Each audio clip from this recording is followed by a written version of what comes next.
Hello everyone, I'm Metis Balaska and welcome to the stream. So, we are headed back to Fate's Stay Night today, and now the story is kicked off for real. We were killed. By Lancer, but we somehow stayed alive, and now something's happening in our very own home. Also, a little update. The people on my Discord already know this, but I had troubles paying off my Game Pass subscription. It wouldn't let me pay anymore, and I couldn't change the details of my card. And when I canceled my subscription, I couldn't re-add my card. So, for the time being, probably for the rest. For a good while now, Game Pass is a no-go for me. So, I put a game redeem. Hey, Jessica, welcome to the stream. How was your day? So, I have a game redeem.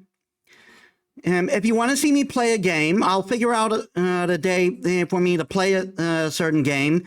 You can either redeem points for it, or you can pay me the equivalent in bits to play it, and I'll try to work it in. So, without further ado, let us get to the game.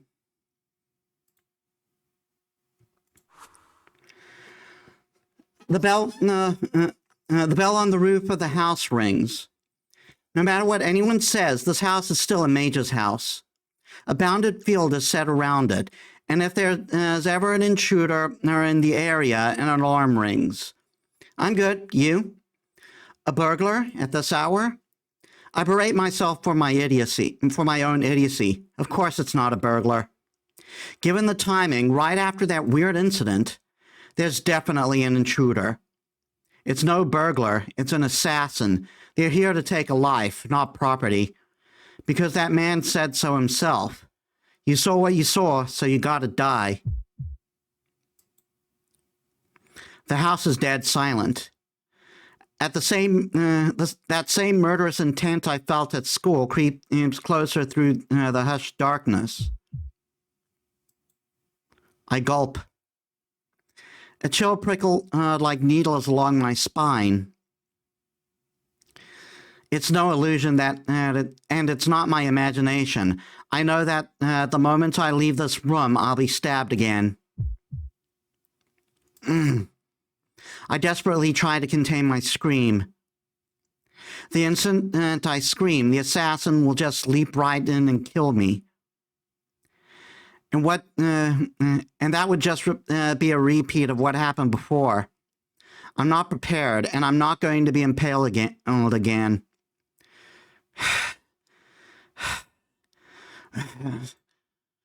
My breathing grows labored as soon as that thought crosses my mind. I'm mad.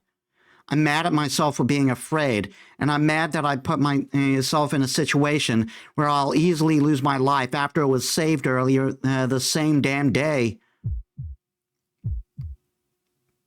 I grip my teeth and hold my hand tight over my wounded chest to restrain myself. I need to get used to this. This is the second time. This is the second time I'm about to die. That alone motivates me not to die so pathetically as last time. Am I not a mage after all?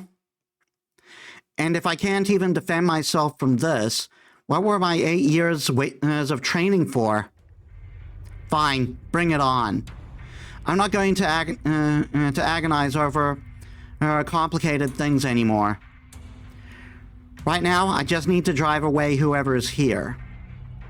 I need to find a weapon. I may call myself a mage, but the only thing I can do is reinforce something that might work as a weapon. I need a weapon to fight. You need a weapon to fight, after all. There's plenty of things that might work as a weapon in the storehouse, but I'm not anywhere near there. If I leave the living room and get ambushed, I'm going to expose myself, and it'll be a repeat of what happened earlier. It won't be easy, but I've got to find a weapon here. Something long and thin would be good. My opponent's weapon of choice is a spear, so a knife would be all but useless. A wooden sword would be best, but I obviously don't have one just lying around. Something around here might be suitable as a weapon. Whoa, there's only the poster of Fujini left. I can't help but feel utterly dejected. But the desperation makes me all the more determined. The situation's so bad that it can't really get any worse. Then all that's left to do is to move forward until I have no energy left. Trace on. I speak my incantation and I inject magical energy into the rolled up 60-centimeter poster. I try to imbue as much magical energy as I possibly can, into the poster to solidify it, since it needs to work as a weapon and to go up against that spear. Composition, analyze. I focus my consciousness. Magical energy permeates the poster, as if I'm straining its fibers with my own blood. Composition, reinforce. I feel that I've hit at the end. Right before magical energy spreads out through the poster and spills out, I say, trace off.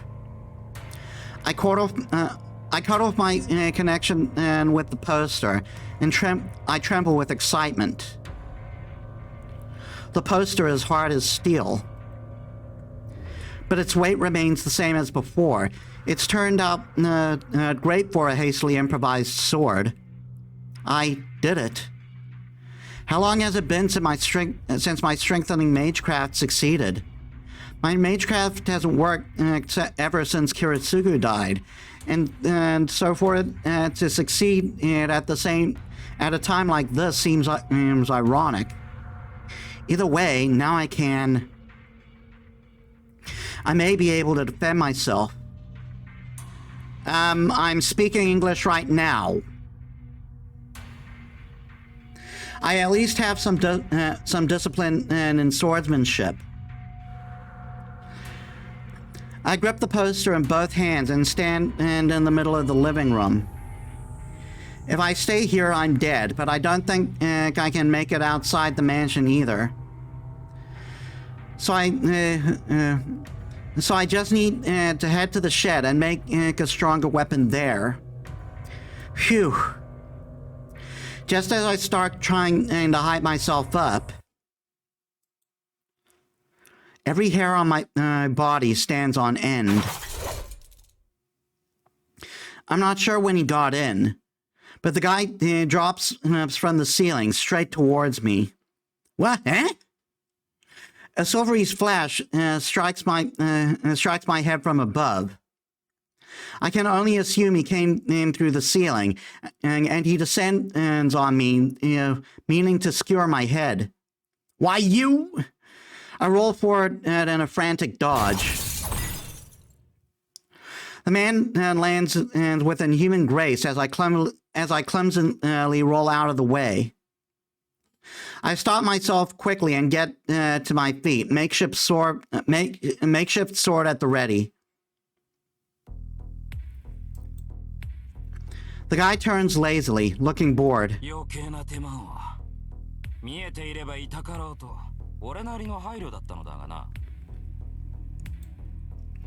He shifts the spear to his other hand in a slow, fluid movement.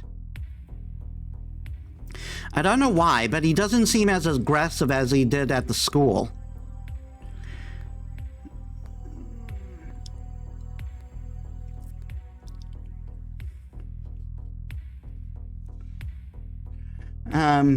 Which might give me a chance.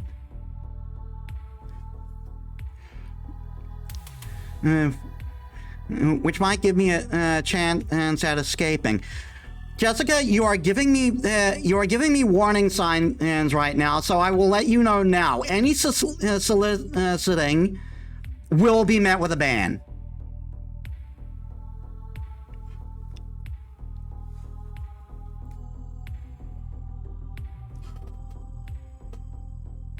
Which might give me a chance of escaping him. まったく一日に同じ人間を二度殺す羽目になるとはな。いつになろうと人の世は血生臭いということか。He is complaining to himself, like I'm not even here. I slowly retreat out of the room, back out of the room. Only 3 more meters until I reach the window. I'll run out. It's only 20 meters to the shed once I reach the yard. Then I should quickly...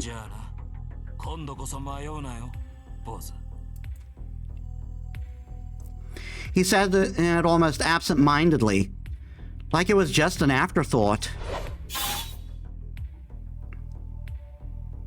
Gah! Pain shoots up my right arm. It all happened in an instant. He thrusts his spear forward, not even giving me any time to react. I should have died for a second time right there. The makeshift sword in my hand spared me that fate. He probably thought I'd been holding a rolled-up paper. He struck as if I hadn't been holding anything at all, but the reinforced paper sword deflects the attack, so it only grazed my arm.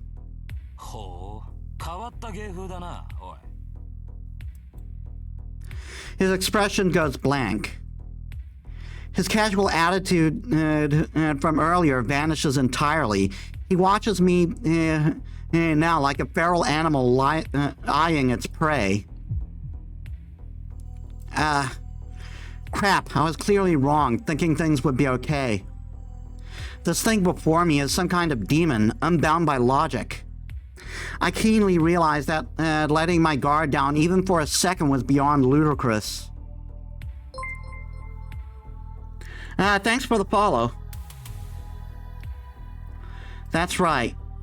Desperate as things are, I should have just made it a break from the window right after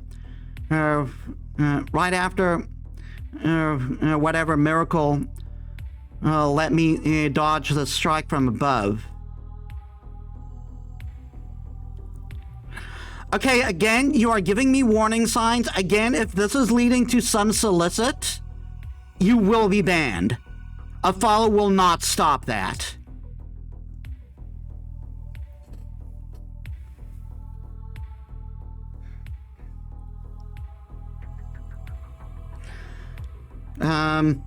Desperate as things are, I should have made a break for the window right after whatever miracle let me dodge his first strike from above.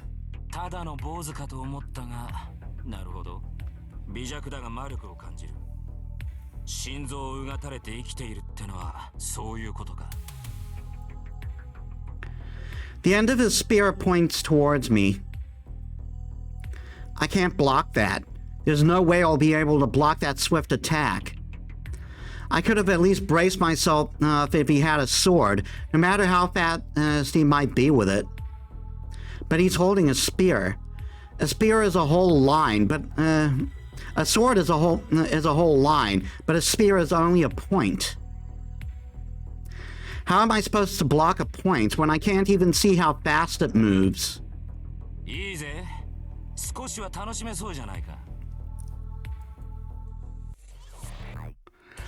The man drops into a lower stance. In a flash, the spear swings in sideways.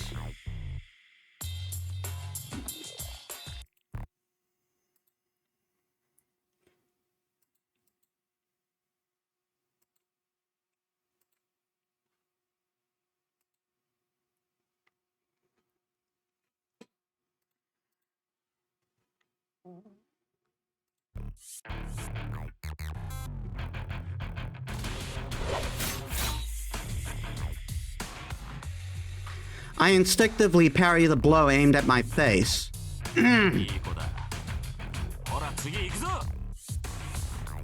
It's a cyclone. I'm not sure how he's moving his spear in this small room, but it traces a beautiful arc without even touching the walls. Ah! The next swing comes from the opposite side, aiming at my torso. Ah!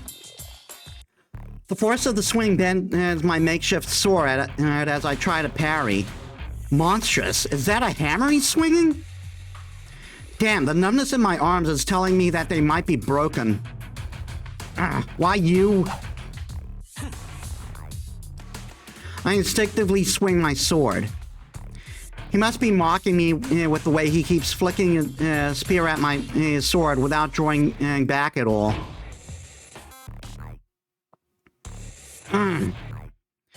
Numbness creeps to my arm after going on the attack.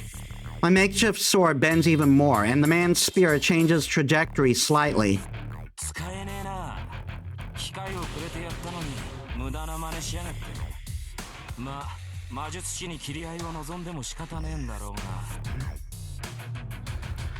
He moves like this is just a game.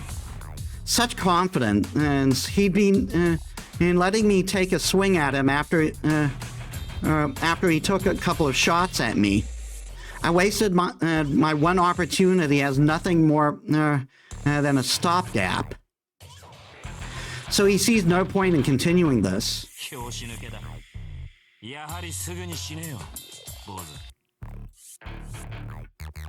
The man readies his spear again. Don't jump to conclusions. During that microscopic opening, say what you want, dumbass. I turn my back to look. I just sleep backwards through the window.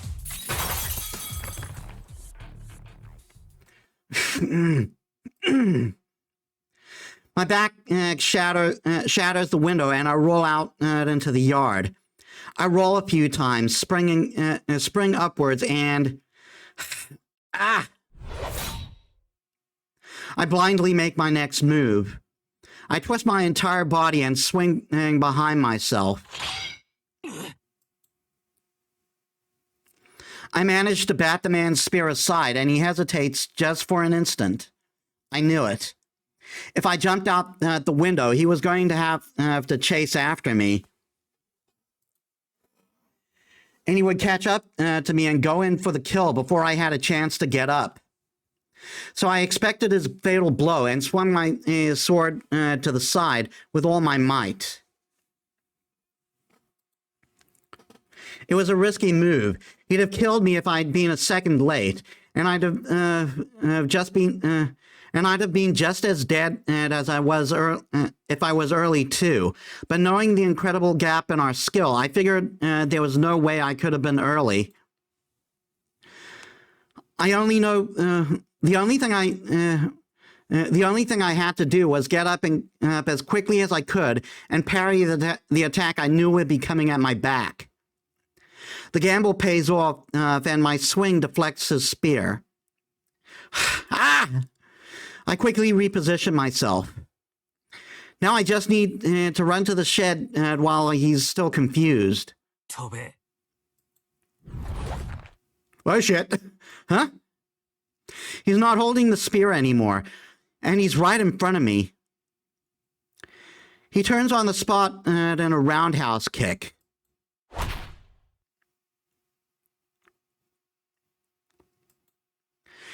The scenery goes flying by. My chest goes numb where he kicked me.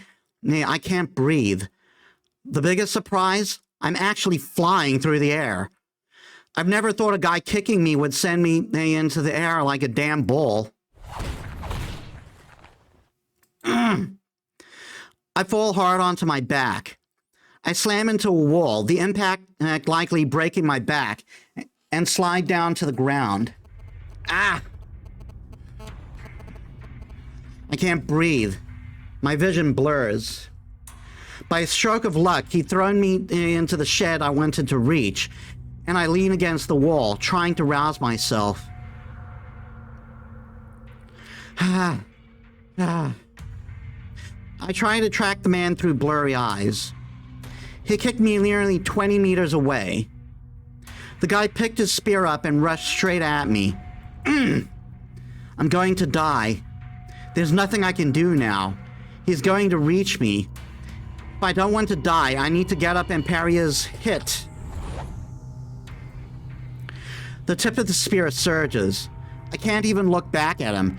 My body, on the verge of collapse, practically greets the spear.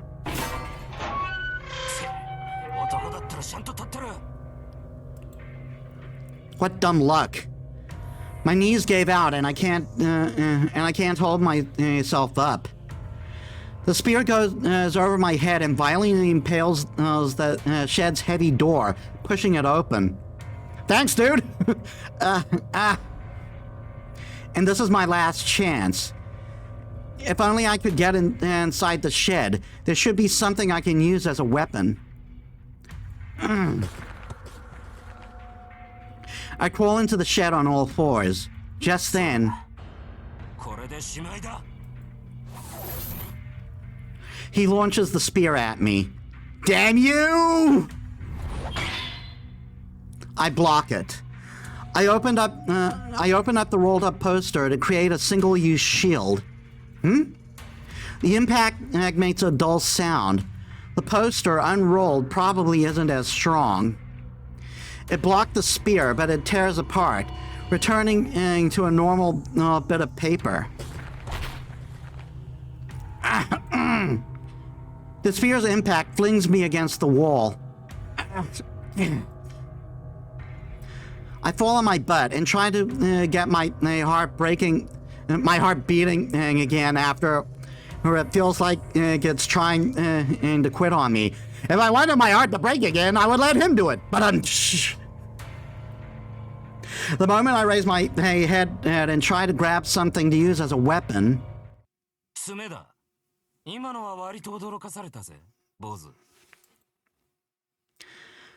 the man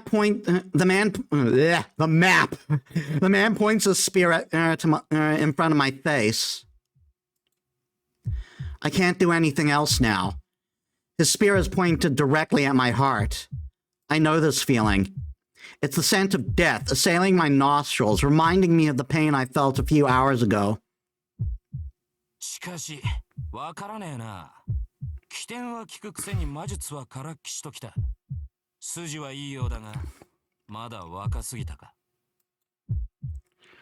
I don't hear the man's voice. My attention is focused on the weapon pointed at me. Obviously. The moment he thrusts, I'm dead. What else is there to think at this point?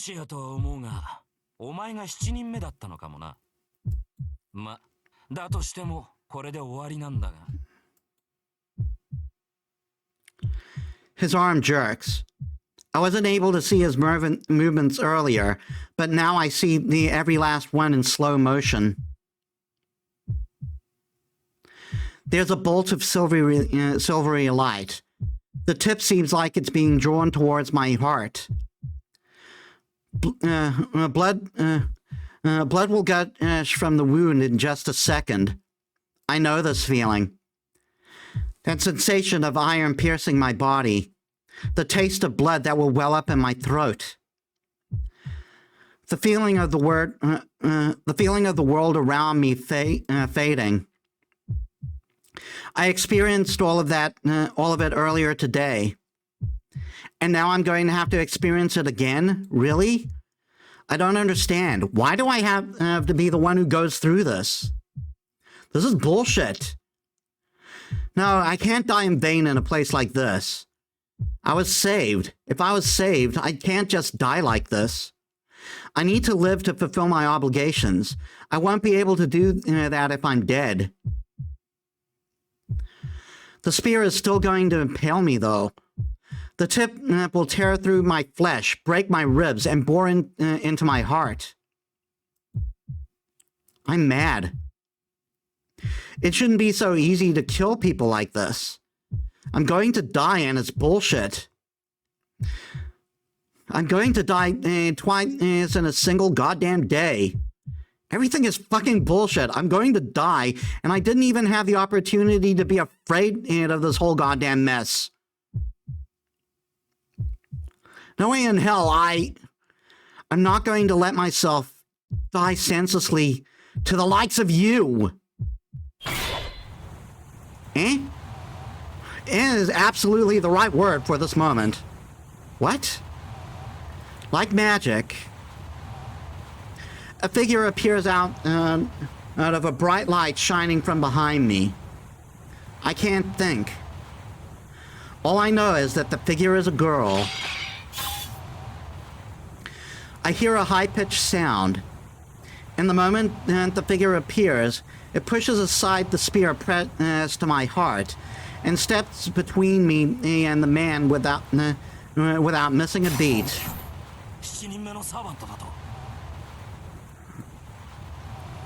He tries to regain his composure after his spear is pushed aside as the girl brandishes something in her hand.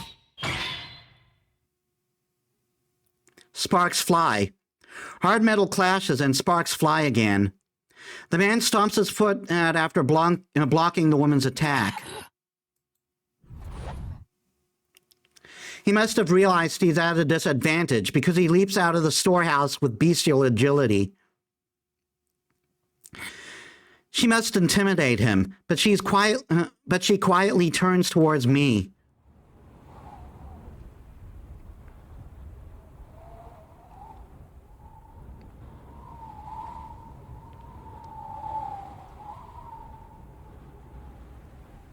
The wind is strong today.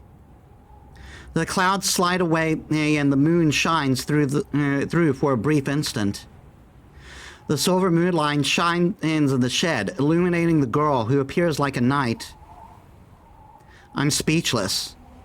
And it's not because I'm confused by all the things that just happened. The girl before me is so astonishingly beautiful that I'm at a loss for words. The girl's eyes, like precious jewels, stare at me without emotion. And there we have the famous line. This is ironically one of the most iconic scenes in this game.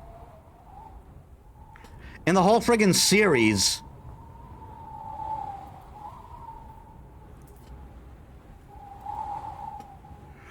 Her voice sounds so valiant. Eh? Master? I can only repeat her words back at her. I don't understand what she's saying, nor do I know who she is. All I know is that the slender, delicate-looking girl is similar to the man outside.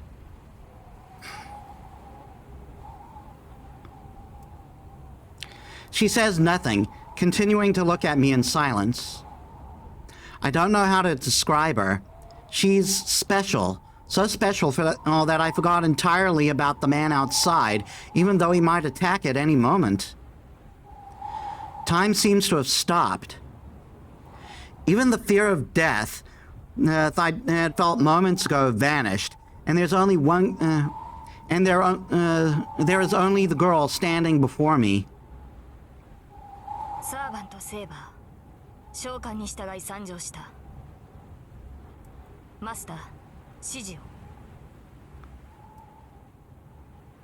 It's the second time she speaks, and the moment I hear the word master and the name Saber echoes in my ears, pain shoots through my left hand. Saber summoned becomes Saber's master. It's hot, like being branded by an iron. I unconsciously press the back of my left hand. Taking that as a sign, the girl silently nods her beautiful head.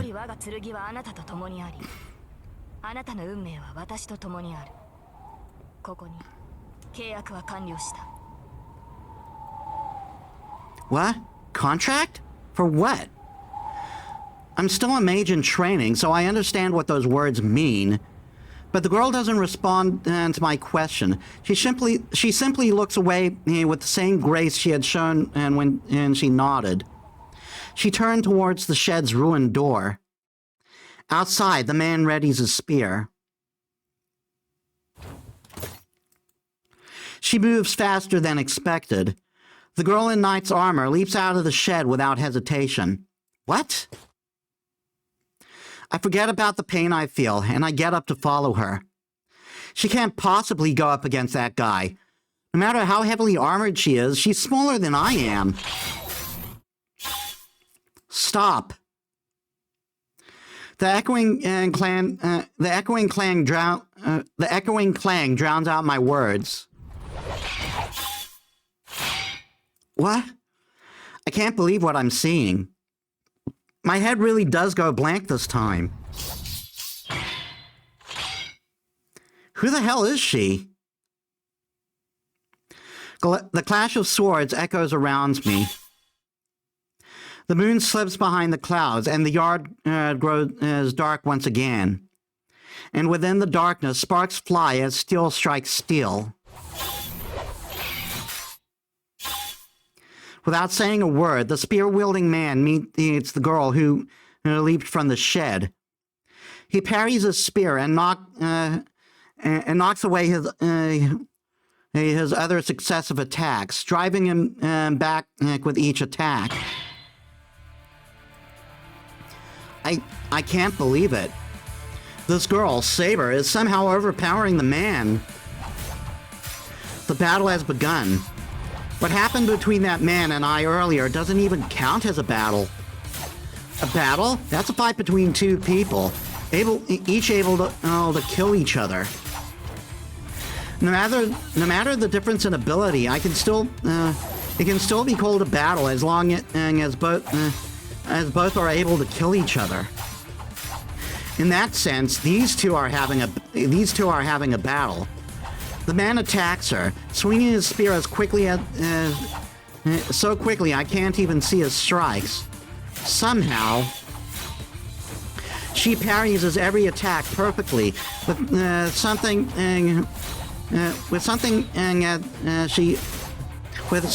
as she closes in on him. The man backs up slightly, clicking his tongue hatefully. He holds his spear vertically to ward off for attacks on his side. Yeah!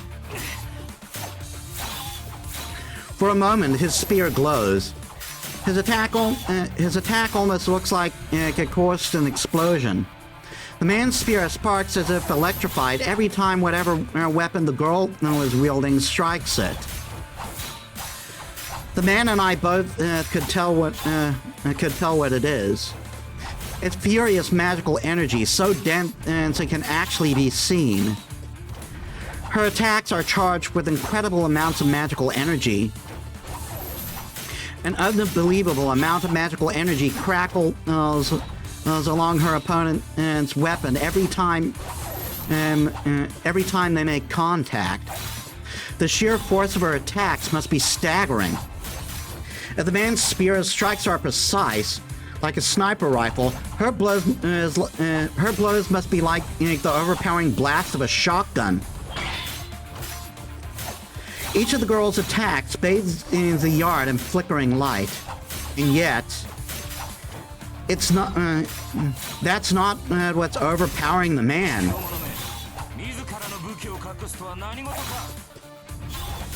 The man curses at the girl as he evades her unrelenting attacks.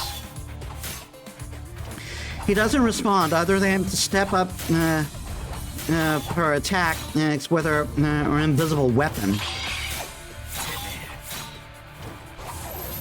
The man repeats, having hardly so much of a chance to counterattack.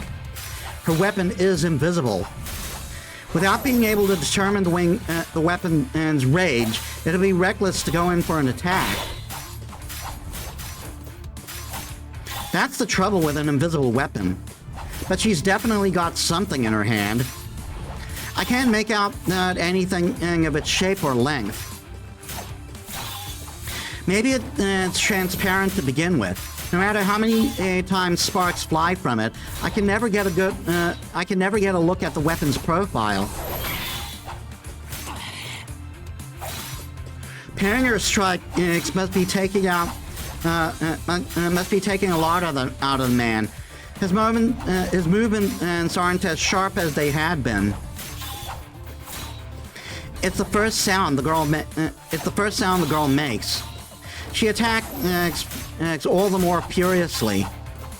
It's a merciless, unyielding dance of blades. The flying sparks remind me of a blacksmith striking iron. And the spear-wielding man continues to defend himself as he disapprovingly clicks his tongue. Honestly, I can't help but admire the man, even though he tried to kill me. He's able to defend himself from an invisible weapon, relying on the reading of the girl's swings and footwork. But that's all he can do. When an opponent is so completely on defense, the only thing you need to do is beat them down. The girl steps in closer and smashes down, striking with all her might.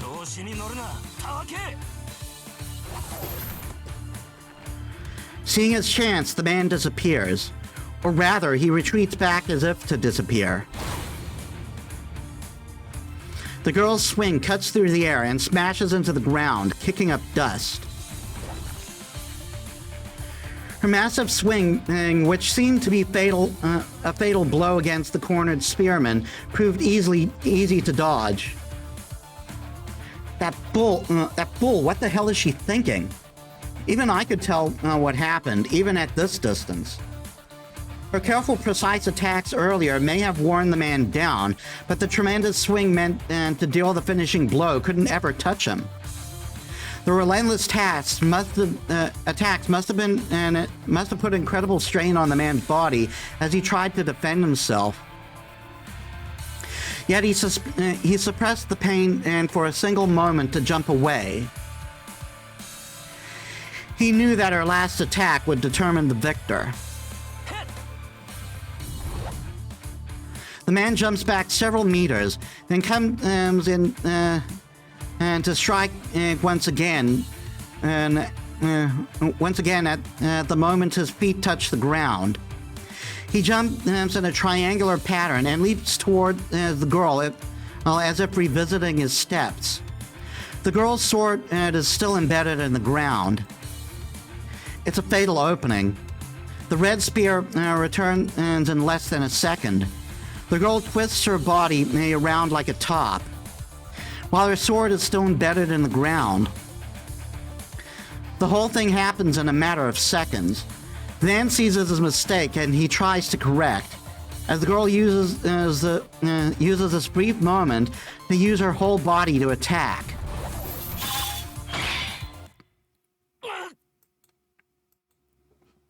Both the man and the girl seem unsatisfied, though. Both struck, intending to kill. Both survived. So everything leading to this moment was in vain. The two open and a bit of a distance between themselves. They both just stare at each other, and the strain the battle inflicted on them seems too much. The strain the battle inflicted on them seems too much. To be too much. どうしたランサー？止まっていては僧兵の名が泣こう。そちらが来ないのなら私が行くが。わざわざ死にに来るか。それは構わんが、その前に一つだけ聞かせろ。貴様の宝具、それは剣か？ He phrases his question so bluntly. He glares as if trying to look through her. さあどうかな。旋風かもしれぬし、双剣かもしれぬ。いや、もしや弓かもしれんぞ、ランサー。抜かせセイバー。Somehow, this conversation seems to be amusing him. The man called Lancer briefly lowers his spear. It looks like as if he's saying he doesn't want to fight anymore. The girl seems puzzled by Lancer's move. But I know what the stance means. I remember the fight at school a few hours ago. It's a killer move that was supposed to have ended the battle. ついでにもう一つ聞くがな。お互い初見だしよ。ここらで分けって気はないか。悪い話じゃないだろ。そら、あそこでほうけているお前のマスターは使い物にならんし、俺のマスターとて姿を晒せねえ大ふぬけときた。ここはお互い万全の状態になるまで勝負を持ち越した方が好ましいんだが。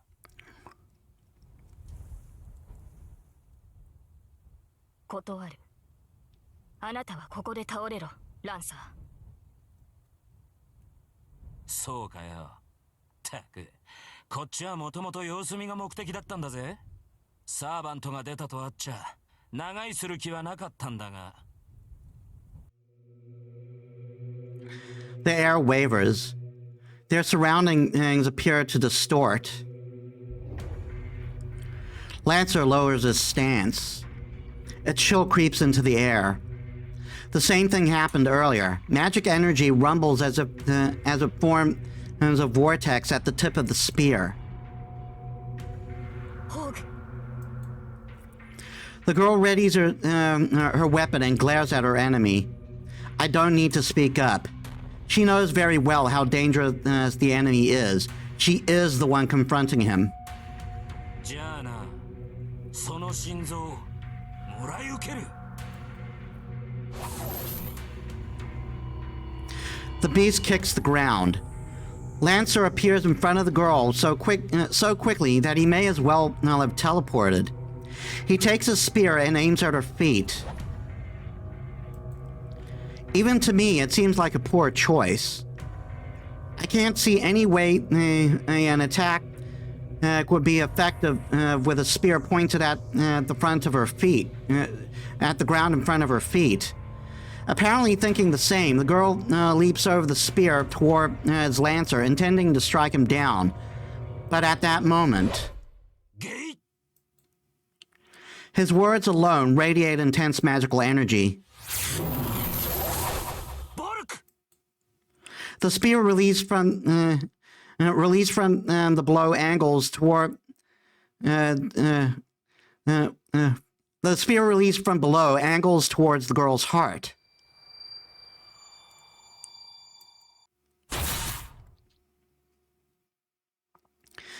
Her body hung in the air. The blow sends her flying in a wild arc, and she smashes heavily into the ground. She's bleeding. She had been unscathed until now, but her heart is pierced, and she is bleeding profusely.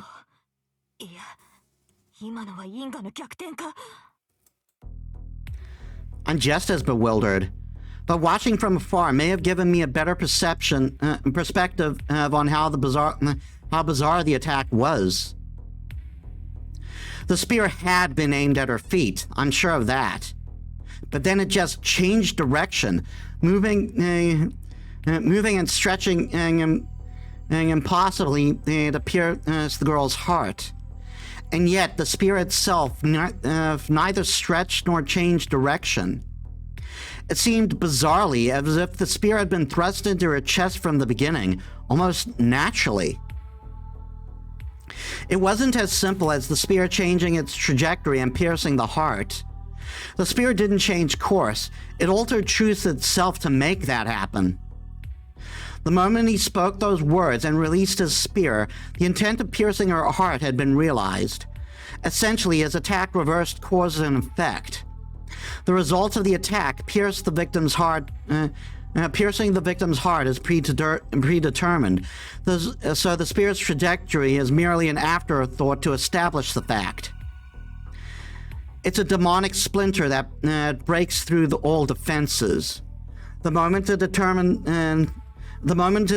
the target, the spear pierces the heart every time it's used without exception. How can anyone defend against such a completely insane attack? No matter what effort the target makes to evade, the spear will always pierce their heart, which makes it fatal. An accursed spear that always pierces the opponent when used. However, the girl evades by a hairbreadth. The spear did penetrate her, but it didn't hit anything vital. Her actions in evading the spear seemed even more impossible than the spear itself. The moment the spear was thrust, the girl turned and in reverse direction, and with an incredible effort of will and strength, and she knew what was going to happen. She was either incredibly lucky or had just enough protection to dampen the spear's curse. Whatever it is, the girl managed to avoid the fatal blow, and so survives Lancer's ultimate attack.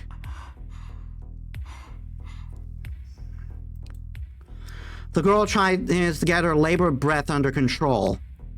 Although she had been losing a lot of blood, blood had stopped seeping from her wound. Even the wound itself is closing up. So this is what a truly extraordinary person can do. She knew she wasn't normal, so she is more than outstanding. I knew she wasn't normal, but she is more than outstanding. In terms of her skill in fighting against Lancer, in terms of the incredible amount of magical energy used in every attack, her body recovered on its own. She is so obviously superior to Lancer. But that's only up until now.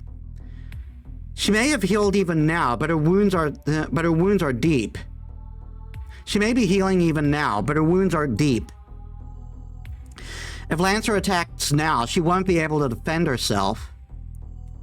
And yet, even though he is at an overwhelming disadvantage, Lancer doesn't move.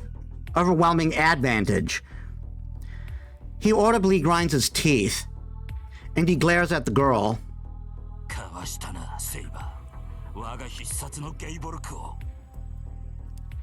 His voice seems to rumble up from the ground itself.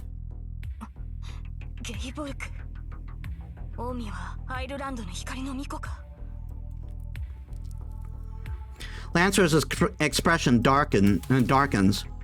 His hostility dissipates, and he clicks his tongue in annoyance.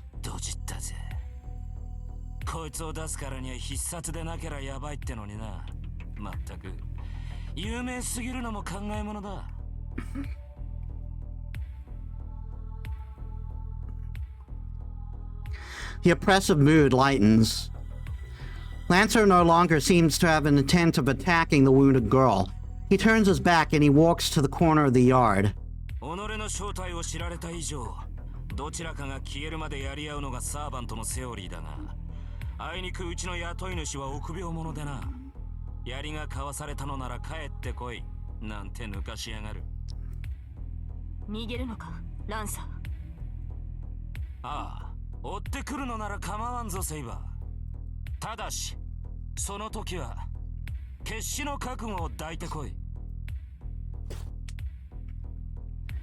He lightly bounces off the ground.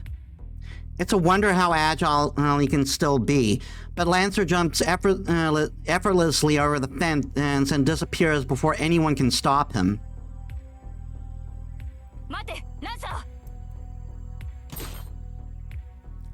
The injured young girl turns and starts running in pursuit. You've got to be kidding me! I cross the yard as fast as I can. If I don't stop her, she'll go after him and maybe get herself killed. It turns out I don't need to chase her after all. She tries to jump over the wall, but the moment she crouches to jump, she doubles over and grabs her chest. I hurry over to check on her. Well, I intended to just approach and call out to her, but that went right out the window the moment I got near her. She is completely unbelievable. The shining silver armor she wears looks extremely heavy. The clothing she's wearing, dated as it is a bright, vivid blue. I've never seen in anything like it. No, her clothes are not what really enthralls me. She is absolutely beautiful. Her golden hair, illuminated by the moonlight, is extremely fine as spun gold. Her face is graceful with a trace of innocence, and her smooth white skin all but glows in the moonlight. I'm speechless. Her beauty completely takes my breath away. How'd this happen? Seeing a girl wounded in a fight made me absolutely furious. As I stand there gawking, the girl remains silent, her hand clamped over her chest. I managed to quit staring pretty quickly. She lifts her head and lets her hand fall from her chest, her pain seeming to have eased.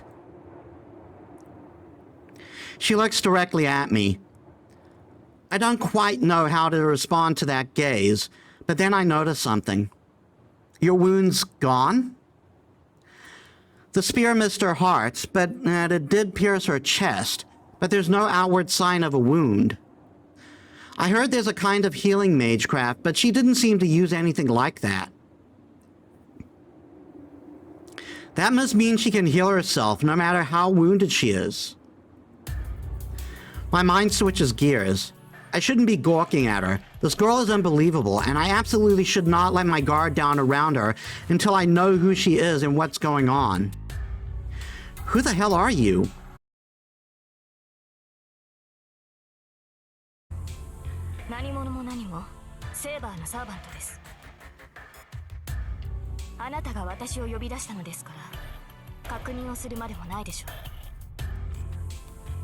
Saber?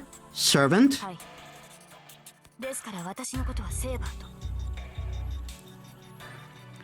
She says it so casually.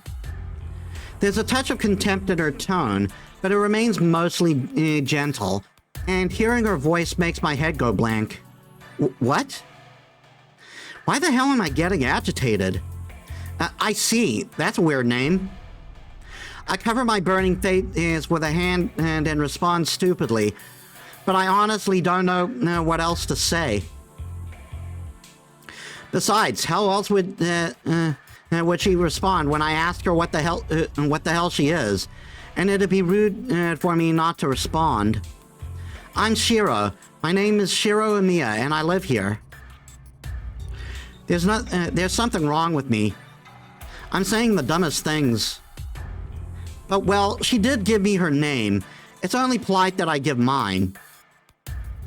I know I'm confused, but it's still important to remain rational no matter who I'm dealing with. The girl, Saber, just keeps watching me in my confusion.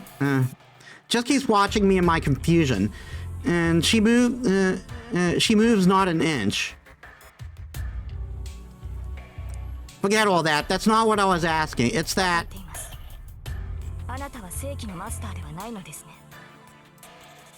Eh? しかし、それでもあなたは私のマスターです。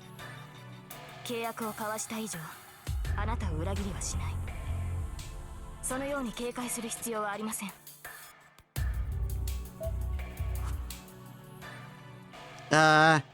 Crap. I hear her, but I couldn't be more lost. The only thing standing out to me is she keeps referring to me as Master. You've got it wrong. My name's not Master.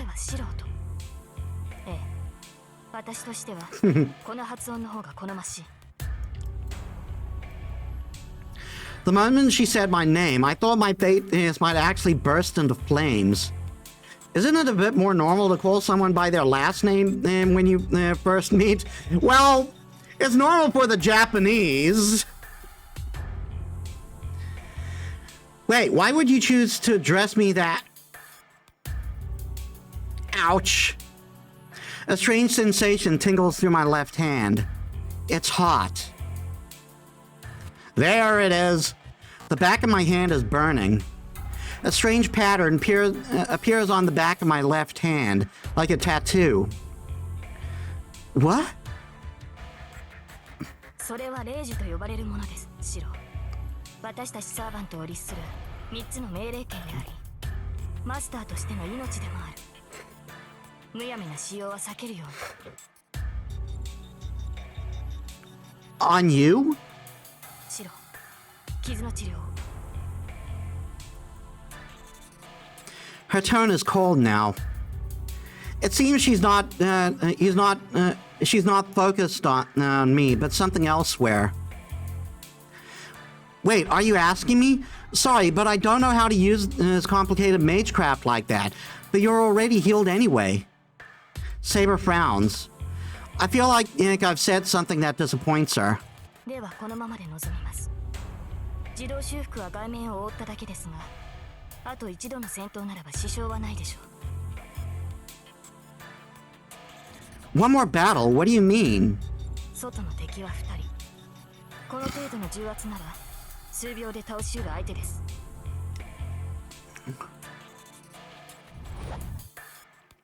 Saber leaps over the wall effortlessly. Just like Lancer, she makes it look easy. And now I'm just alone in the yard. Enemies outside. I realize what she means as soon as I say it. Wait, are you going to keep fighting? I move without thinking. I run as fast as I can towards the gate. I reach the gate and lock it with trembling fingers and jump out. Saber, are you here? I strain to see in the darkness. Clouds have completely obscured the moon, leaving it pitch dark, now of all times. But I hear something nearby. There. I run to an empty pathway. It happens all in an instant. I see a familiar man in red and Saber fighting. Saber rushes him and breaks through his guard in a single sweep. She easily cuts at the man in red. Saber raises her arm, ready to... But before she's able to take his head, incredibly powerful magecraft causes him to vanish. Saber doesn't stop. She dashes right at the person standing behind the man in red, and effortlessly negate it's the potent magecraft they'd unleashed. What? I knew she was strong, but this is unreal. It was a sort of intervention magecraft way beyond anything I'm capable of. My old man might have been able to cast something with a bit of weight to it, but I'm not sure even a first-rate mage could just cast something so powerful at a drop of a hat like that. Even so, Saber nullifies the magecraft as if it were nothing. The enemy must be a mage, which means this match's outcome is decided. The mage's attack doesn't work on Saber, and Saber drives them at them mercilessly. Mage falls backward with a thud. The enemy miraculously dodges Saber's attack, but they can't move anymore. Saber corners the enemy, and levels her invisible sword at them. My mind freezes. Maybe it's a momentary glimmer of moonlight, but I see then that Saber is attacking a human. I can't tell who it is specifically, but the image of Saber killing someone, their blood staining her hands, suddenly fills my mind. Saber moves in. She's going to slit open their throat with that invisible sword. Saber, stop! I scream as loud as I can. Her blade stops cold. It's probably best for my sanity that I can't see her sword. But the tip of that invisible sword isn't wet with her opponent's blood just yet. Stop! I beg you, Saber. I glare at her as I speak. If I'm going to stop her, I need to prepare myself and give everything I've got to do so. なぜ止めるのです、シロ。彼女はアーチャーのマスターです。ここで仕留めておかなければ。No, Saber has absolutely no intention of stopping. She only stopped because I told her to, but she still holds her sword out at the ready. I'm telling you, wait. You keep calling me master, but I still don't understand what's going on. If you're going to address me that way, then wouldn't it be right to explain yourself first? Saber doesn't answer. She just stands there staring at me. We're going about this wrong, Saber. I don't even know who you are, but I'll listen and if you tell me, so please don't do this. Saber is silent. She still holds her sword to the opponent and stares at me, her lips downturned in dissatisfaction. そんなこととはどのようなことか。あなたはむやみに人を傷つけるな、などという理想論を挙げるのですか。Eh? Don't needlessly harm another. Well, yeah, it's better to avoid conflict as much as possible, but I'm not so soft-hearted as to feel sorry for someone who's attacking me. つまりあなたは敵であれ命を絶つなと言いたいのでしょう。そのような言葉には従いません。敵は倒すものです。それでもやめろというのであれば、令状を持って私を律しなさい。Huh? I'm talking about you. A girl shouldn't go swinging swords around, especially if they're already hurt. Casual sexism.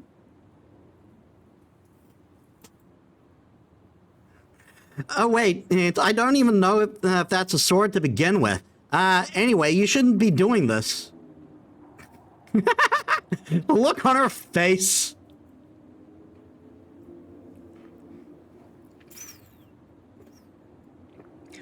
At that moment, Saber's mouth falls open in stunned silence. I don't know how much time passes with her just standing there like that. で、いつになったら剣を下げてくれるのかしらね、セイバーさんは。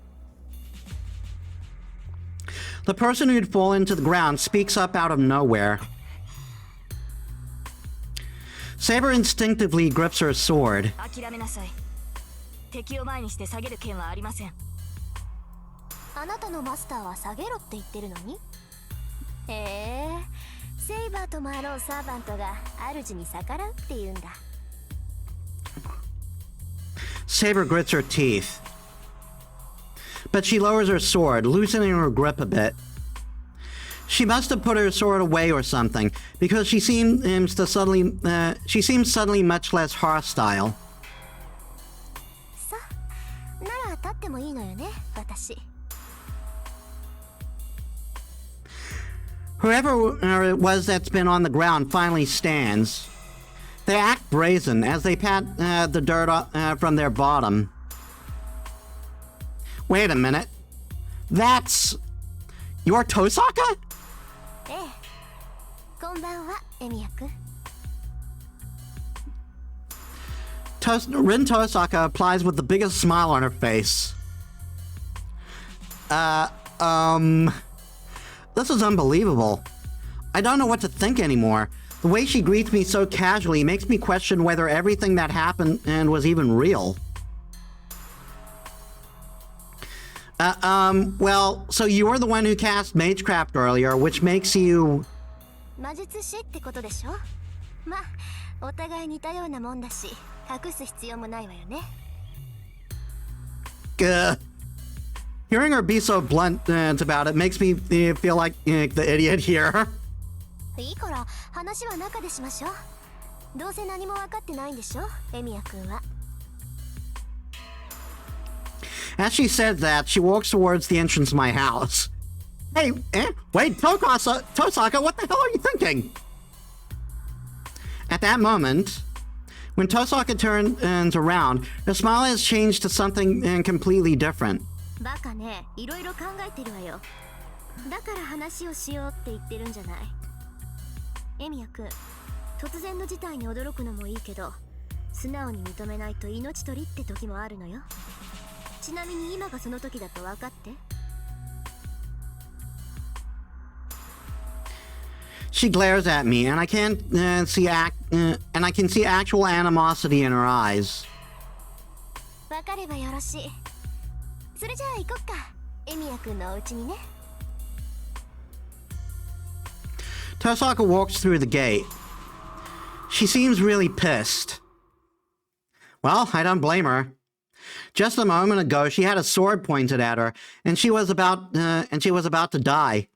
But still, Maybe it's my imagination, but I think the Tosaka at school and the one I see right now are completely different people.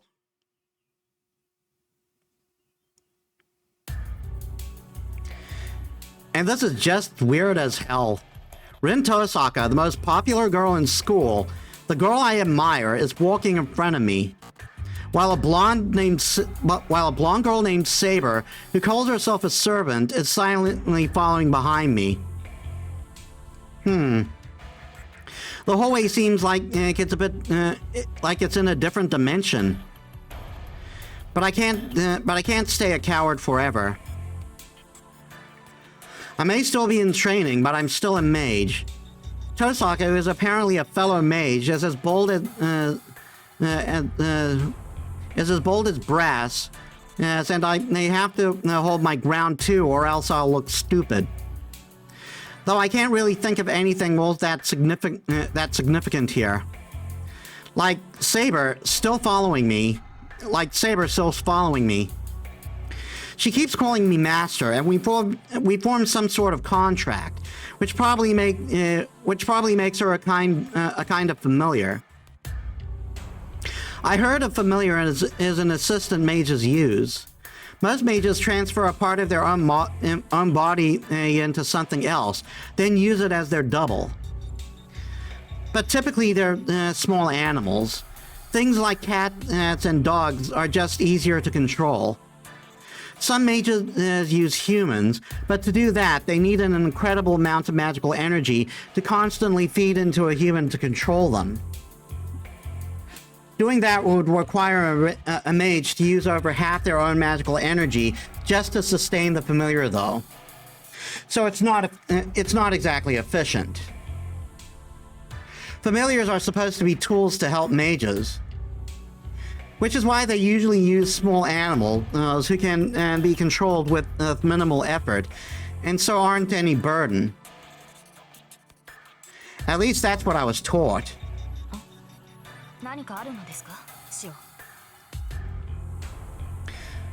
No, nothing. Saber obviously looks human, and she's clearly superior to her master. That is me. I don't have enough magical energy to restrain someone, let alone the magical circuits to control familiars in the first place. Which means Saber is nothing like a familiar. She called herself a servant. I don't know what she is, but the man named Lancer and the man in red Tosaka has in tow are probably all the same. Which means Tosaka can also be called a master. I've already seen enough of her magecraft skills. I'm less than a fledgling, but based on what I've seen, Tosaka is probably worth 3 mages, though there's really not much sense comparing any mage to someone like me, who can only do strengthening. What's clear is that Rin Tosaka is an exceptional mage. Exceptional maze. Yes, she confuses everyone. In spiritually strong lands, there are mage family lines which oversee a given area. The Amiya family came during Kiritsugu's generation, so our family is essentially outsiders. Weird, that should be our essentially outsiders. That's why I didn't know Tosaka came from a family of mages, and I don't think Tosaka knew I came from one either. There are several mages in this town, and I don't know about. If that Lancer guy is another mage's familiar too, that means I've gotten myself in the middle of some sort of fight between mages.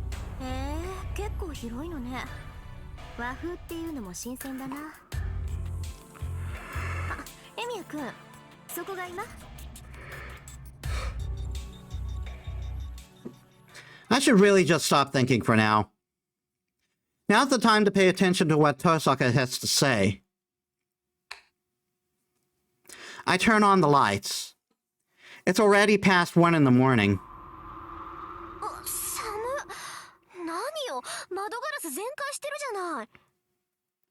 That was me, but the roof was the other guy. That's not my fault. That Lancer guy attacked me. I didn't really have time to worry about windows. ああ、そういうこと。じゃあ、セイバーを呼び出すまで一人であいつとやり合ってたの？ I'd say I was more of a punching bag than an opponent, really. ふーん。変な見え張らないんだ。そっかそっか。ほんと見た目通りなんだ、エミヤくんって。I don't know what's so amusing to her, but Tosaka walks over to the broken window. Tosaka picks up a broken piece of glass. She stares at it for a second. Thank you for voicing Tosaka, even during the parts where we were playing her. I would not have been able to pronounce this shit. She cuts her fingertip and lets a single drop of blood fall onto the window. Gah! What kind of magecraft is that? The shattered window begins to reassemble itself, returning to its original undamaged state in mere seconds. Tosaka, what did you just do? ちょっとしたデモンストレーションよ。助けてもらったお礼にはならないけど、一応筋は通しておかないとね。もう私がやらなくともそっちで直したんだろうけど、こんなの魔力の無駄遣いでしょ。本当なら窓ガラスなんて取り替えれば済むけど、こんな寒い中で話すのもなんだし。But that would have cost money, so thank you for doing it anyway. She says all of this like it's a normal thing. By the way, can you fix the roof? Her skills are just beyond my comprehension. That's amazing, Tosaka. I can't do anything like that, so I appreciate you fixing it. できないってそんなことないでしょ。ガラスの扱いなんて初歩の初歩だもの。たった数分前に割れたガラスの修復なんてどこの学派でも入門試験みたいなものでしょ。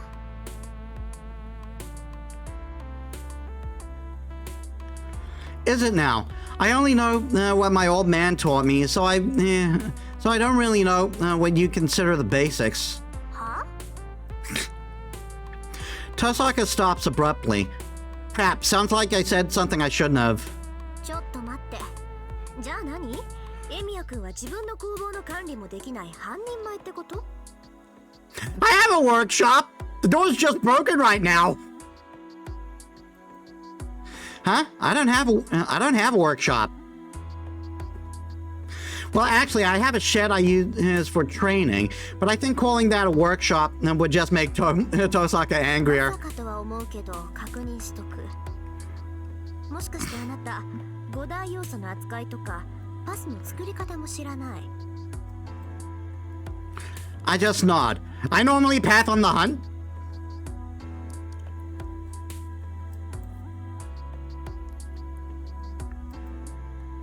Whoa, that's terrifying.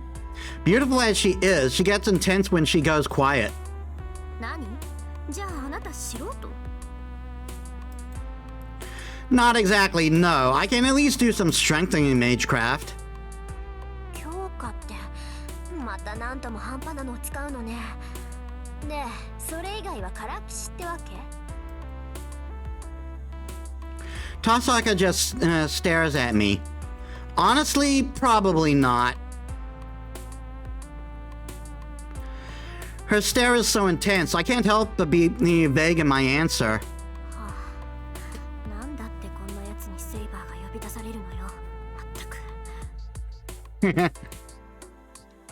She sighs, disappointed. I don't much care for that. It's not like I've been playing around here. Sure, I'm not a full-fledged mage, but that's not the issue here.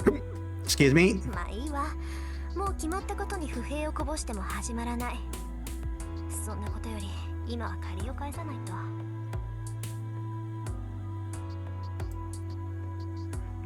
Tosaka takes a breath. それじゃあ話を始めるけど、エミヤ君、自分がどんな立場にあるのか分かってないでしょ。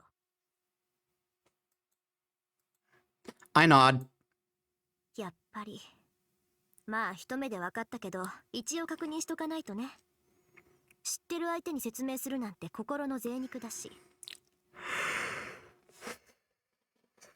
Mental flab. Hmm? That was a really weird way to put that, but I feel like if I get smart with her, she'll smack me. 率直に言うと、エミヤ君はマスターに選ばれたの。どちらかの手に精魂があるでしょ。手の甲とか腕とか個人差はあるけど3つの霊樹が刻まれているはず。それがマスターとしての証よ。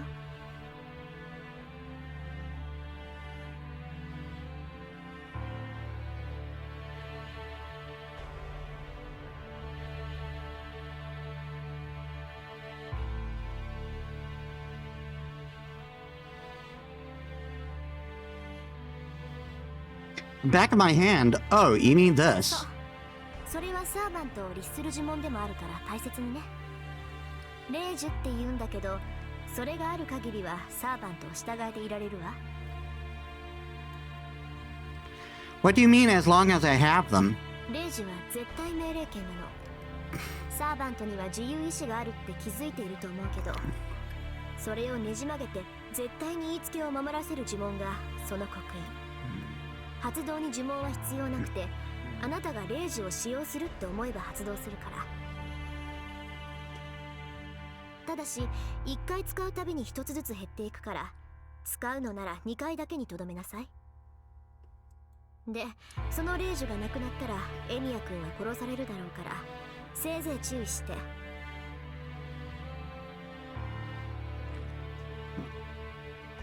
That should be run out of. Eh? I'm going to die? マスターが他のマスターを倒すのが聖杯戦争の基本だから。そうして他の6人を倒したマスターには望みを叶える聖杯が与えられるの。What? Hold on a second. I don't understand what the hell Tosaka's saying. Masters defeating masters? And then they're granted the Holy Grail? And is the Holy Grail the Holy Grail? まだわからない。要するにね、あなたはあるゲームに巻き込まれたのよ。聖杯戦争っていう7人のマスターの生存競争。他のマスターを一人残らず倒すまで終わらない魔術師同士の殺し合いに。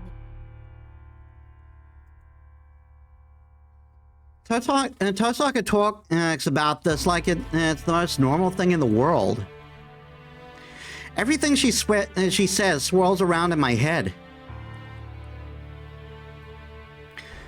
I was chosen as a master. Tosaka claims to be a master. Familiars called servants. And the Holy Grail War, a battle to the death between 7 mages.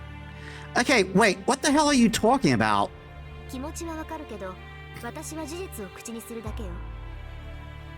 それにあなただって心の底では理解してるんじゃない？一度ならず二度までもサーバントに殺されかけて、自分はもう逃げられない立場なんだって。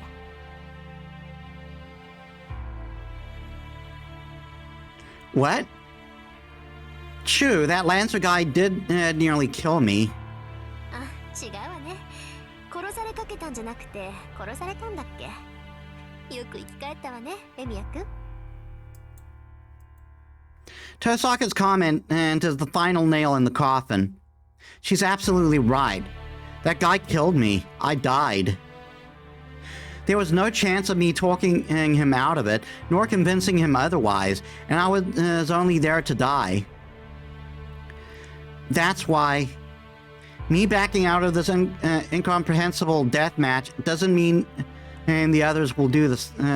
Doesn't mean the others will do the same. 納得した？ならもう少しだけ話をしてあげる。聖杯戦争というのが何であるか私もよくは知らない。ただ何十年に一度7人のマスターが選ばれ、マスターにはそれぞれサーバントが与えられるってことだけは確かよ。私もマスターに選ばれた一人だから、サーバントと契約したし、あなただってセーバーと契約した。サーバントは聖杯戦争を勝ち残るために聖杯が与えた使い魔と考えなさい。でマスターである私たちは自分のサーバントと協力して他のマスターを始末していくわけね。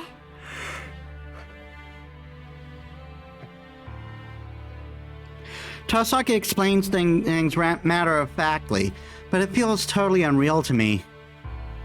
But one thing she mentioned raises a question. Wait, you say Saber is a familiar, but I don't think she is. Familiars are usually cats or birds. Sure, there are some folks who use ghosts, but Saber has a physical body. Plus, she doesn't look like a familiar to me. I glance over at Saber. She's been quiet the whole time. Saber looks completely human to me. I don't know who she is, but she looks like a girl about the same age as me.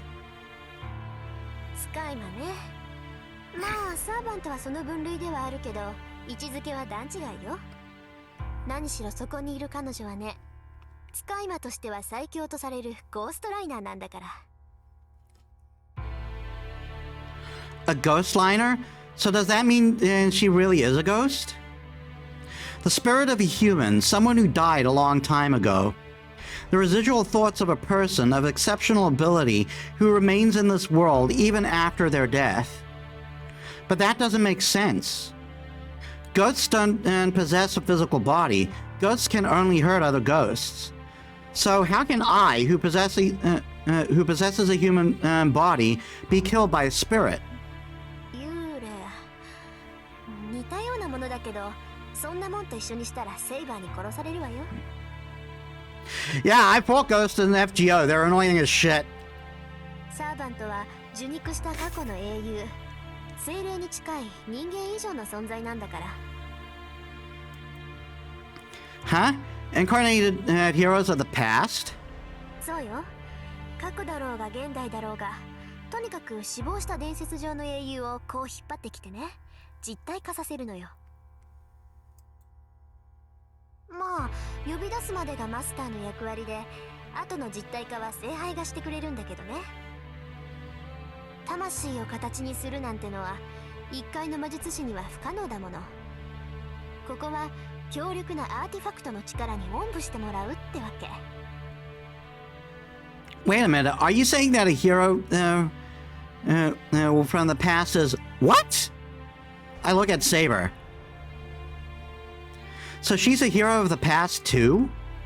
Well, sure, nobody in the modern era would dress like her, but still. But that's impossible. I've never heard of magecraft like that. 当然よ。これは魔術じゃないもの。あくまで聖杯による現象と考えなさい。そうでなければ魂を再現して固定化するなんてできるはずがない。A recreation of a soul? Does that mean these servants are different than phantoms? 違うわ。人間であれ動物であれ機械であれ、偉大な功績を残すと輪廻の輪から外されて一段階上に昇華するって話聞いたことない？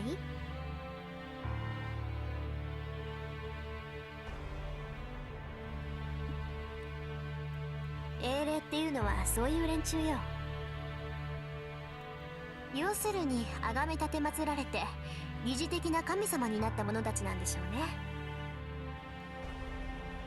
高霊術とか口寄せとか、そういう一般的な霊を扱う魔術は彼らの力の一部を借り受けて奇跡を起こすでしょ。けどこのサーバントっていうのは英霊本体を直接連れてきて使い魔にする。だから基本的には霊体としてそばにいるけど、必要とあれば実体化させて戦わせられるってわけ。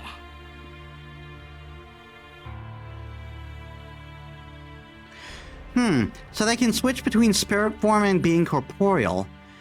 I don't see your servant right now, so does that mean he's in spirit form right now? いえ、あいつはうちの召喚人で傷を癒している最中よ。さっきセイバーにやられたでしょ。あれだってあと少し強制撤去が遅かったら一撃で消滅してたわ。いい？サーバントを倒せるのは同じ霊体であるサーバントだけ。そりゃ相手が実体化していればこっちの攻撃も当たるから、うまくすれば倒せるかもしれない。 It's not likely. けどサーバントはみんな怪物じみてるでしょ。だから怪物の相手は怪物に任せて、マスターは後方支援をするっていうのがセオリーね。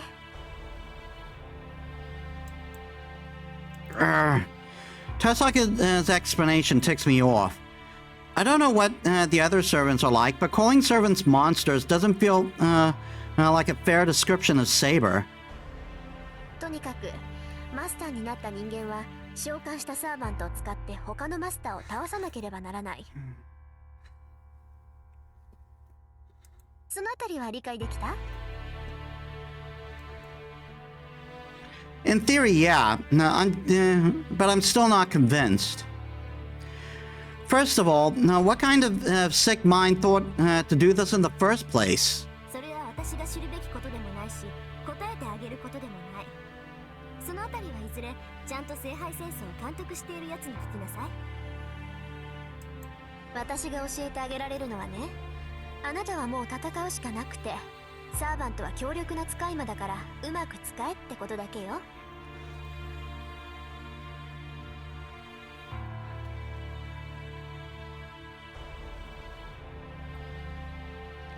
As Tosaka says that, she turns to Saber. さて、エミヤ君から話を聞いた限りじゃ、あなたは不完全な状態みたいね、セイバー。マスターとしての心得がない魔術師見習いに呼び出されたんだから。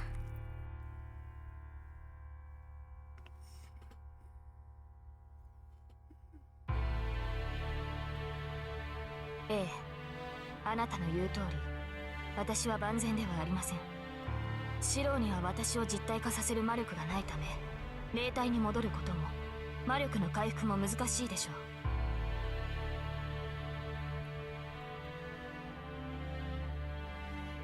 驚いたわ。そこまでひどかったこともだけど、あなたが正直に話してくれるなんて思わなかった。どうやって弱みを聞き出そうかなって程度だったのに。敵に弱点を見抜かれるのは不本意ですが、あなたの目は欺けそうにない。こちらの手札を隠しても意味はないでしょ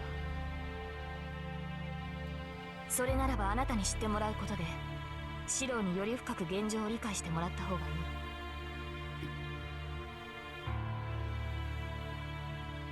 正解。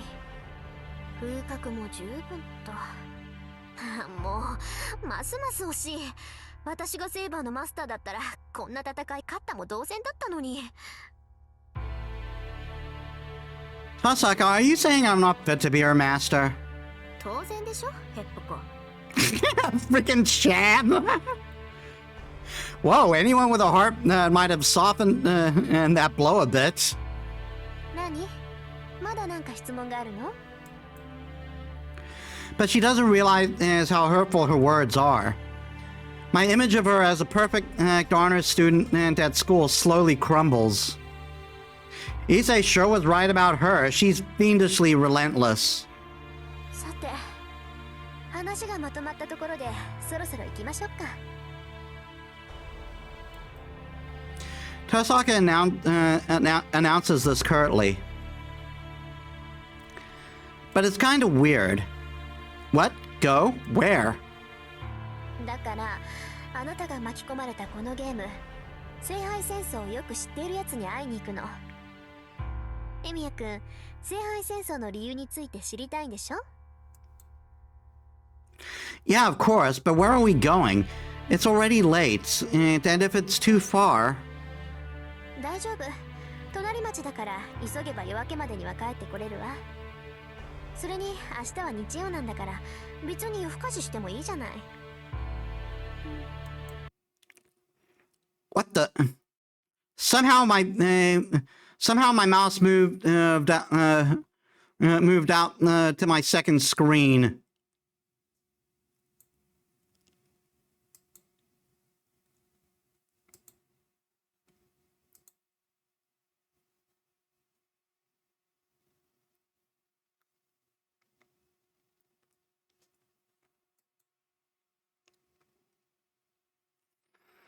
Uh-huh. Jessica, I looked at your follow. You're banned.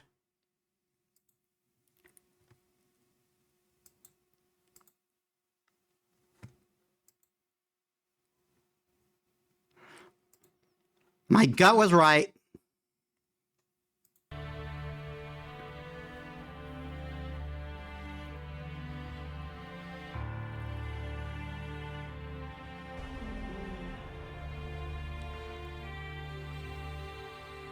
That's not the issue here.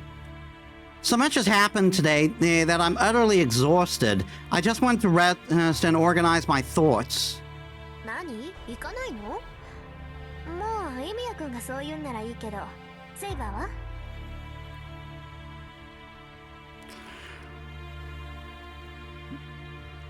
You're banned too.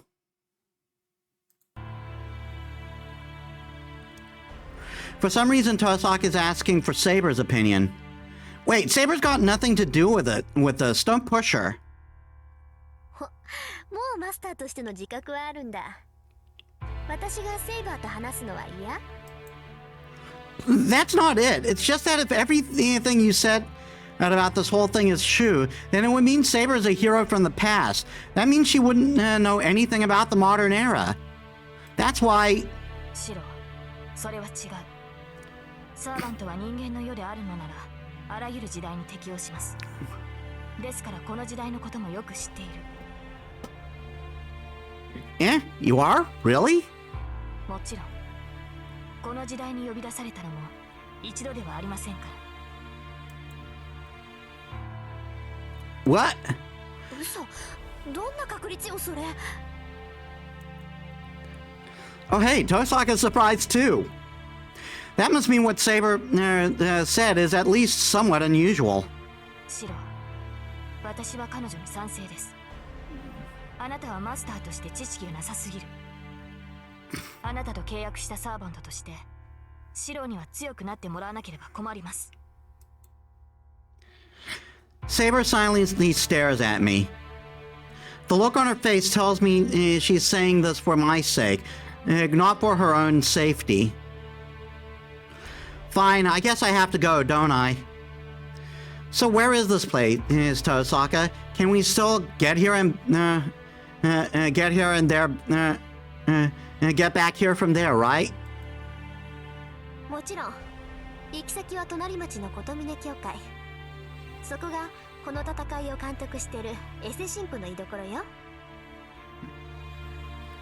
Tosaka flashes a mischievous grin. It's the look of someone who is enjoying teasing me since I have no clue what's going on. At least that's what I think. I'm starting to believe Tosaka has a really nasty side.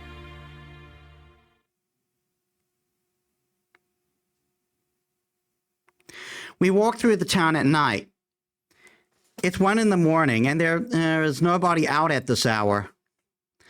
The houses are dark, and the sleepy town is cast only in the streetlight's pale glow. Hey, Tosaka, are you planning on walking to the next town? そうよ。だって電車もバスも終わってるでしょ。いいんじゃない？たまには夜の散歩っていうのも。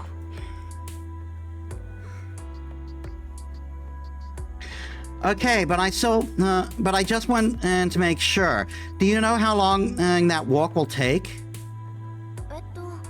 歩いてだと1時間ぐらいかしらね。まあ、遅くなったら帰りはタクシーでも拾えばいいでしょ。I don't have that kind of money, and my point is more about whether it's safe for a girl to walk around at this hour. You know, it's been dangerous recently. I don't want to be responsible if something happens to you. 安心しなさい。相手がどんなやつだろうとちょっかいなんて出してこないわ。エミヤ君を忘れてるみたいだけど、そこにいるセイバーはとんでもなく強いんだから。Oh. Now that she mentions it, if anyone picks a fight with Saber, they're dead for sure. リン、シロは今何を言いたかったのでしょう。私には理解できなかったのですが。I forgot that she wore that! what? I completely forgot that she wore that. Eh?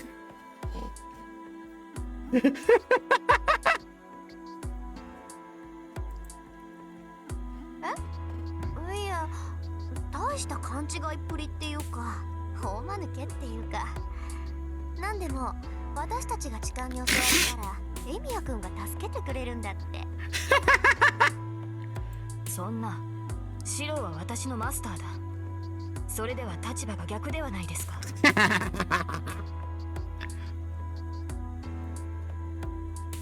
そういうの考えてないんじゃない？魔術師とかサーバントとかどうでもいいって感じ。あいつの頭の中、一度見てみたくなったわね。Tosaka and Saber seem to be on good enough terms to chat now. Saber has been quiet ever since I stopped her from leaving the house as she was.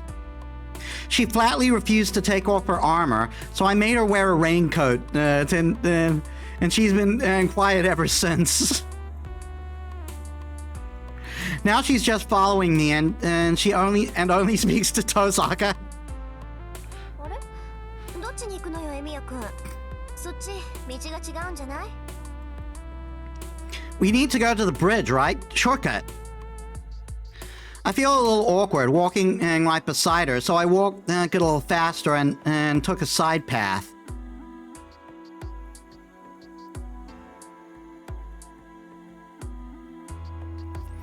We enter a park along the riverside. All we need to do to cross the bridge is reach Shinto. こんな道あったんだ。そっか。橋には公園からでも行けるんだから、公園を目指せばいいのね。Maybe it's the park at night. Tosaka, she stands there staring up at the bridge. Looks prettier than I have seen her at school. This isn't good. Let's just go. We didn't come here to goof off. I remind Tosaka to hurry and start climbing the stairs. Once we reach the road at the side of the bridge, it's just a straight shot to Shinto.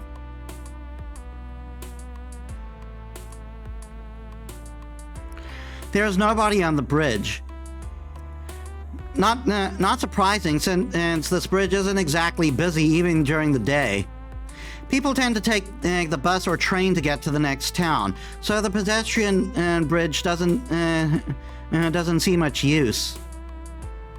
It's a pretty good distance, and the bridge itself seems a little unsteady, so people might worry it could collapse at any time. Probably why this isn't a very popular spot for dates, even though the location and an ambiance are perfect. What is in your head, Shiro? Stop thinking about such stupid crap. Saber follows silently while Rin walks beside me. I hurry across the bridge as fast as I can and try not to think too much about the two girls with me.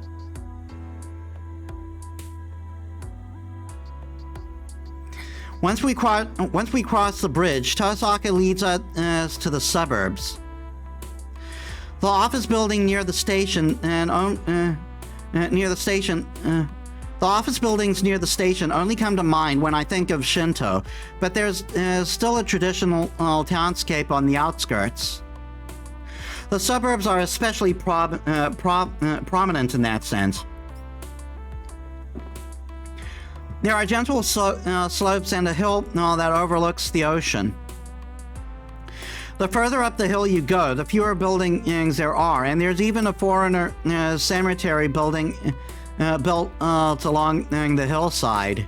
この上が教会よ。エミヤくんも一度ぐらいは行ったことがあるんじゃない？ No, never.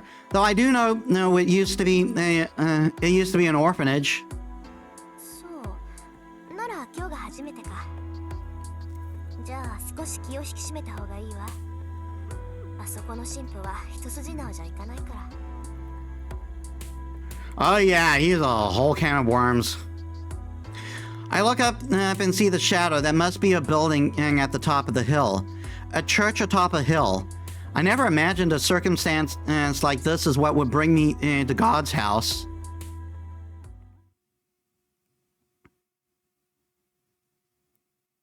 Whoa, this is amazing. The church is magnificent. The whole hilltop seems to be a church grounds, and I'm greeted by a huge open space. It's the moment I reach the top of the hill. The church at the other side of the vast open space isn't all that big, but it seems to loom over everywhere, intimidating any visitors. シロ、私はここに残ります。 Eh? Why? We came all this way. Yeah, I can't just leave you here. 私は教会に来たのではなく、シロを守るためについてきたのです。シロの目的地が教会であるのなら、これ以上遠くには行かないでしょう。ですから、ここで帰りを待つことにします。 Saber is frank in her response. I can't see her budging at this point, so I decided to respect her decision. All right, then I'll be back. 誰であろうと気を許さないように、マスター。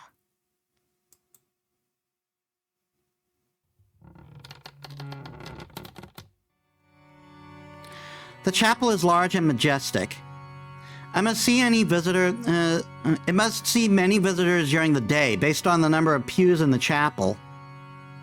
The priest must have incredible authority if he's responsible for a church as grand as this one. Tosaka, what kind of man is this priest here? Is the priest here? どんな人かって説明するのは難しいわね。10年来の知人だけど、私だって未だにあいつの性格はつかめないもの。 Known him for over a decade. That's a long time to know someone. Are you two related or something? 親戚じゃないけど、私の後見人よ。ついでに言うと、兄弟子にして第二の師っていうところ。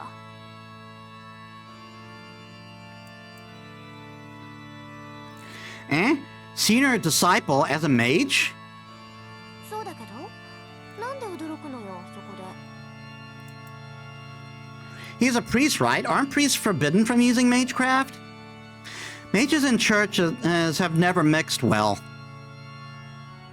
Mages belong to a large organization called the Mages Association, but there is also a hidden group operating in the shadows of the most widespread religion. Not one normal person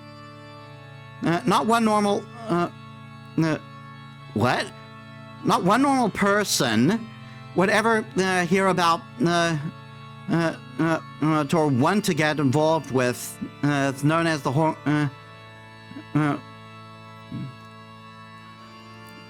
this is worded weird. A hidden group operating in the shadows of the most spread religion. Not one normal people would hear about or want to get involved with, known as the Holy Church. The two have nothing in common. They may have a sort of surface alliance, but they're constantly trying to kill each other given half a chance. The church loathes heretics. They are out to exterminate anything inhuman in the world, including users of magecraft. In the church's eyes, only saints are permitted to perform miracles. All other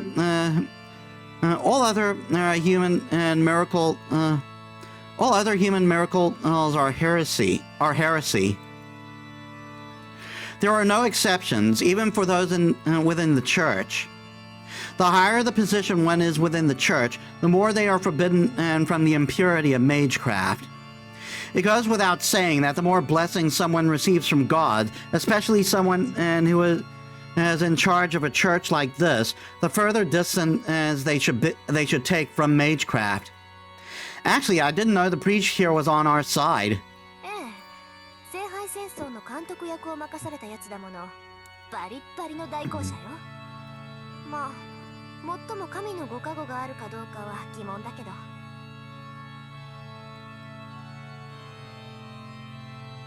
Tosaka's footsteps echo as she walks toward the altar. I'm not sure whether you're supposed to be walking around here without the priest, but it's pretty late. The priest wouldn't be in the chapel at this hour. I guess he'd be in his private room out back. Huh, so what's this priest's name? I think you said Kotomine or something earlier? 名前は琴峰綺麗。父さんの教え子でね。もう10年以上顔を合わせてる腐れ縁よ。まあ、できれば知り合いたくなかったけど。Ouch. 同感だ。私も死を敬わぬ弟子など持ちたくはなかった。Tap, tap. I hear footsteps. A man slowly emerges from the far side of the altar. He must have noticed when we entered the chapel. 再三の呼び出しにも応じぬと思えば、変わった客を連れてきたな。彼が7人目というわけか、リン。そう。一応魔術師だけど、中身は点で素人だから見てられなくって。確かマスターになった者はここに届けを出すのが決まりだったわよね。あんたたちが勝手に決めたルールだけど、今回は守ってあげる。それは結構。なるほど。ではその少年には感謝しなくてはな。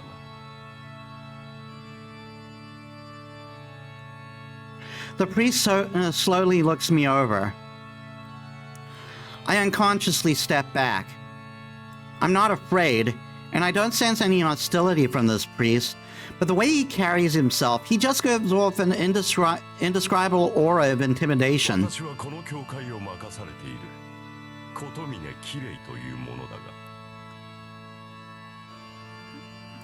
君の名は何というのかな。7人目のマスター。It's Shiro Amiya, but I don't remember signing up to be a master. I brace myself, glaring at the priest so as not to buckle under that intimidating presence. エミヤ、シロ。Huh? That intimidating aura grows chilly. The priest smiles as if pleased. That smile of his. I can't explain it, but it makes me... 礼を言う、エミヤ。よくリンを連れてきてくれた。君がいなければあれは最後までここには訪れなかったろう。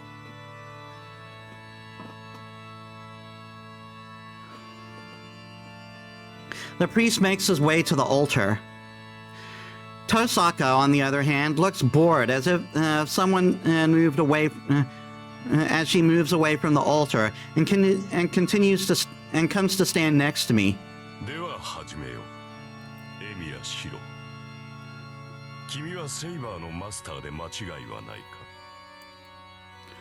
That's not entirely true. I did form a contract with Saber, but I have no idea what the hell Masters and the Holy Grail Wars are. If proper mages are the only ones who can be masters, then you should pick a different master. なるほど。これは重傷だ。彼は本当に何も知らないのか、リン。だから素人だって言ったじゃない。そのあたりからしつけてあげて。そういう追い込み得意でしょ、あんた。Tosaka practically pawns me off on the priest, still looking bored. ほう。これは、そういうことか。よかろう。お前が私を頼ったのはこれが初めてだ。エミやシローには感謝をしてもしたりないな。I don't like how you said that. The more I hear them talk, the more uneasy I get. まず君の勘違いを正そう。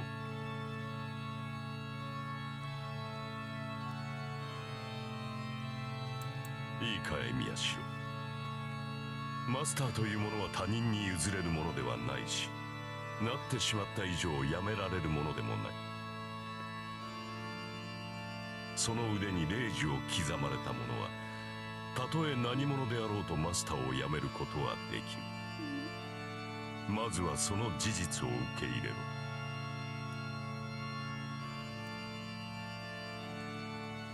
I can't quit. I can't quit? Why not? 霊視とは聖魂でもある。マスターとは与えられた試練だ。都合が悪いからといって放棄することはできん。その痛みからは聖杯を手に入れるまでは解放されない。お前がマスターを辞めたいというのであれば、聖杯を手に入れ斧が望みを叶えるより他はあるまい。そうなれば何もかもが元通りだぞエミヤシロ。お前の望み、そのうちに溜まった泥を全てかき出すこともできる。そうだ、初めからやり直すこととて可能だろうよ。故に望むがいい。もしその時が来るのなら、君はマスターに選ばれた幸運に感謝するのだからな。その目に見えぬ火傷の跡を消したいのならば、聖魂を受け入れるだけでいい。You know a little too much for my liking. What? I feel faint. The priest's words don't make any sense. The more I listen, the more I'm confused. Yet his words permeate in my mind, staining me like blood. キレ、回りくどい真似はしないで。私は彼にルールを説明してあげてって言ったのよ。誰も傷を開けなんて言ってない。Her voice interrupts the priest's words. Tosaka? My confused mind snaps back. そうか。こういった手合いには何を言っても無駄だからな。せめて勘違いしたまま道徳を拭い去ってやろうと思ったのだ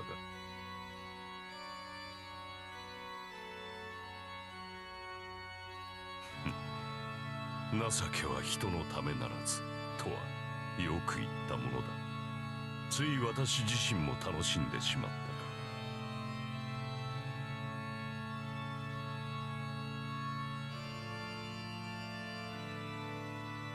か。And yet, somehow, he's still not worse than Shinji. 何よ、彼を助けるといいことあるっていうの？あんたに。あるとも。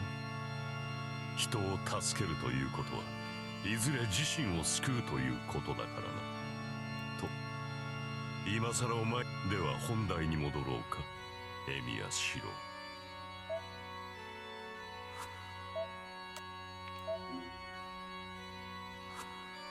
あるとも。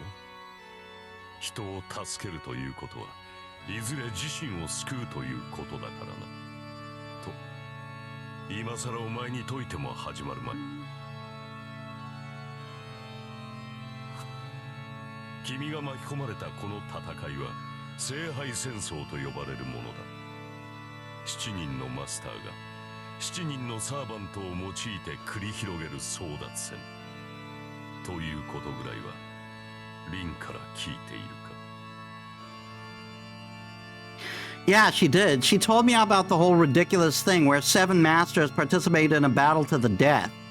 そうだ。だが我らとて好きでこのような非道を行っているわけではない。全ては聖杯を得るにふさわしいものを選抜するための儀式だ。何しろ物が物だからな。所有者の選定にはいくつかの試練が必要だ。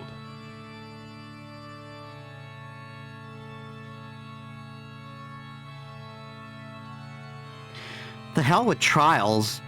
I bet this priest doesn't think of the Holy Grail War as a trial at all. Wait, you keep saying Holy Grail. What even is that? You don't mean the actual Holy Grail, right? The Holy Grail, a goblet said to have received the blood of a saint. It is considered to be one of the greatest sacred relics of all time, and it is said to perform a variety of miracles. One of the most widely held beliefs is that whoever holds the Holy Grail can possess the entire world. But that seems kind of unlikely, since the Holy Grail itself probably doesn't even exist. Stories of the Holy Grail that can grant any wish appear in numerous myths and legends around the world. But that's about it. A mythical power that none claim has ever actually existed or even replicated. That is the Holy Grail. So what is it, Kire Kotamine?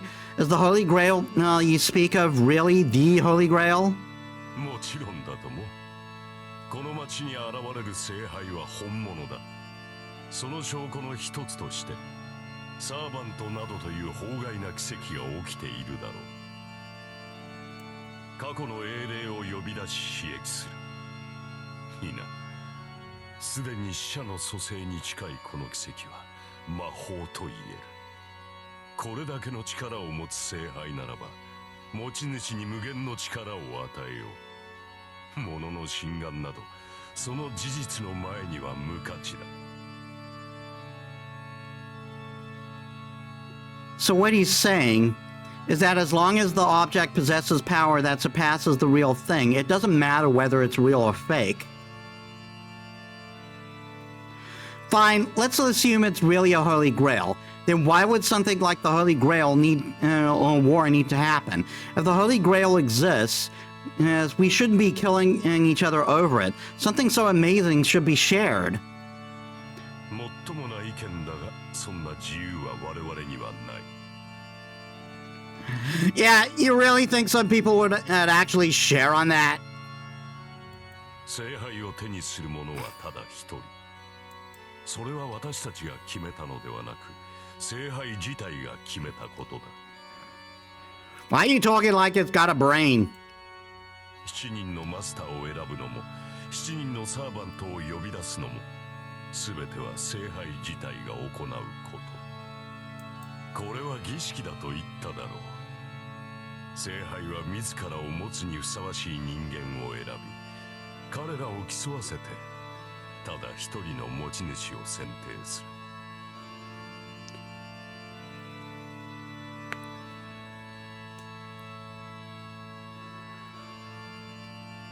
それが聖杯戦争。聖杯に選ばれ、手に入れるために殺し合う恒例儀式というわけだ。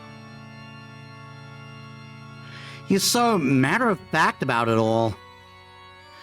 I have no response, so I just stare at my left hand. There's an inscription on my hand, a mark these two called a command spell. As long as I have this mark, I'm told I can't quit being a master. That still doesn't make sense. Just because only one person can be selected, there's no reason for all the other masters to die. ちょっと待って。殺すしかないっていうのは誤解よ、エミヤ君。別にマスターを殺す必要はないんだから。Yeah, but you talk about it like you were talking about it like that wasn't a requirement. Mixed messages. Huh? But you said it's a battle to the death. Even Kotomine said that. 殺し合いだ。キレイは黙ってて。あのね、この町に伝わる聖杯っていうのは霊体なの。だから物としてあるわけじゃなくて、特別な儀式で呼び出す。つまり降霊するしかないってわけ。で、呼び出すことは私たち魔術師だけでもできるんだけど、これが霊体である以上、私たちには触れられない。この意味わかる？ I do. Only spirit forms can touch other spirit forms. Oh, so that's why you need servants. そういうこと。ぶっちゃけた話、聖杯戦争っていうのは自分のサーバント以外のサーバントを撤去させるってことよ。だからマスターを殺さなければならないという決まりはないの。 Yep, as long as the servant's gone, there's you're one step closer. Why didn't they tell me that earlier? Honestly, Tosaka and that priest are both pretty wicked. Hey, Bear, welcome to the stream. How's your day?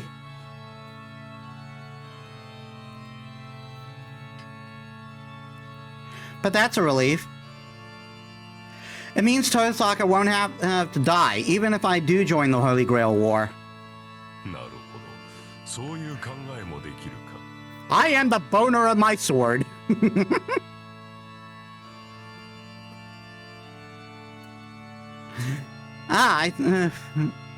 Well, yeah, he said that. ではエミヤシロ、一つ尋ねるが、君は自分のサーバントを倒せると思うか？ In a word? In 2 words? Fuck no. Defeat Saber? Of course not. Besides, Magecraft is useless against her. She's insanely strong with her sword. ではもう一つ尋ねよ。つまらぬ問いだが、君は自分がサーバントより優れていると思えるか？ Once more, I reiterate, fuck no.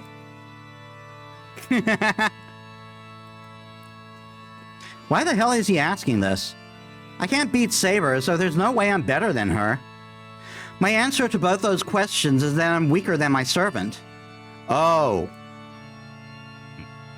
そういうことだ。サーバントはサーバントをもってしても破りがたい。ならばどうするか。そら、実に単純な話だろう。サーバントはマスターがいなければ存在できぬ。いかにサーバントが強力であろうと、マスターが潰されれば、そのサーバントも消滅する。ならば。Now I get it. Nobody would make things harder for themselves. If someone wanted to make sure they won, killing the master would be the much easier path. Yeah, I get it now. It's easier to defeat the master than the servant. Let me ask you this then. If the servant is defeated first, is their master no longer a master? If servants are the only ones who can touch the Holy Grail, then the master who lost their servant becomes obsolete, right? いや、霊樹がある限りマスターの権利は残る。マスターとはサーバントと契約できる魔術師のことだ。霊樹があるうちはいくらでもサーバントと契約できる。マスターを失ったサーバントはすぐに消えるわけではない。彼らは体内の魔力が尽きるまでは現世にとどまれる。そういったマスターを失ったサーバントがいれば、サーバントを失ったマスターとて再契約が可能となる。We actually saw that happen during Samurai Remnant. できるというわけだ。 In fact, how many servants made a contract with us in Samurai Remnant? だからこそマスターはマスターを殺すのだ。下手に生かしておけば新たな障害になる可能性があるからなる。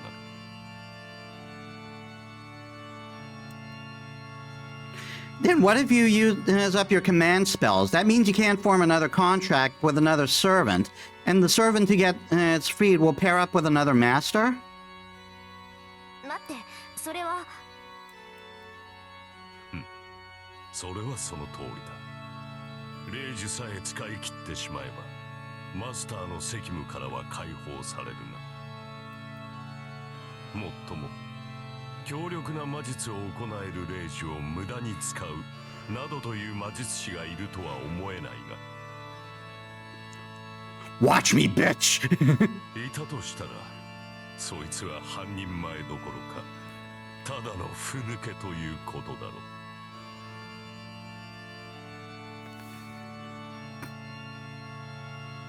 Challenge accepted. The priest laughs as if he can see right through me. This is starting to get to me. The priest's tone is provoking. 納得がいったか。ならばルールの説明はここまでだ。さて、それでは初めに戻ろう。エミヤシロ、君はマスターになったつもりはないと言ったが、それは今でも同じなのか。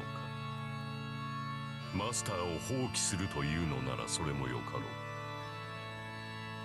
君が今考えた通り、レイジを使い切ってセーバーとの契約を立てばよい。その場合、聖杯戦争が終わるまで君の安全は私が保証する。 What? Hold on a minute. Why the hell would you need to guarantee my safety? I can protect myself. 私とてお前に構うほど暇ではない。だがこれも決まりでな。私は繰り返される聖杯戦争を監督するために派遣された。故に聖杯戦争による犠牲は最小限にとどめなくてはならないのだ。マスターで亡くなった魔術師を保護するのは監督役として最優先事項なのだよ。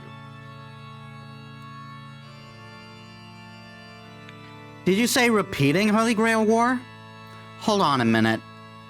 It repeats? Does that mean a battle like this happened before? What the hell do you mean? Are you saying this isn't the first Holy Grail War? 無論だ。でなければ監督役などというものが派遣されると思うか。I mean, he's got a point there, Shiro. If it's a natural phenomena and yet there's an overseer, then it had to have happened before. Well, not natural phenomena, but it's definitely not a man-made phenomena. この教会は生異物を回収する任を帯びる特務局の末端でな。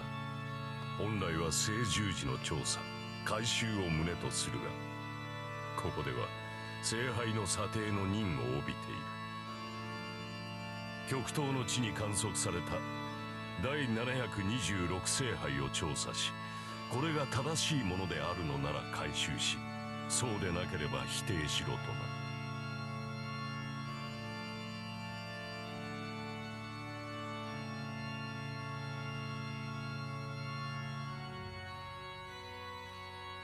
Yeah. There have been 726 at least Holy Grail Wars in Japan, or at least in the Far East, which would include Japan. 726? Are there really that many Holy Grails? さあ、少なくともらしきものならばそれだけの数があったということだろう。Yeah, remember in Samurai Remnant, and what we were fighting for wasn't a Holy Grail, but the Waxing Moon, which was apparently an imitation Holy Grail. そしてその中の一つがこの町で観測される聖杯であり、聖杯戦争だ。記録では200年ほど前が一度目の戦いになっている。以後約50年周期でマスターたちの戦いは繰り返されている。聖杯戦争はこれで5度目。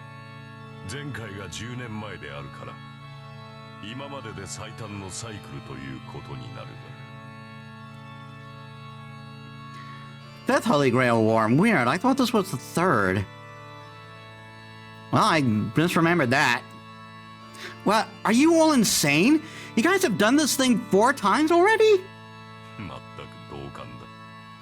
お前の言う通り、連中はこんなことを何度も繰り返してきたのだよ。そう。過去繰り返された聖杯戦争は、ことごとく苛烈を極めてきた。マスターたちは斧が欲望に突き動かされ、魔術師としての教えを忘れ、ただ無差別に殺し合いを行った。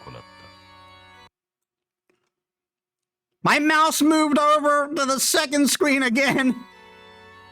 君も知っていると思うが、魔術師にとって魔術を一般社会で使用することは第一の罪悪だ。魔術師は斧が正体を人々に知られてはならないのだから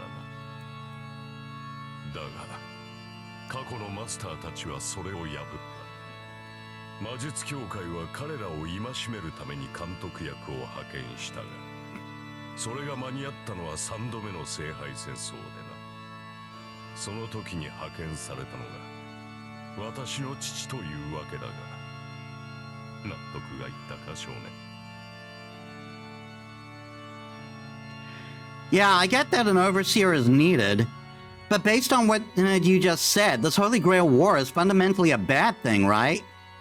ほう、立ちが悪いとはどのあたりだ。The previous masters willingly broke the laws of mages, right? Then let's say the Holy Grail is real. What if whoever survives and is selfish and uses the Holy Grail for their own selfish purposes?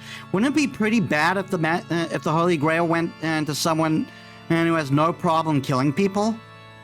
If the association's job is to supervise mages, shouldn't you be the one punishing those types of folks? I'm hoping to finally confuse him with this question.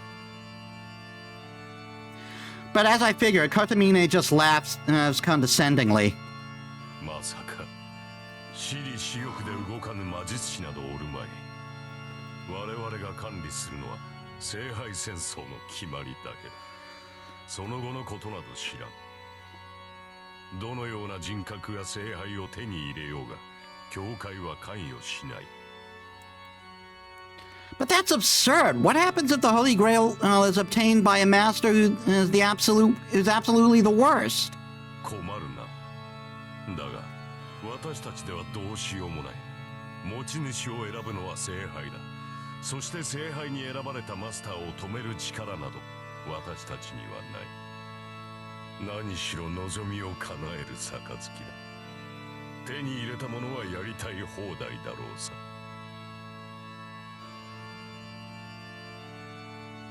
しかしそれが嫌だというのならお前が勝ち残ればいい。他人を当てにするよりはその方が何よりも確実だろう。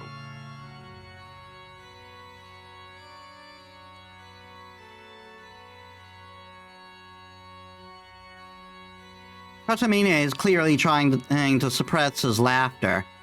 It's like he's enjoying watching my awkward resistance to becoming a master. どうした少年。今のはいいアイデアだと思うのだが、参考にする気はないのかな。That's none of your business. First of all, I have no reason to fight. I'm not interested in the Holy Grail, nor do I feel like a master even if you tell me otherwise. ほう。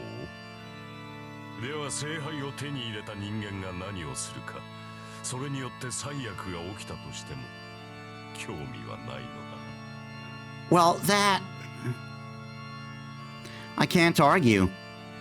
Damn, this guy is just so hard to deal with.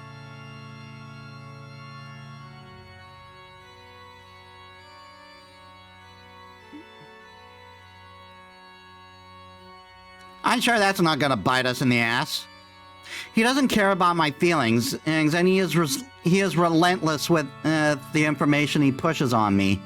理由がないのならそれも結構。ならば10年前の出来事にもお前は関心を持たないのだな。 10 years ago? そうだ。前回の聖杯戦争の最後にな。ふさわしくないマスターが聖杯に触れた。そのマスターが何を望んでいたかは知らん。我々にわかるのはその時に残された災害の爪痕だけだ。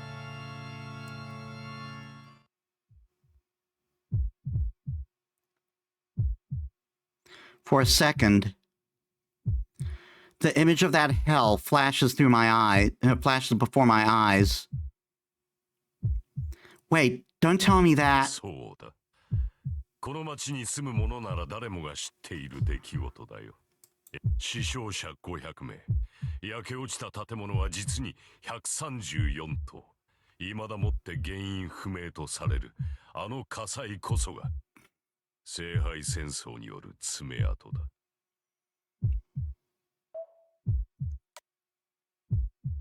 そうだ。この町に住む者なら誰もが知っている出来事だよ。エミヤシロ。I feel sick. My vision blurs. I lose focus and I can't concentrate. My legs are about to buckle. Before that can happen, I plant my feet. I grit my teeth and maintain my composure. Raw, seething anger is the only thing holding my nausea at bay. エミヤくん、どうしたのよ。いきなり顔面真っ白にしちゃって。そりゃあんまり気持ちのいい話じゃなかったけど、ほら、なんなら少し休んだりする？ I must have really looked pale. I know it's rare for someone like Tosaka to be concerned about the likes of me. Don't worry, I feel better after seeing you look at me so weird. ちょっと、それどういう意味よ？ Nothing, exactly what I said, so don't worry about it. ならいいけど、余計に悪いじゃない、このド変僕。The school's honor student, Rin Tosaka, smacks me upside the head. And just like that, my nausea and anger disappear.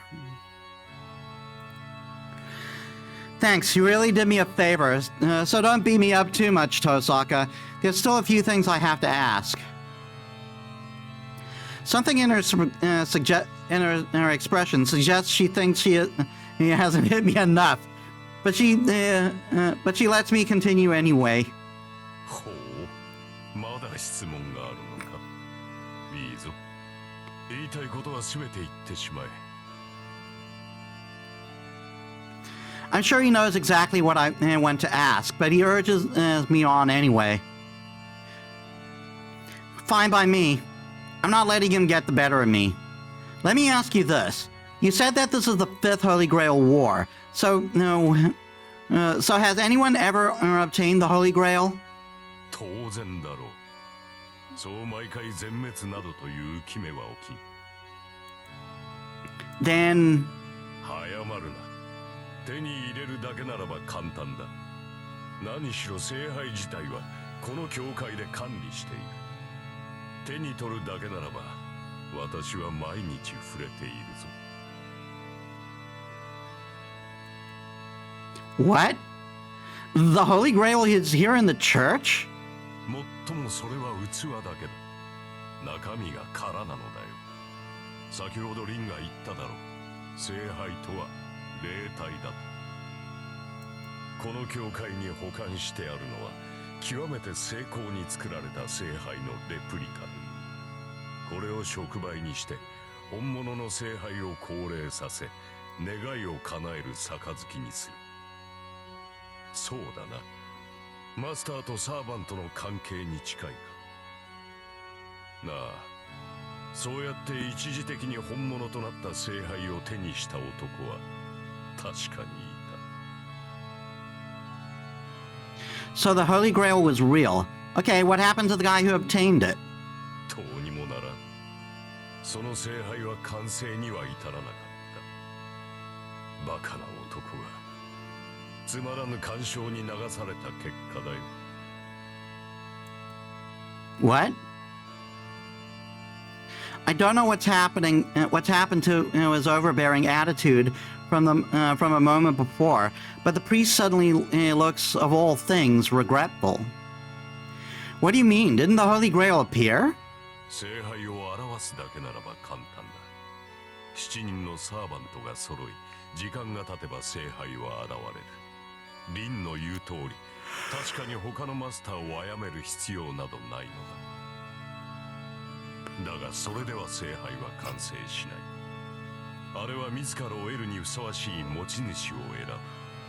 故に戦いを回避した男には聖杯など手に入らなかっ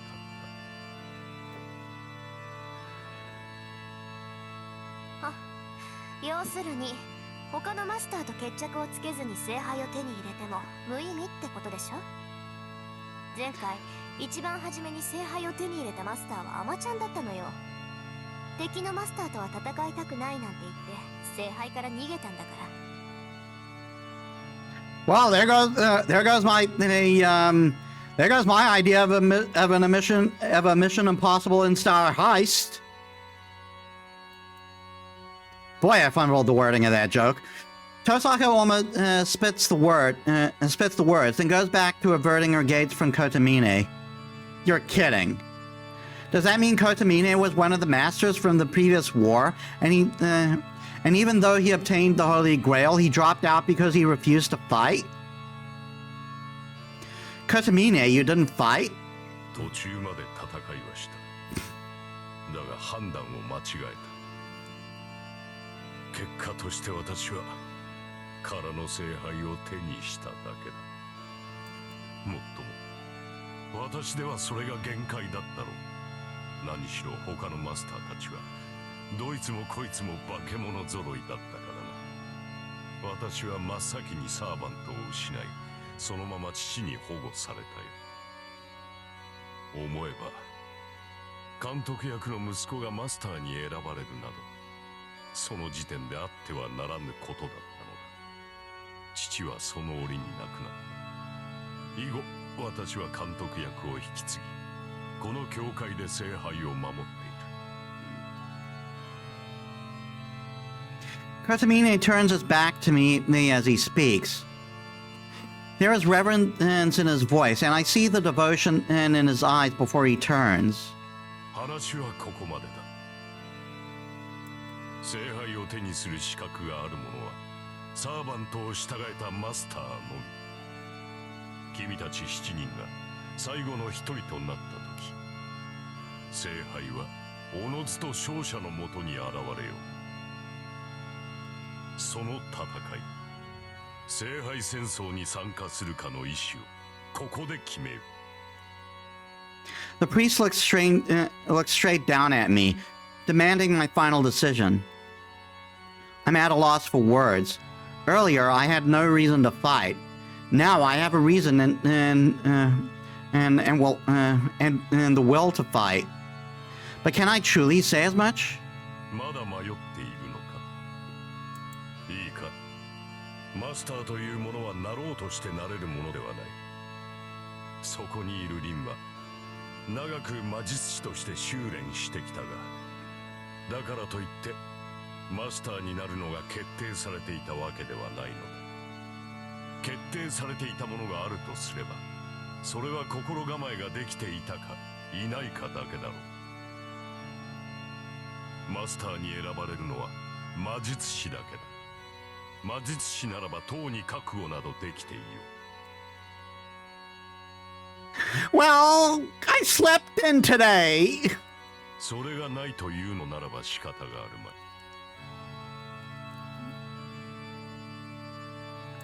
お前もお前を育てた師も出来損ないだ。そんな魔術師に戦われても迷惑だからな。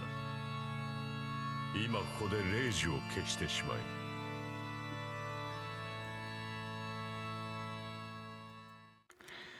He doesn't need to ask anything else. Okay, I'm going to save this one in a different slot.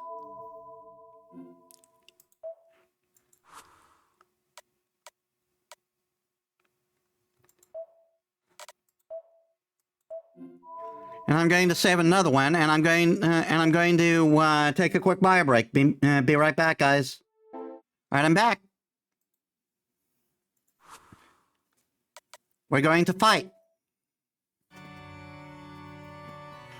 I'm not going to run away. To be honest, all this Holy Grail War and Master stuff doesn't feel real to me. But if my only choices are to fight or run, I'll never run away. Even the priest told me that I should be prepared if I'm a mage. That's what I need to decide. That's why I need to decide. Shiro Emiya is a mage, even if not yet a full-fledged one. I've always admired Kuretsuga Emiya, and I decided to follow in his footsteps to be a champion of justice. So I will fight as a master. If you're telling me that the cause of the fire 10 years ago was the Holy Grail War, then I can't let something like that happen again. The priest gives me a satisfied smile, as if he likes my answer. I take a deep breath. I'm done wavering. A man has said that he's going to fight.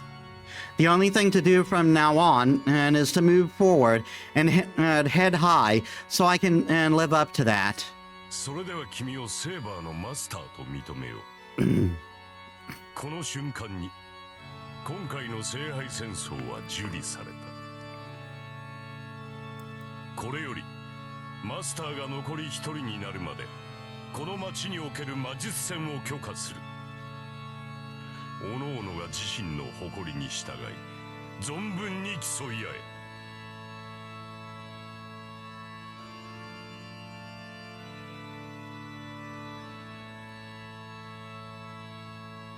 The priest's voice echoes heavily through the chapel. The declaration is utterly meaningless. Only Tosaka and I are here to hear it anyway. He just rang a metaphorical bell to kick things off as a formality, I guess. 決まりね。それじゃあ帰るけど、私も一つぐらい質問していい？キレ。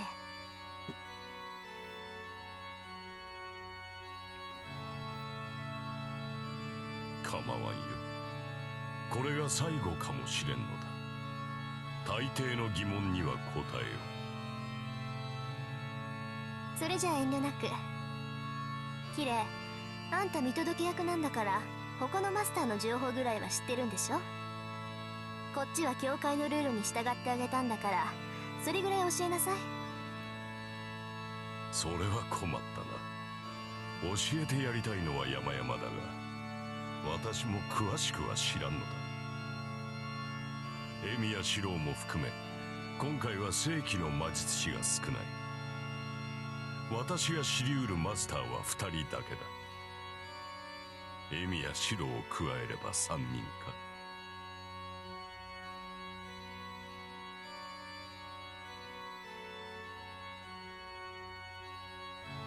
あ、そう。なら呼び出された順番ならわかるでしょ。仮にも監視役なんだから。うん。1番手はバーサーか。2番手はキャスターだな。あとはそう大差はない。先日にアーチャー、そして数時間前にセイバーが呼び出された。そう。それじゃあこれで正式に聖杯戦争が開始されたということだ。リン、聖杯戦争が終わるまでこの教会に足を運ぶことは許されない。許されると自分のサーバントを失って保護を願う場合のみでしょ。それ以外にあんたを頼ったら減点ってことね。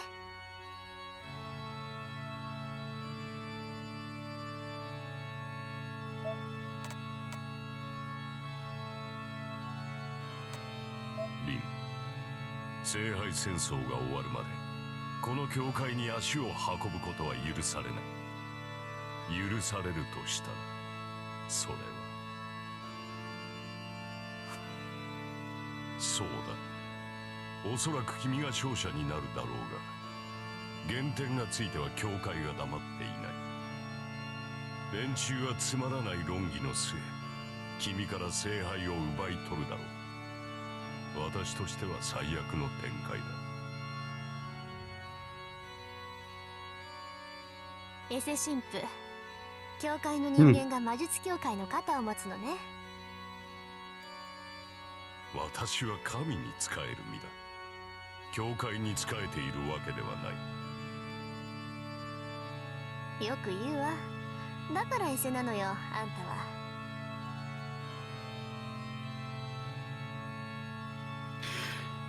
Tosaka turns her back on the priest. Without saying goodbye, she makes her way towards the exit. Hey, is that okay to do, Tosaka? Isn't he your senior? Shouldn't she have a little more to say than that? いいわよそんなの。むしろ縁が切れてせいせいするぐらいだもの。そんなことよりあなたも外に出なさい。もうこの教会に用はないから。Tosaka cuts through the chapel without stopping and leaves the church. I sigh and follow Tosaka. But then... I sense something and turn around. No one told me this was a horror game! I don't know when and he caught up, but the priest is right behind me, looking down at me. What, you got something else to say to me? I'm talking big, but I take a step back. This priest scares the hell out of me. I don't know what it is, but maybe he just rubs me the wrong way. Whatever it is, I can't make myself like him. I'm going home if you've got nothing. I head for the exit, trying to escape his stare. But at that moment... 喜べ少年。君の願いはようやく叶う。 The priest speaks like he's some kind of divine oracle. Those words, aren't they a reflection of my true feelings, Shiro Miya's true intentions, and that I wasn't even aware of? What are you saying? 分かっていたはずだ。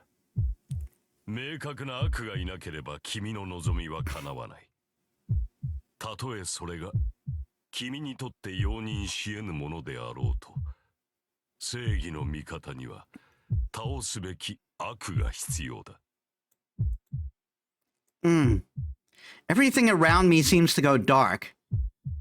The priest says Shiromiya's greatest wish and his ugliest wish are two sides of the same coin. That's right, my wish to protect something means that I'm also wishing for something to protect people from. Why, you... But I would never wish for something like that. I don't even remember ever desiring that. A wish so unstable just means that what I'm aspiring to do is contradictory. Yet the priest brings it up, as if to say, "Good thing you have an enemy now." 何？取り繕うことはない。君の葛藤は人間としてとても正しい。Can I beat you with a stick? I try to shake off the priest's words and head outside.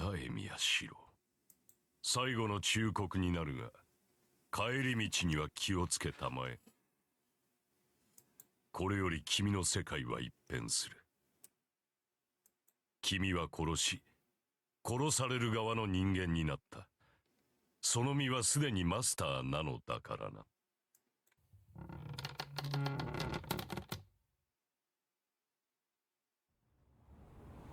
As soon as I leave, the weight on my shoulders seems to lift. It might be because I'm away from the priest. I mean, I would be relieved to be away from him too. But it might also be because I see Tosaka conspicuously in her uniform, and the blonde girl in a raincoat. The slightly mismatched sight of those two standing together relieves whatever pressure I felt. Saber is still silent. She looks at me and seems to want to know what I decided. 行きましょう。町に戻るまでは一緒でしょ、私たち。Tosaka starts walking, her pace brisk. Saber and I follow suit, and the three of us leave the church grounds. We walk down the hill. We hadn't talked so much on the way there, but there is even less conversation on the way back. Even someone as dull as me knows why. After our visit to the church, I accepted my position as a master. That must be why Tosaka is keeping her distance. I get it, but I don't like the idea of seeing Tosaka in that light. Tosaka, how's your servant? あーちゃんなら無事よ。まあセイバーにやられたダメージは簡単に消えそうにないからしばらく実体化はさせられないだろうけど。Does that mean he isn't by your side? ええ、私の家でかくまってる状態。今他のサーバントに襲われたら不利だから傷が治るまでは有利な場所で敵に備えさせてるの。 I see. And like my house, I'm sure Tosaka's house is well fortified against enemies. A mage's home is like a fortress. There's not much chance of defeating them there. Which means enemies tend not to try attacking them at home. The bounded field around our house just notifies us of intruders, but even having that makes a big difference. By the way, Tosaka, the priest mentioned he was the overseer of the Holy Grail War. Does that mean he knows who your servant is? 知らないはずよ。私教えてないもの。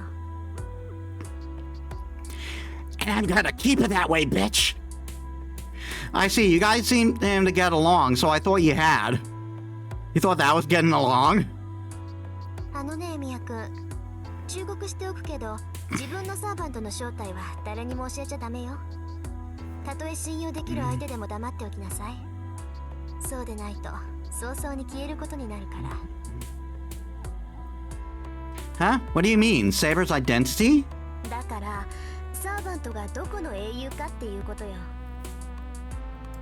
いくら強いからって戦力を明かしてちゃいつか寝首をかかれるに決まってるでしょ。いいから後でセーバーから新名を教えてもらいなさい。そうすれば私の言ってることがわかる。けどちょっとタンマ、エミヤ君はあれだからいっそ教えてもらわない方がいいわね。Just come out and say it. Just say, because you're probably, you're an idiot who'll probably start running his mouth as soon as he knows. Why not? エミヤ君隠し事できないもの。なら知らない方が秘密にできるじゃない？ I was joking! Who do you think I am? I can at least follow a strategy like that. そう？じゃあ私に隠していることとかある？Something I'm hiding from you? Well, I feel a hot blush in my cheek as she looks at me. I shouldn't feel guilty, but I wonder if secretly idolizing her even counts in this context. ほら見なさい。何を隠しているか知らないけど、動揺が顔に出るようじゃ向いてないわ。あなたは他にいいところがあるんだから、駆け引きなんて考えるのはやめなさい。She's saying, "Shut up and let your servant do all the fighting." Then what about you? If you're a mum about your servant and even to that priest, does that mean you don't trust him? キレ？まさか。私、あいつを信用するほどおめでたくないわ。あいつはね、教会から魔術協会にくら替えしたくせに、まだ教会に在籍している食わせ者なのよ。人の情報を他のマスターに売るぐらいはやりかねないわ。Yeah. Tosaka huffs, obviously annoyed. I guess Tosaka really doesn't trust that priest. I'm a little relieved, but at the same time, her tone of voice is also conveying a sort of closeness with the priest.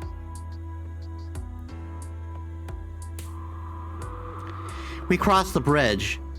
There's nothing else to talk about. A frosty white breath hangs in the winter air.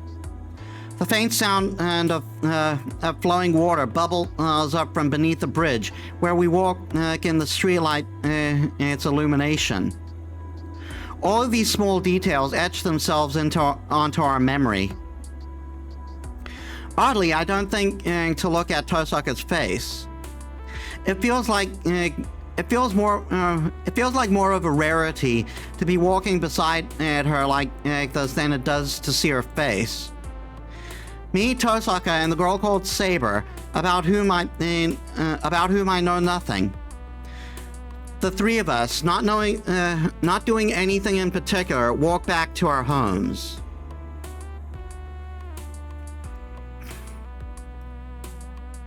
We reach the intersection.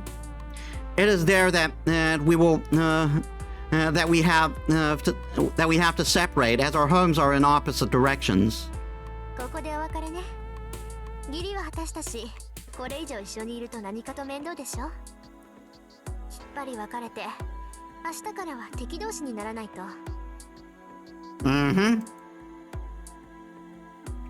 I think she's trying to bring closure to our ambiguous relationship. Tosaka starts talking, but suddenly cuts off. Then I realize something. She didn't explain the rules to me out of obligation. Was she trying to help me, as I knew absolutely nothing, to make things fair for me? And that's why, the moment things are being explained, everything goes back to normal. All that's left is for us to fight each other as masters.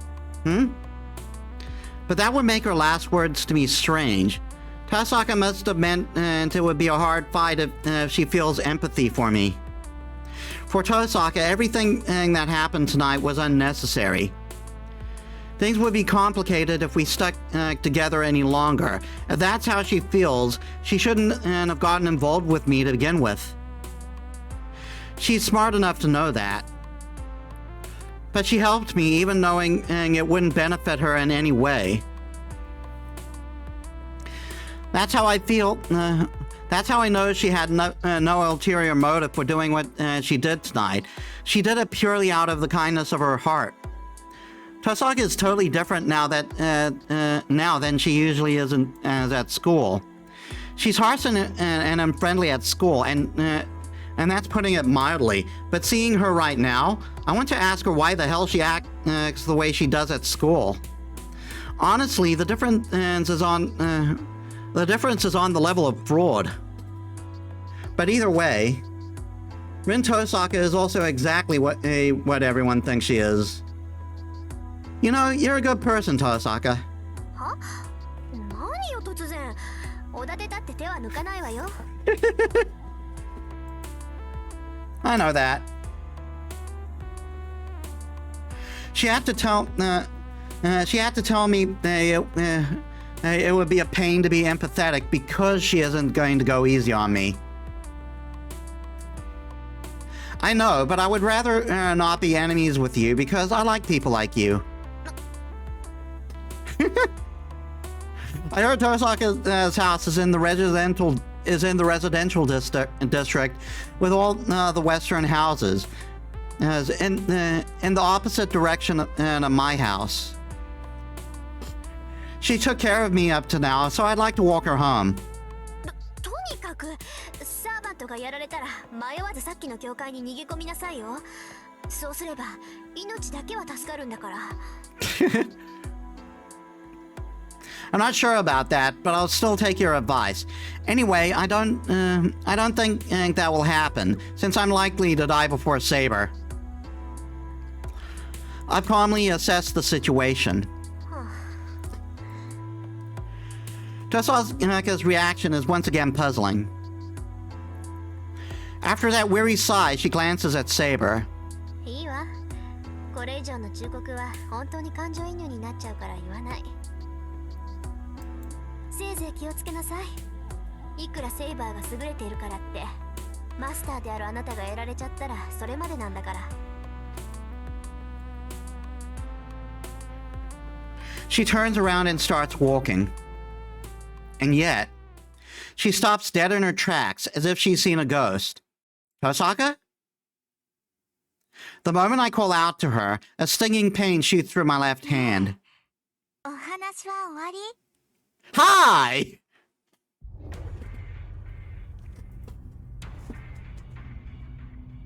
A young voice echoes in the night. The sing-song tone comes unmistakably from a young girl. My eyes are drawn to the top of the hill. I hadn't noticed the choices. I haven't noticed the clouds parting.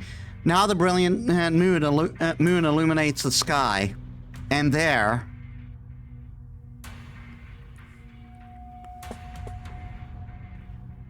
Hi!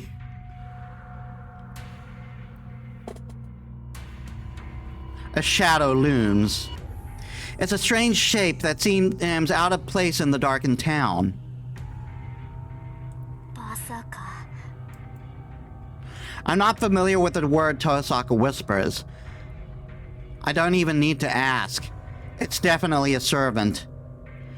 It gives off an overwhelming aura of death that surpasses even the fire from 10 years ago.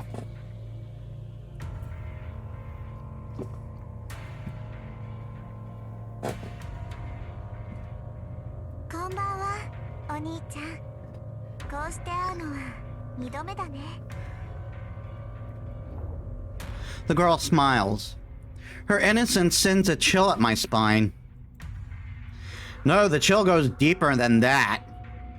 It's not just my body, even my mind freezes. That thing is a monster. I'm not even looking into its eyes, but its intimidating presence paralyzes me. My instinct tells me I'm dead the instant I move. It feels like someone is pressing a knife against my exposed stomach. やば、あいつ桁違いだ。 Yeah, no shit he is.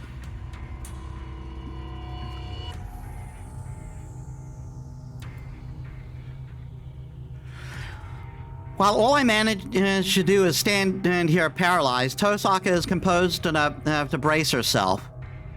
Even that seems futile. I can only see her back, but I still sense her despair. あれ、なんだ、あなたのサーバントはお休みなんだ。つまんないな。2匹一緒に潰してあげようって思ったのに。 The young girl seems displeased that as she stands at the top of the hill looking down on us. This is even worse. That girl knows that Tosaka's servant is not here. And then...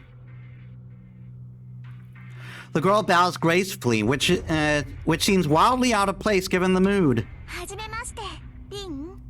私はエリア。エリアスフィール・フォン・アインツベルンって言えばわかるでしょ。アインツベルン。 Tosaka trembles lightly, seeming to recognize the name. The girl smiles, seemingly delighted by Tosaka's reaction. じゃあ行くね。やっちゃえ、バーサーカー。 In a sing-song voice, the girl orders the monstrosity beside her. Oh shit! The giant jumps. In a single leap, this berserker sails all the way from the top of the hill to its bottom, where we stand. Saber surges forward. Her raincoat flutters off her shoulders, blocking my view for a moment. I love how this game does battles. Saber runs towards the berserker, where berserker is about to land. Berserker lands, kicking up a small torrent of air in its wake. The two meet almost simultaneously. The very air shakes. Saber stalks Berserker's rock-like sword with her invisible sword. Saber's mouth twists as she strains. Then Berserker's giant sword moves in a flash, creating a whirlwind. Thunder. The clash of swords, almost tearing through the air, ends in Saber's defeat. I hear something skidding. Saber blocks Berserker's giant sword with her own, but the impact pushes her backwards. Saber buckles. The copper-skinned servant follows her. The monster swings its giant sword again and again, as if it knows how to do nothing else. Saber continues to block it with her sword, unable to dodge the strikes. Saber's sword being invisible doesn't matter. She needs to put all her strength into blocking his attacks, or she's dead for sure. Saber's left with no choice but to remain on the defensive. The only chance Saber has of winning is to find an opportunity to strike between Berserker's attacks. And yet, that's only if Berserker leaves her an opening. His massive black rock sword moves like a raging storm. He is enormous.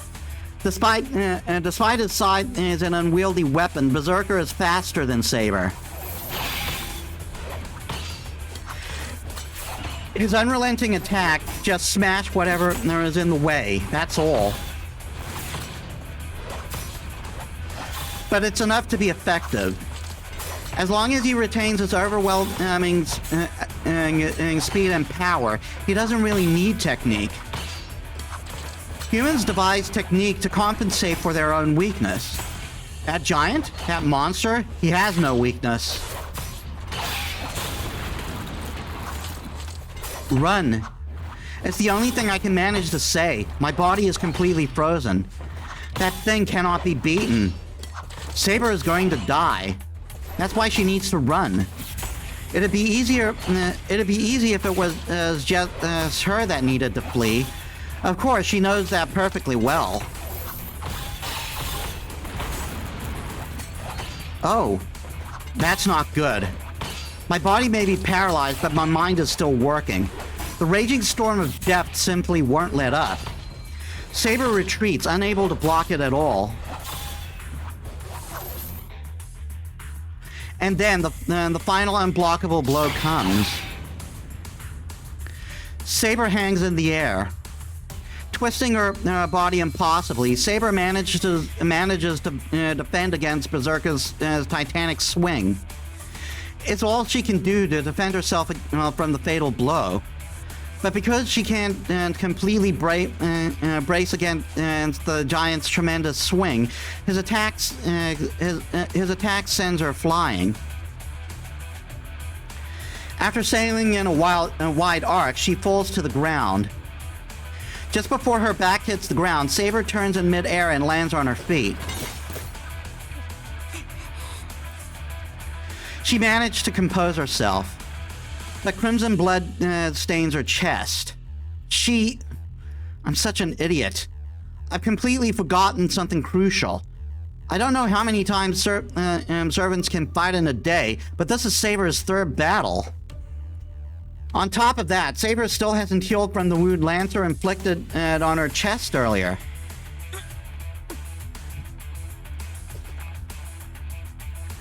Saber shifts her guard and protects her chest. Berserker moves in like a violent wind, striking at Saber while she's hampered by her wound. His blows rain down on her back.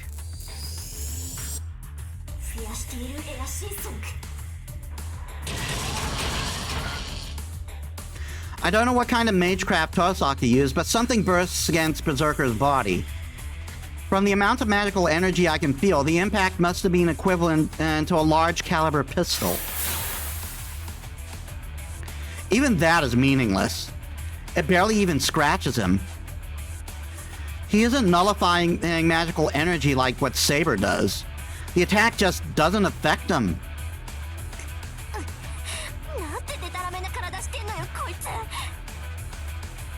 Despite that, Tosaka continues to cast her spell. Berserker just ignores Tosaka's spell and charges at Saber. Saber painfully lifts her head.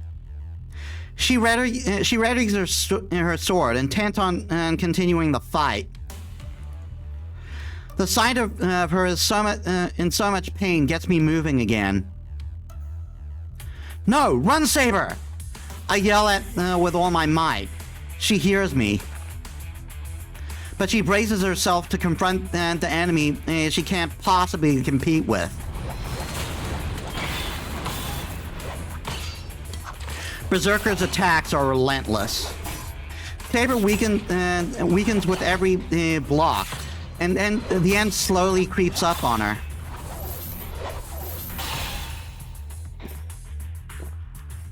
Where in that small frame of hers does such power come from?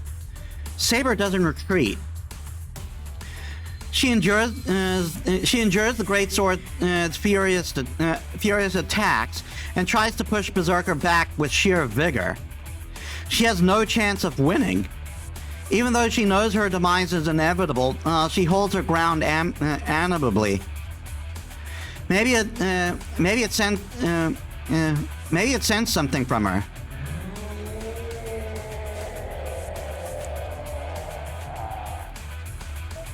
And thus begins the tradition. The monster, silent until now, suddenly roars.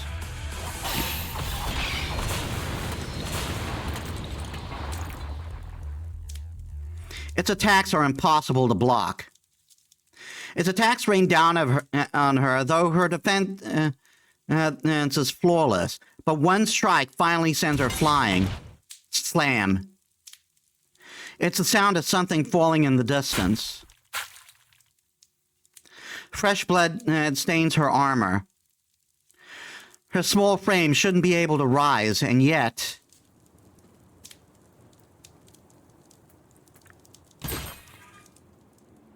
No.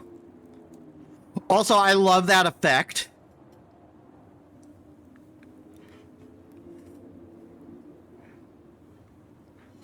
Like, kudos to the artists that drew this.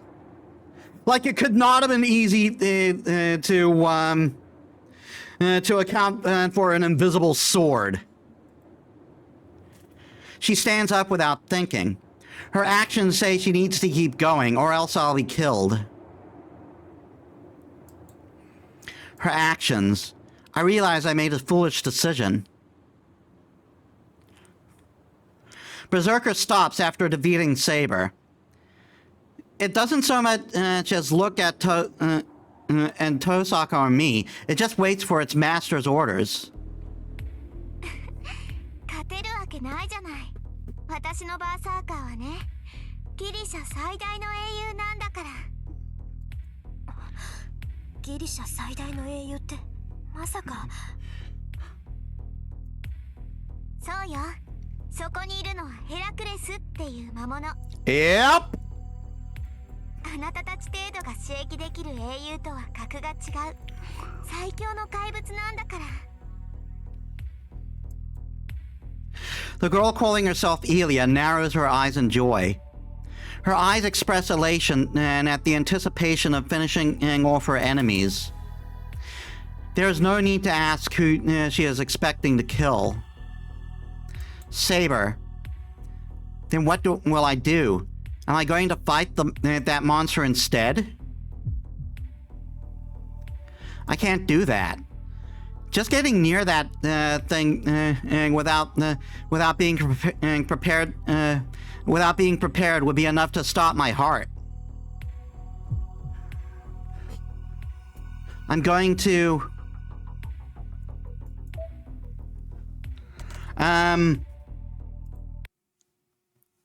I think this is another whoop, wrong thing.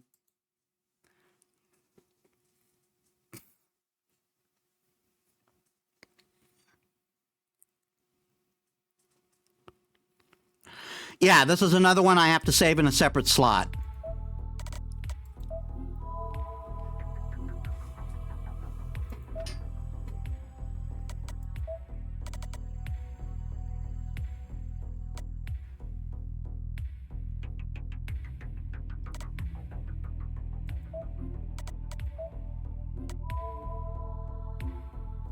Because this game does have bad ends. I'm going to get those. I'm going to get those off stream. I'm going to help Saber, even though it's the dumbest thing I can do. I refuse to abandon someone when they're down. That's how I've always lived my life. And most importantly, I can't leave the girl who fought so hard to protect me. いいわよバーサーカー。そいつ再生するから一撃で仕留めなさい。Berserker rumbles back into movement. Why you? I run for it as fast as I can. I can't possibly do anything against that monster. But the least I can do is get Saber out of the way and save her from Berserker's attack. Well, shit. Eh? I fall. Why? I was going to shove Saber away from Berserker. Then I figure out what to do afterwards. So why? Why? Why am I on the ground, unable to breathe?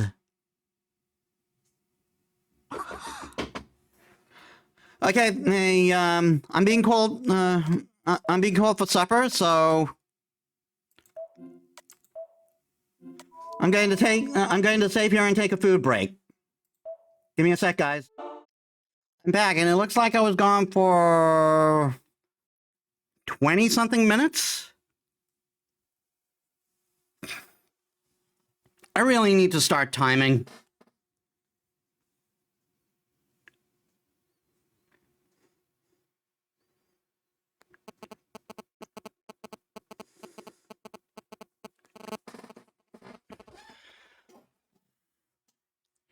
Anyway, back to dying. I hear surprised voices. First is Saber, who is in front of me now. Then there's Tosaka, standing at the distance, looking aghast. And then, for some reason, the girl calling herself Elia stares down at me, dumbfounded. Huh? There's a gaping, ragged hole in the middle of my body. I'm on the ground. On the asphalt. Ah, crap.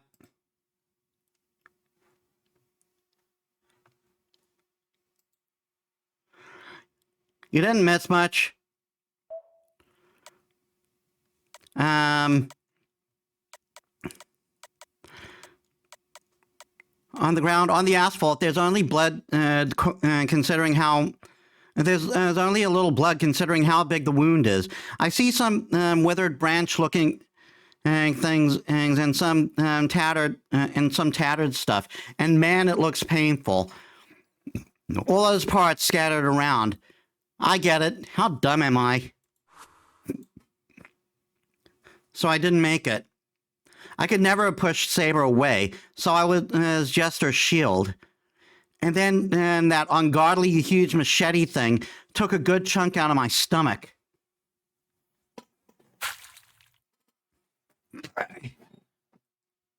I can't believe I failed at a time like this. I tried my best to be a hero of justice, but I screwed it up when it really mattered.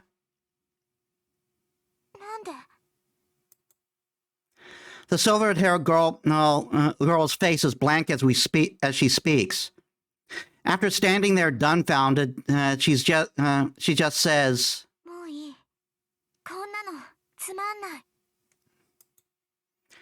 she calls Berserker back without finishing Saber off.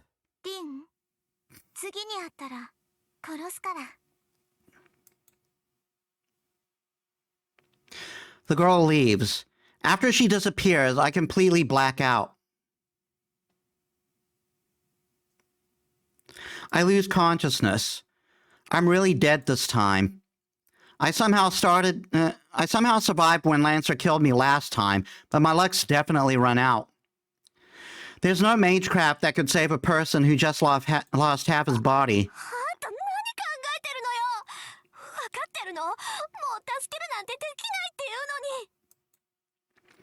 I hear a voice reprimanding me. It must be Tosaka. She sounds like she's really mad, and I feel bad. But I had no choice. I'm not good at everything like her. All I have to work with is my body. That's why the only thing I could do was to risk it all using my own body.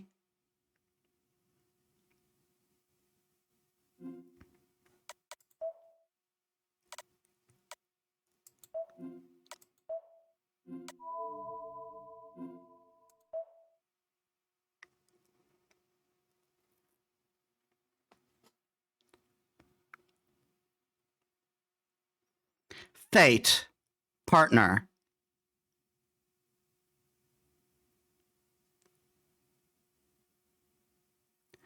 Winter, 5 years ago. It was beautiful. It was a beautiful moonlit lit night.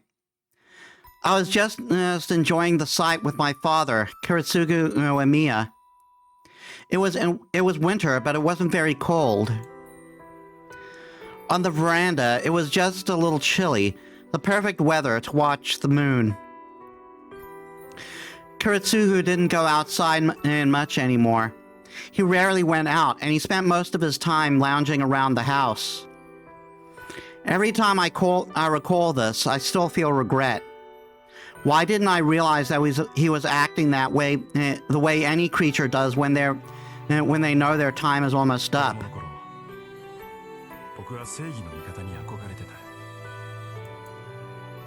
He blurted it out, just out of nowhere.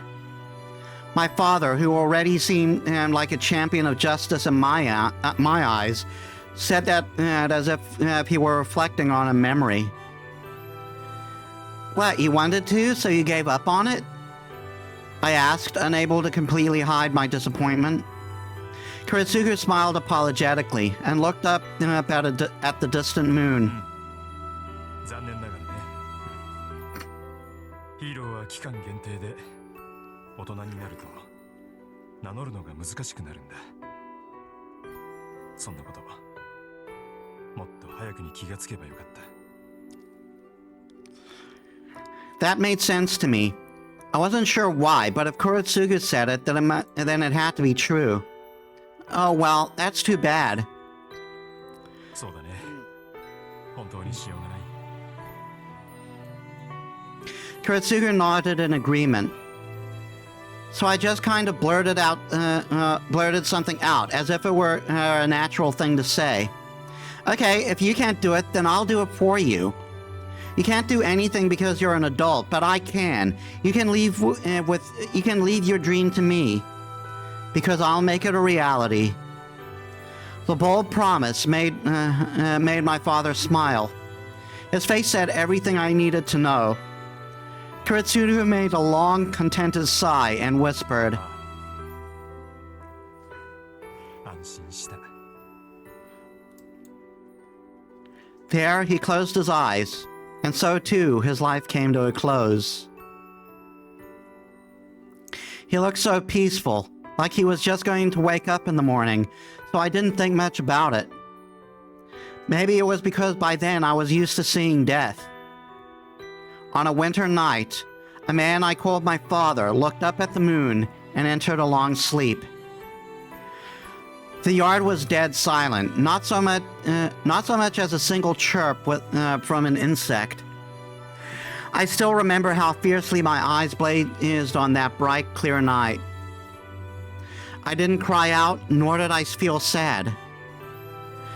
My tears flowed down my cheek until the moon sank past the horizon. This happened in the winter 5 years ago. I probably cried 10 years worth of tears in that time, so after that there was nothing left. Fujini's dad took care of the funeral arrangements, and that's how I ended up living in the Amina mansion all alone. Kiritsugu's passing didn't change anything for me. I was set on becoming a man who champions justice and does what's right. Just like my father, I didn't have time to sit around. That's right. I never talk about this, but I still remember it. 10 years ago, a man saved me from a fire. He picked up a burned, crying child and carried him out of hell, weeping with joy. I've admired him ever since. Nobody saved me. I couldn't save anyone. In the ruins of the fire, there was only a boy who was saved, and the man who saved him. That's why I aspired to be like him. I wanted to become a hero of justice that saves people and doesn't let anyone die. That's who he wanted. That's who he wanted to be, and he passed his wish on to me before quietly letting the curtain fall. It's only natural for a child to follow It's only natural for a child to follow in their father's footsteps. And me as Shiro must become a hero of justice and save someone in the same way that he was once saved. I swore to myself I would do it. I vowed to fulfill the dream of the man that I most admired. But honestly, I didn't know how. What did Kuretsugu mean by doing the right thing and championing justice? How can I grow up faster? Is there some magical way to make Kuretsugu's dream of making everyone happy come true? Seriously, what am I supposed to do when I become a master and I can't get the blonde girl with me out of my head?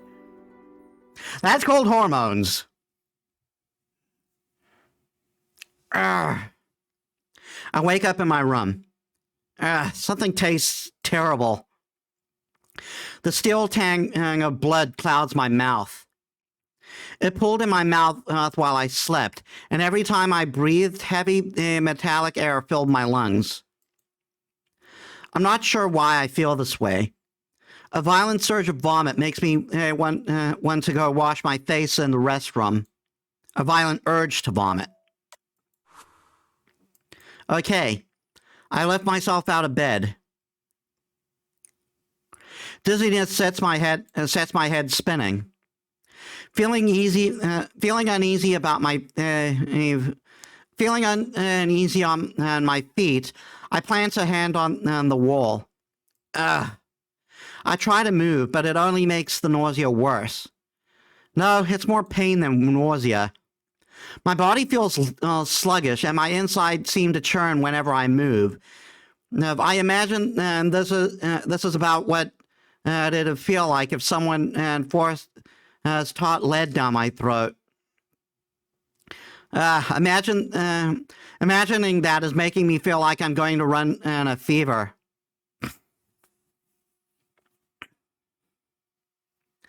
I wipe the sweat from my forehead and hobble out of my room, leaning against the wall.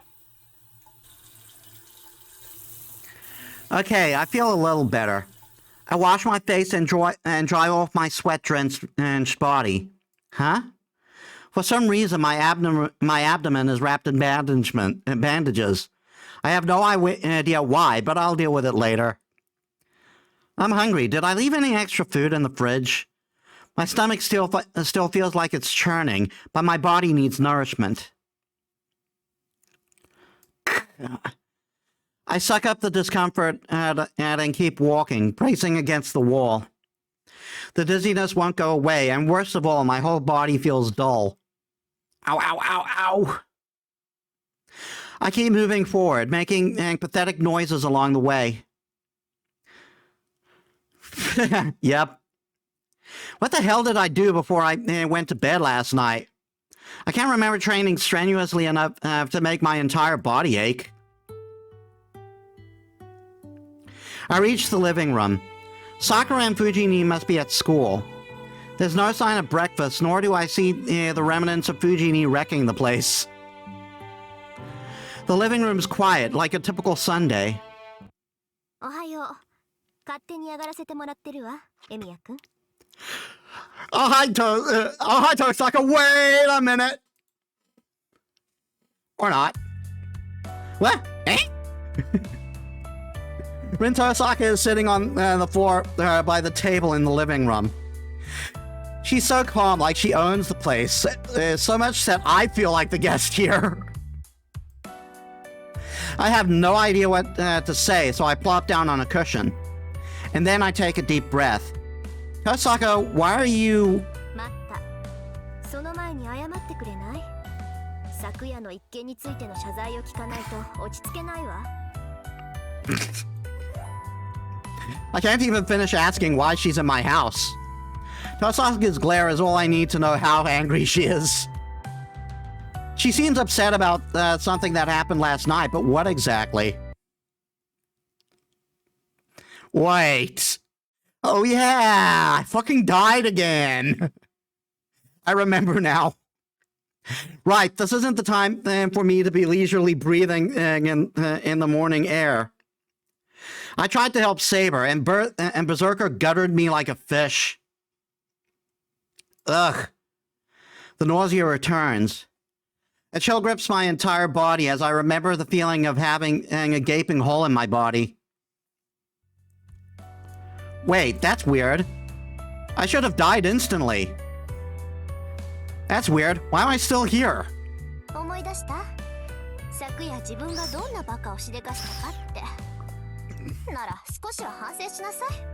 I mean, it was pretty stupid, let's not lie.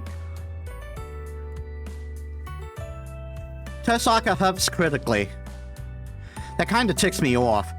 My brain frozen seeing Tosaka in my living room, seeing Tosaka in my living room, finally grinds to action. What are you talking about? I had no choice. Well, sure, it might seem like an idiotic move if you just look at the results, and I definitely meant for it to go better than it did. So I wouldn't say it was a mistake. I return her glare, insisting that I'm not an idiot.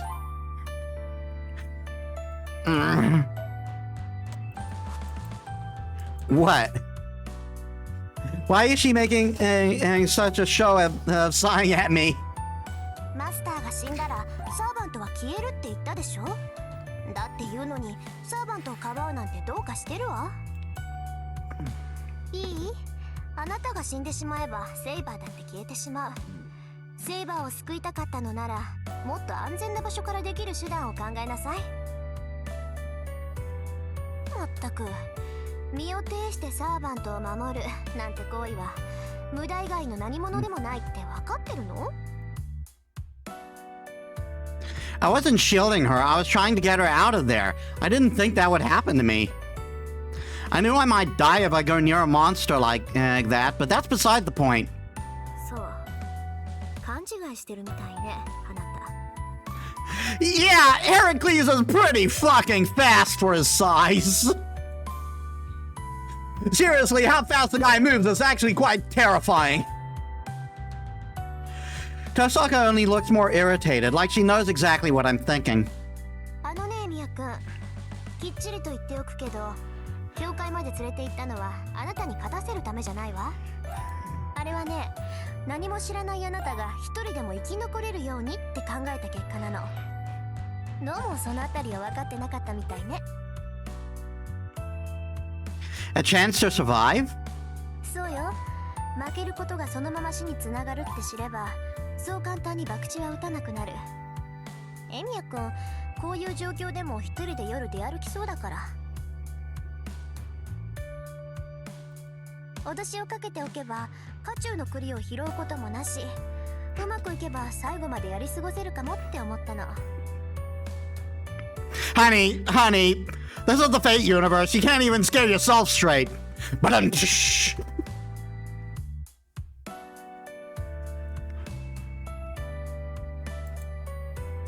I see. That didn't cross my mind. But why are you upset? Why does me dying? What does me dying have to do with you? 関係あるわよ。この私を一晩も心配させたんだから。Tosaka is practically throwing a tantrum. But okay. It actually feels good to have someone worry about me. From her tone, it sounds like Tosaka was the one who took care of me. Is that so? I guess I owe you one, Tosaka. Thanks. I bow my head in appreciation and apology. 分かればいいのよ。これに懲りたら次はもっと頭のいい行動してよね。 Tosaka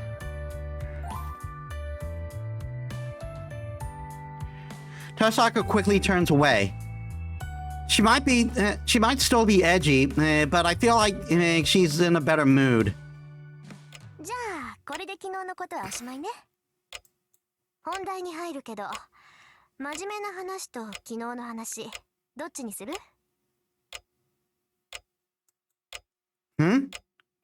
Tosaka prompts me matter-of-factly.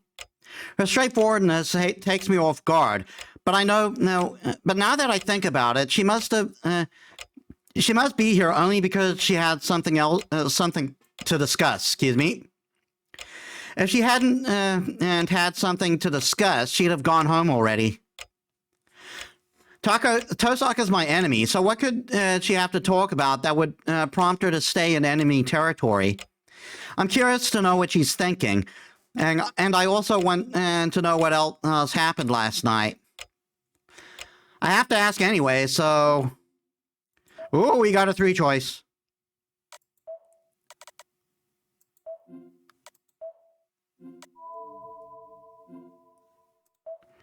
Okay, let us consult the flowchart.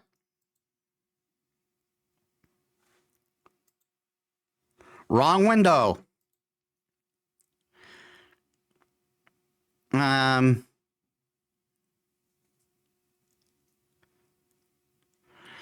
Okay, let's see. If we ask, we get a point towards Rin.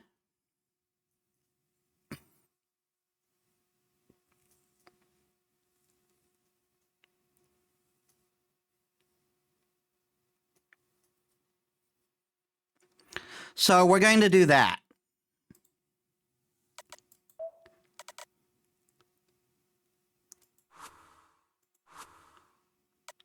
Let's talk about yesterday. There's no point in talking until I understand my own situation. I need to understand where I am before I get to where I'm going. That's the basics for a journey. Let's start with what happened last night. そうね。まずは状況を知るのが先。なんだ、まともに頭が働くじゃない、あなた。Again, Tosaka, sweetie, this is the Fate universe. No one thinks straight.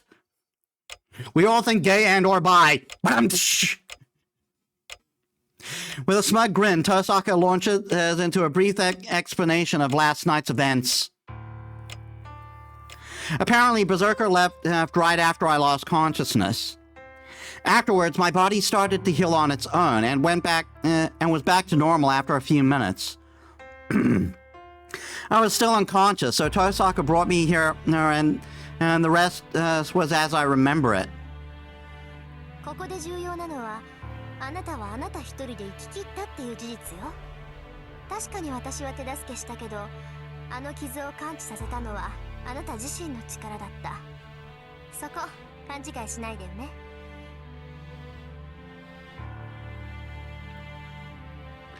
That's what it sounds like from the way you told it. So you aren't the one who healed me?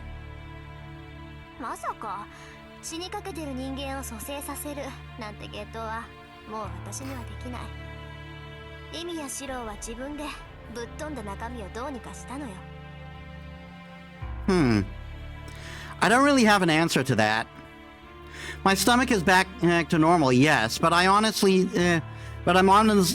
still dubious about what Tosaka said. I can't even use any healing magecraft, much less raise the dead. そうなると原因はサーバントね。あなたのサーバントはよっぽど強力なのか、それとも召喚の時に何か手違いが生じたのか。まあ両方だと思うけど、何らかのラインがつながったんでしょうね。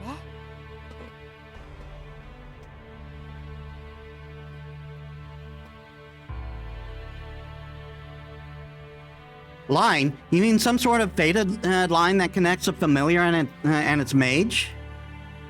あら、ちゃんと使い物知識はあるじゃない。なら話は早いわ。要するにエミヤ君とセイバーの関係は普通の主人と使い魔の関係じゃないってこと。Again, raging hormones! I mean, they're teenagers, guys. 見たところセイバーには自然治癒の力もあるみたいだから、それがあなたに流れてるんじゃないかな。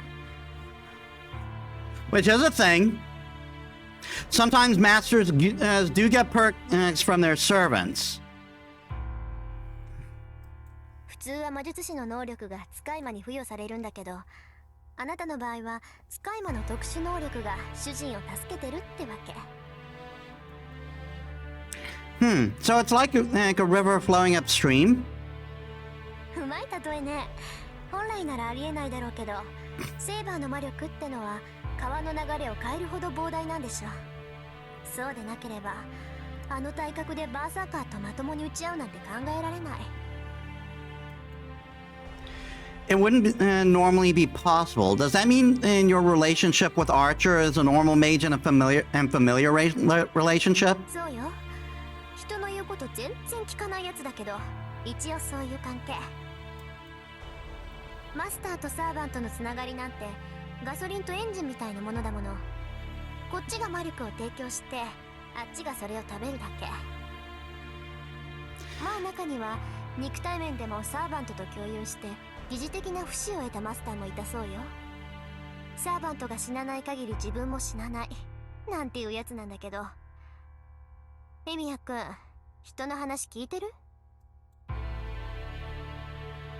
Huh? Yeah, I am. Then Tosaka, does that mean my body will heal from injuries even if I don't do anything about them? あなたのサーバントの魔力を消費してね。理屈はわからないけど、原因がセイバーの実体化にあることは間違いないわ。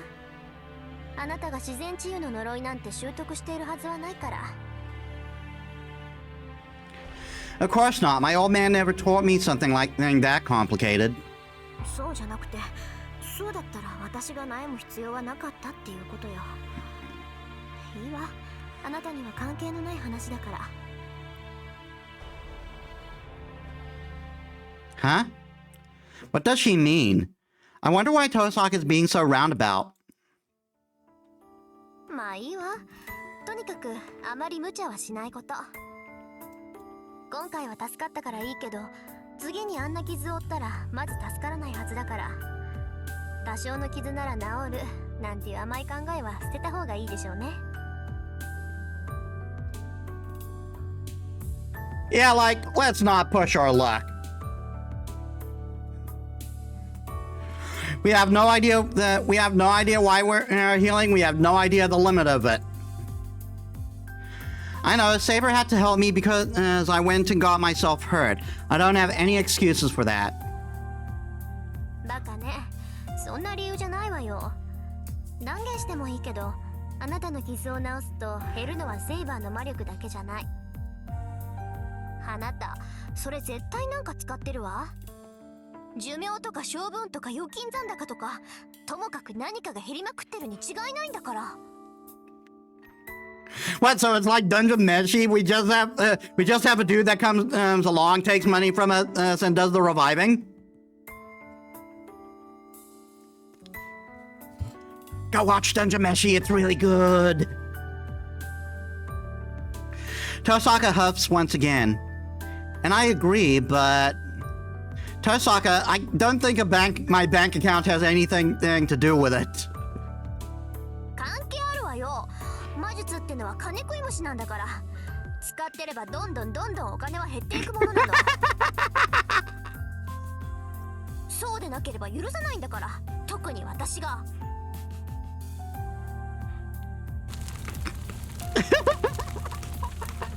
That flame noise! Tosaka absolutely explodes with fury. It's odd, really. The more I talk to her, the more this Tosaka feels like the real one, while the girl at school feels like an act. Though I guess I already noticed that yesterday. もうお金の話は置いとくとして、次は真面目な話だけど、いいかしら、エミヤ君。It's the main reason you're here, isn't it? Let's hear it. じゃあ率直に聞くけど、エミヤ君、あなたこれからどうするつもり？ Tosaka asked the one question I hoped she wouldn't. Actually, that's not entirely true. It's not that I don't want her to ask so much as I haven't really thought about my answer yet. What am I going to do now? It's the question I want to ask. To be honest, I don't know. I know there's a competition for the Holy Grail, but I've never been in a battle between mages. For one thing, more than anything, I want to avoid any killing. I'm not interested in something like the Holy Grail. I don't really know if I can risk my life for something I don't want. 言うと思った。あなたね、そんなこと言ったらサーバントに殺されるわよ。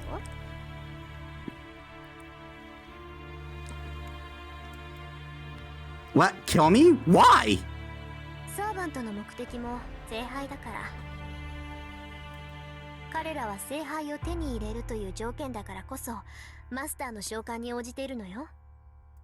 サーバントにとって最も重要なのは聖杯なの。彼らは聖杯を手に入れる可能性があるからマスターに従い、時にマスターのために命を落とす。だっていうのに聖杯なんていらないよなんて言ってみなさい。裏切り者と切り殺されても文句は言えないでしょ。What the hell? That doesn't sound right. Servants are the ones who are summoned by masters, right? Then... サーバントが無償で人間に従うなんて思ってたの？ Why do you think we have so much money issues? 聖杯は手に入れた者の望みを叶える。それはマスターの守護者であるサーバントも例外じゃない。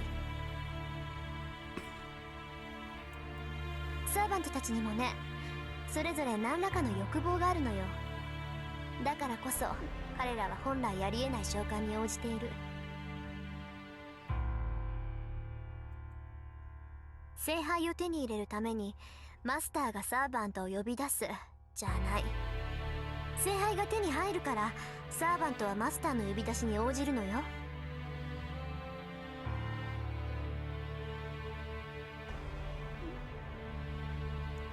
The servants have wishes too? Does that mean Saber also has a wish she wants granted by the Holy Grail? だからサーバントはマスターが命令しなくとも他のマスターを消しにかかる。聖杯を手に入れるのは一人だけ。自分のマスター以外に聖杯が渡るのは彼らだって承知できないのよ。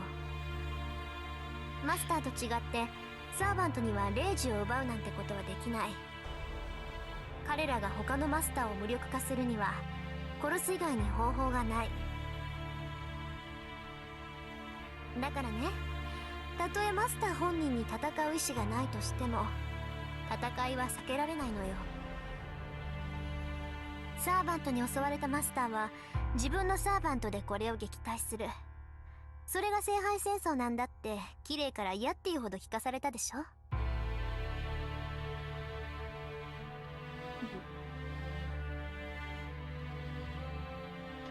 Yeah, you told me enough of that last night, but that means that servants must fight to kill each other.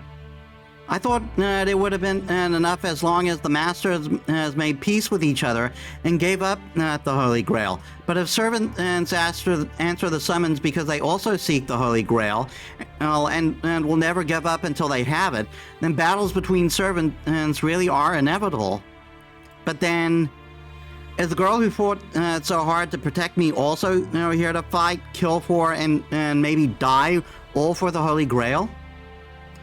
That's awful. I don't know exactly what a heroic spirit is, but Saber is human. I even saw her bleed yesterday.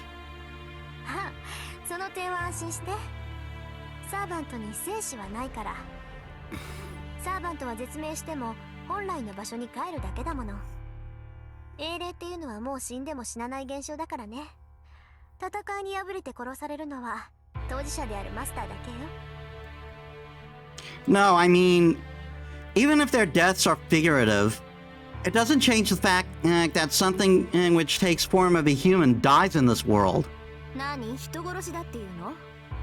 魔術師のくせにまだそんな正義感振り回してるわけ？あなた。Tussock is right. As a mage, death is never far. I understand that fact, and I've long since resigned myself to it. But I'm not strong enough to be the judge of when and where or other people should live or die. Of course I do. I won't be party to some war where people murder each other.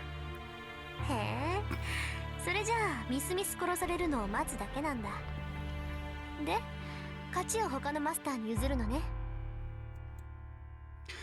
That's not my point. All I have to do is stay alive until the end, right? I don't intend to kill anyone, and I'm also not going to hold back if I need to defend myself. Someone who shows up ready to kill others can't complain about getting killed. 受けに回るんだ。それじゃあ他のマスターが何をしようが傍観するのね。例えば昨日のあいつが暴れ回って町の人間を皆殺しにしても無視するってわけ？ Oh no, that guy can have the fucking town. The thing from yesterday?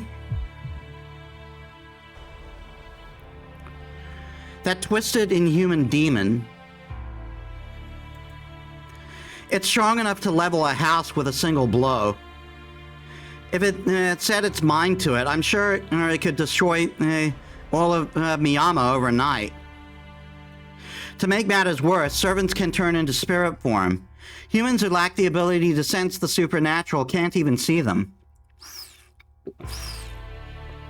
But as soon as spirits materialize, they can interact with the physical world. You could say they're the ultimate weapons. No modern technology or weaponry can affect the spiritual form. Our attacks don't work on them, but they can hurt us. It's a depressingly one-sided arrangement. From a normal person's point of view, servants may as well be natural disasters. When people die to an invisible killer, those deaths will just be treated as accidents or natural causes. What do you mean? Don't masters and servants only attack other masters? What do people in town have to do with it? ええ、そうだったらどんなに平和なことか。けど、それなら見届け役の綺麗なんていらないでしょ。一つ言い忘れていたけど、サーバントっていうのは霊なの。彼らはもう完成したものだから、今以上の成長はない。けど、燃料である魔力は別よ。蓄えた魔力が多ければ多いほど、サーバントは生前の特殊能力を自由に行使できるわ。そのあたりは私たち魔術師と一緒なんだけど、あなたこの意味わかる？ Yeah, it's like repeatedly using magecraft. Magical energy is like gunpowder. The mage is the gun itself. Like how there are different guns, pistols, rifles, shotguns. Mages all have a variety of abilities. To continue the metaphor, servants are more like artillery cannons than firearms. They burn a huge amount of gunpowder to launch massive shells. そうよ。けどサーバントたちは私たちみたいに自然からマナを提供されてるわけじゃない。基本的に彼らは自分の中だけの魔力で活動する。それを補充するのが私たちマスターで、サーバントは自分の魔力プラス主であるマスターの魔力分しか生前の力を発揮できないの。けどそれだとあなたみたいに半人前のマスターじゃ優れたマスターにはかなわないってことになるでしょ。その抜け道っていうか、当たり前って言えば当たり前の方法なんだけれど、サーバントは他から魔力を補充できる。サーバントは霊体だから同じものを食べてしまえば栄養は取れるってこと。 So we eat the other servants! Yes! Eating something similar? You mean other spiritual bodies? But what kind of spirits would they eat? 簡単でしょ。自然霊は自然そのものから力を汲み取る。なら人間霊であるサーバントは一体何から力を汲み取ると思う？ Oh. It really is an easy question. Just as we eat meat, human spirits like servants have to eat. ごめんと。まあ魔力の補充なんて聖杯に補助されたマスターからの提供だけで大抵は事足りる。けど一人より大勢の方が大量摂取できるのは当然でしょ。はっきり言ってしまえばね、実力のないマスターはサーバントに人を食わせるのよ。サーバントは人間の原感情や魂を魔力に変換する。自分のサーバントを強くしたいのならそれが一番効率がいい。人間を殺してサーバントへの生贄にするマスターは決して少なくないわ。Sacrifice. Are you saying there might be masters out there who go around killing people to make their servants stronger if they're not choosy about their methods? そうね。けど頭のいいやつならそんな無駄なことはしないんじゃないかな。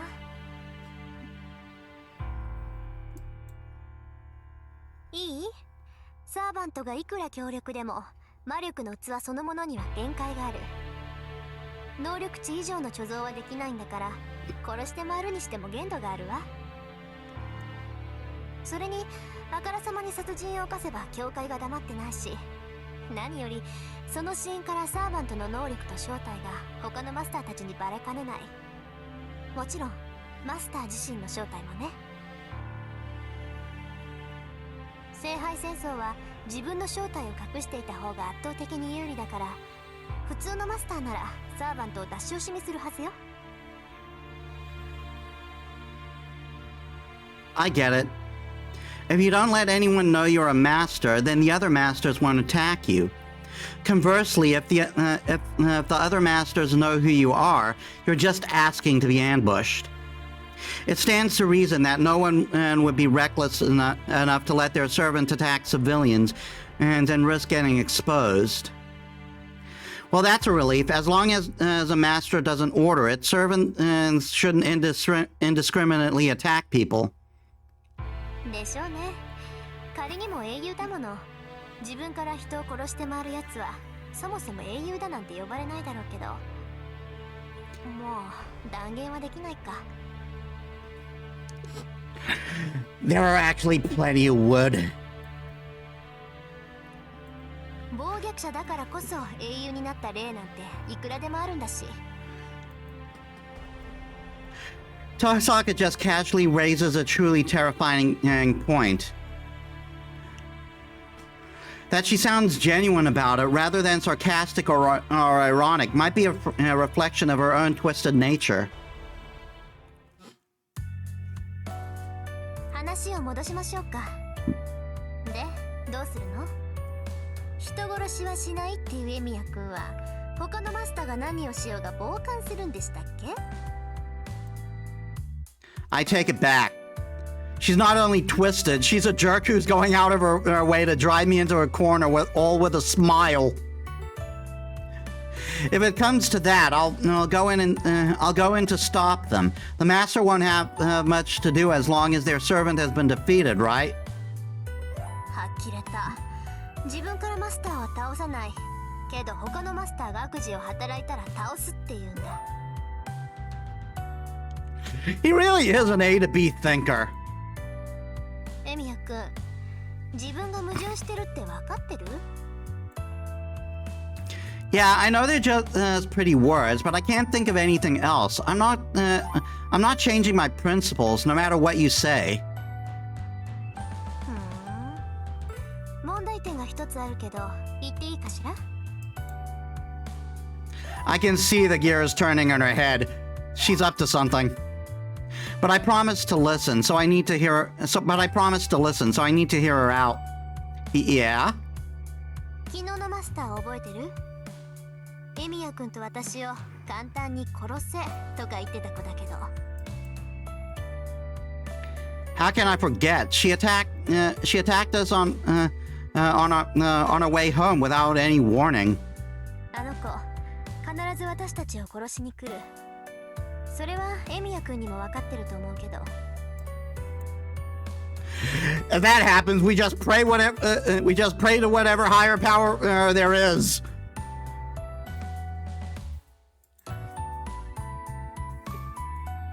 Oh, right. That girl's a master too. She knows that Tosaka and I are both masters, so she's bound to come after us eventually. It could be today or tomorrow, but we've already signed our death warrants. I have no chance of stopping that monster. あの子のサーバントバーサーカーは桁違いよ。マスターとして未熟なあなたにあれは撃退できない。自分からは何もしないで身を守るって言うけど、あなたは身を守ることさえできないわ。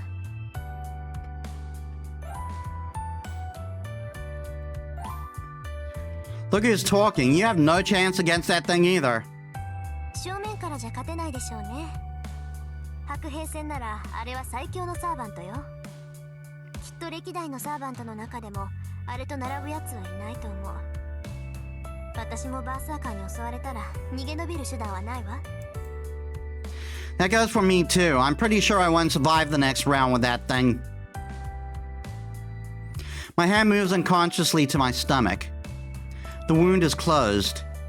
It's probably not even fair to call this a wound. It's the spot. It's the spot where a gigantic sword nearly killed me instantly. I can't shake off the sudden wave of nausea that wells up in me when I imagine the next time I might get a taste of that blade. そういうこと。分かった。何もしないままで聖杯戦争の終わりを待つなんて選択肢はないってことが。Yeah, I know that now. But Tosaka, I'm not sure what your point is. I'm sure you're not here to make fun of my inevitable doom, are you? そこまで悪趣味じゃない。もうここまで言ってるのにわからない？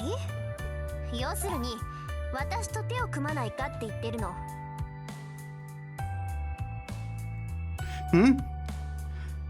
What? What now? What? If I take those words at face value, that means you want to team up with me, Tosaka? そう。私のアーチャーは致命傷を受けて目下治療中。完全に回復するまで時間がかかるけど、それでも半人前ぐらいの活躍はできるはずよ。で、そっちはサーバントは申し分ないけど、マスターが足引っ張ってやっぱり半人前。ほら、合わせればちょうどいいわ。Yeah. A servant is definitely affected by by their master. Hey, I'm not that bad of a mage. 私が知る限りでもう3回も死にそうになったのに、1日で3回も殺されかける人間なんて初めて見たけど。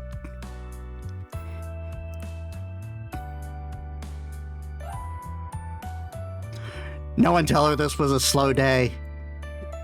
But 同盟の対価ぐらいは払うわ。アーチャーを倒されたことはチャラにしてあげて、マスターとしての知識も教えてあげる。ああ、あと暇があればエミヤ君の魔術の腕を見てあげてもいいけど。ど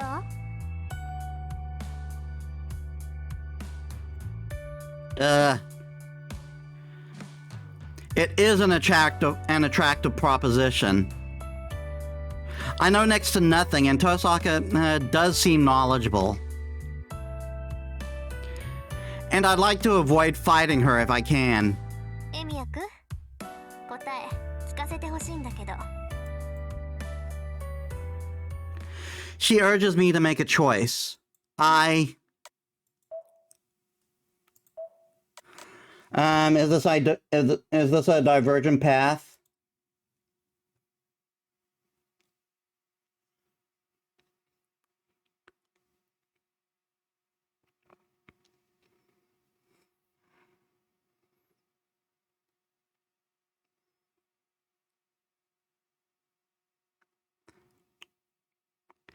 It kinda is.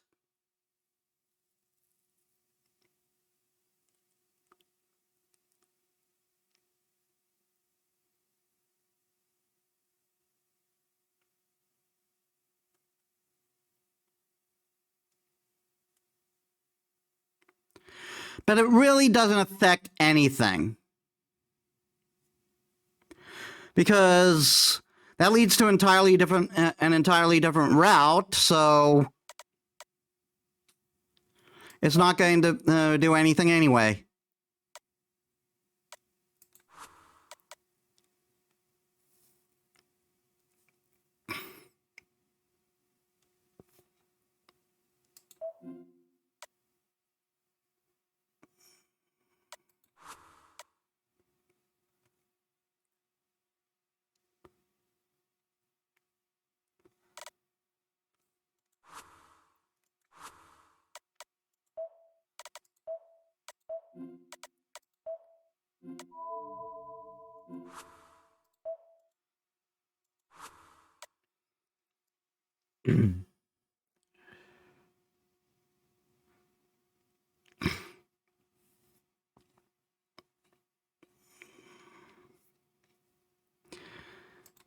Let's team up.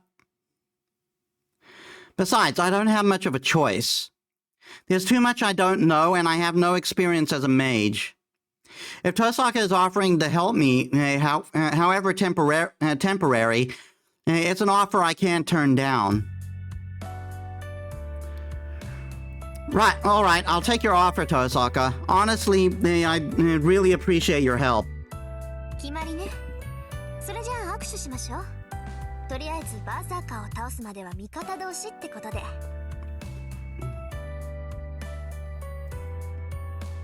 All right, yeah, I guess that should be the arrangement.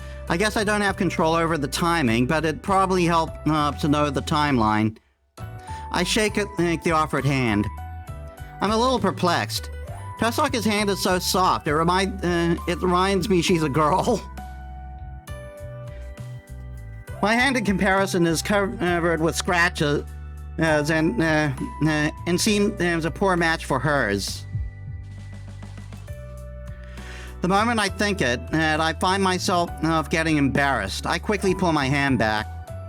何どうしたの？やっぱり私と協力するのは嫌？ It's not that. I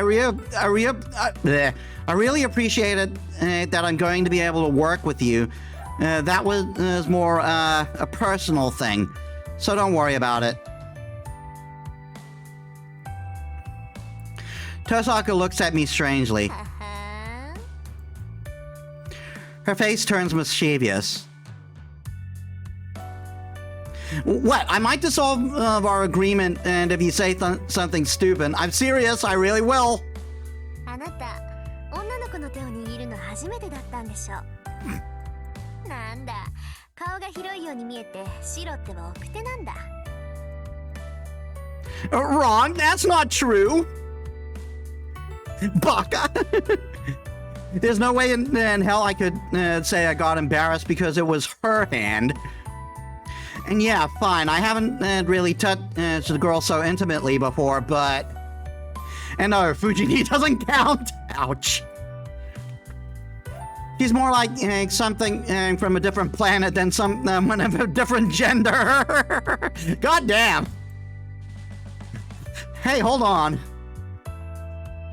What did Tosaka just say? 聞いてた通り、ほんと顔に出るのね。まあ、今のは追求しないであげましょう。変につっついて意地を張られても困るし。じゃあ、まずは鉄撃。これあげるから強力な証と思って。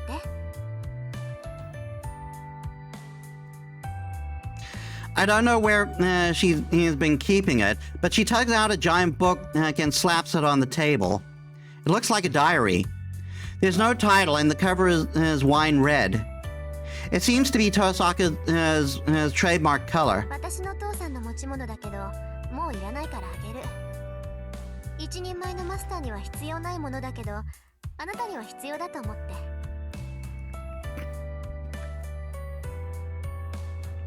Tosaka gestures for me to flip through it. Okay, thanks. I open to a random page, and then... There's nothing written on the pages, but a strange image pops up. Unlock status menu, unlock weapon menu. Oh. There's nothing written on the pages, but had a strange menu, a strange image pops up into my head. Oh, this is completely different than how it was in the original. Huh? Tosaka, what is this? 各サーバントの能力表よ。聖杯戦争には決められたルールがあるのはもう分かってるでしょ。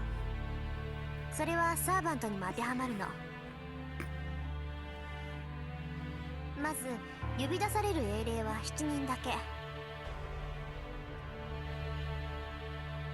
その7人も聖杯があらかじめ作っておいたクラスになることで召喚が可能となる。英霊そのものを引っ張ってくるより、その英霊に近い役割を作っておいて、そこに本体を呼び出すっていうやり方ね。口寄せとか降霊術は呼び出した霊を術者の中に入れて何らかの助言をさせるでしょ。それと同じ。時代の違う霊を呼び出すにはあらかじめ箱を用意しておいた方がいいのよ。 Classes. Oh, so that's why Saber is called Saber. そういうこと。英霊たちは正体を隠すものだって言ったでしょ。だから本名は絶対口にしない。自然彼らを表す名称は呼び出されたクラス名になる。で、その用意されたクラスはセイバー、ランサー、アーチャー、ライダー、キャスター、アサシン、バーサーカーの7つ。There's actually even more classes. 聖杯戦争のたびに1つや2つはクラスの変更はあるみたいだけど、今回は基本的なラインナップね。通説によると最も優れたサーバントはセイバーだとか。これらのクラスはそれぞれ特徴があるんだけど、サーバント自体の能力は呼び出された英霊の格によって変わるから注意して。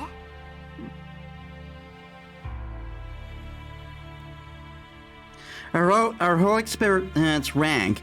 You mean how strong they were in life? それもあるけど、彼らの能力を支えるのは知名度よ。生前何をしたか、どんな武器を持っていたかってのは不変のものだけど、彼らの基本能力はその時代でどのくらい有名なのかで変わってくるわ。英霊は神様みたいなものだから、人間に崇められるほど強さが増すの。存在が濃くなるとでも言うのかしらね。信仰を失った神霊が精霊に落ちるのと一緒で、人々に忘れ去られた英雄にはそう大きな力はない。もっとも忘れられていようが知られていなかろうが、元が強力な英雄だったらある程度の能力は維持できると思うけど。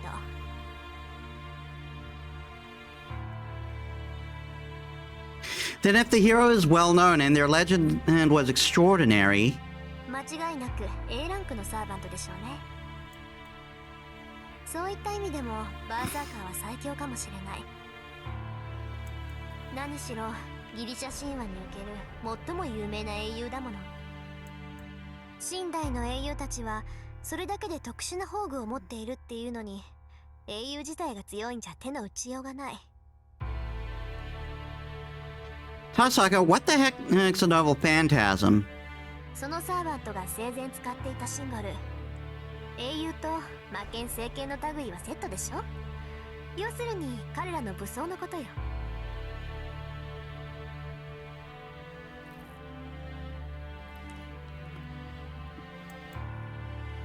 Huh? Weapons? Like Saber's invisible sword? まあね、あれがどんな曰くを持っているか知らないけど、セイバーのあれは間違いなく宝具でしょう。言うまでもないと思うけど、英雄ってのは人名だけじゃ伝説には残れない。彼らにはそれぞれトレードマークとなった武器がある。それが奇跡を願う人々の思いの結晶、ノーブルファンタズムとされる最上級の武装なわけ。Now, this information isn't completely right. It's not the whole thing. I'll explain another time. So it's a powerful magical item. そうそう、ぶっちゃけた話、英霊だけでは強力な魔術神秘には太刀打ちできないわ。けれどそこに宝具が絡んでくると話は別よ。宝具を操る英霊は数段格上の精霊さえ打ち滅ぼす。何しろ伝説上に現れる聖剣魔剣はほとんど魔法の域に近いんだもの。最強の幻想種である竜を殺す剣だの、万里をかける靴だの、果ては神殺しの魔剣まで。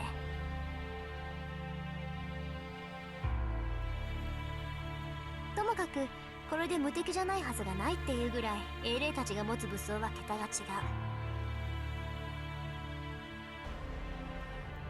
サーバントの戦いはこの宝具のぶつかり合いにあると言っても過言じゃないわ。So what you're saying is that these servants who are heroic spirits will most definitely have at least one noble phantasm. ええ、原則として一人の英霊が持てるのは一つの宝具だけとされるわ。Sure. 大抵は剣とか槍ね。ほら、中国に破山剣ってあるじゃない。一振りしかできないけどその一振りで山をも立つっていう魔術品。それと似たようなものだと思う。Hey Lotus Prince, welcome to the stream. How was your day? Things are going well. We almost died 3 times.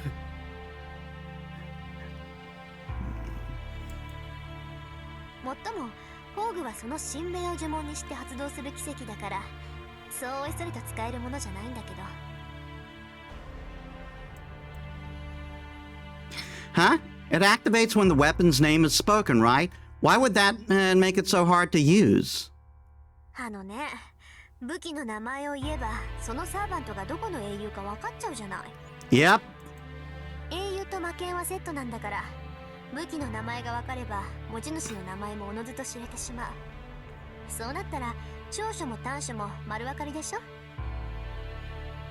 And this is a classic thing with the Fate series. Information is everything. If that happens, you'll even know their strengths and weaknesses. I see. Yeah, you make a good point. Now that I think back, when Lancer used his noble phantasm, Saber immediately figured out his identity. Something about Ireland's Child of Light. Okay, so servants are separated by classes, and each of them are heroic spirits suited to that class. They're all concealing their identities, and the weapons that they wield are the most powerful aces they've got up their sleeve. But they can't use it freely, or they would wind up revealing their identity. 以上でサーバントについての講義は終わり。詳しいことはその本を見ればわかるから、一息ついたら目を通しなさい。慣れてくればその本がなくても直感でサーバントを判断できるようになるから。With that, Tosaka stands up. さて、それじゃあ私は戻るけど。Eh? Yeah, thanks. And I'm still sitting on the floor, so I look up at Tosaka, and she gets. So I look up at Tosaka as she gets ready to leave. 協力関係になったからって間違わないでね。私とあなたはいずれ戦う関係にある。最後の日になって他のマスターたちが倒れているにしろ、全員健在であるにしろ、これだけは変わらない。だから私を人間と見ない方が楽よ、エミヤ君。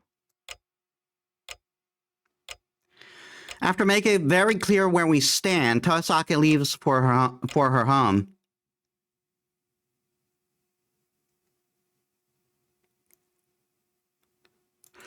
Okay, so we are going. I'm actually going to save this in a new slot. Just for safety's sake. So, we are going to start wrapping up, but before we do, I was hoping to unlock these. So we've got here. Wow, they even changed how this looks. Yeah, details on the weapon. This was the weapon that Berserker was using. Unnamed axe sword, Berserker. Stone sword that Berserker uses. The Einburns procured it from the foundation of a temple and used it as a catalyst to summon Heracles. Heracles was especially proficient with the bow, but he has lost his weapons and techniques due to his madness enhancement. Surprised we don't have Lancer's weapon here. Wow, they really cleaned this up. So, Saber, Master Shiro Amiya, we don't know her true name. Female, 154 centimeters, 42 kilograms, alignment lawful good.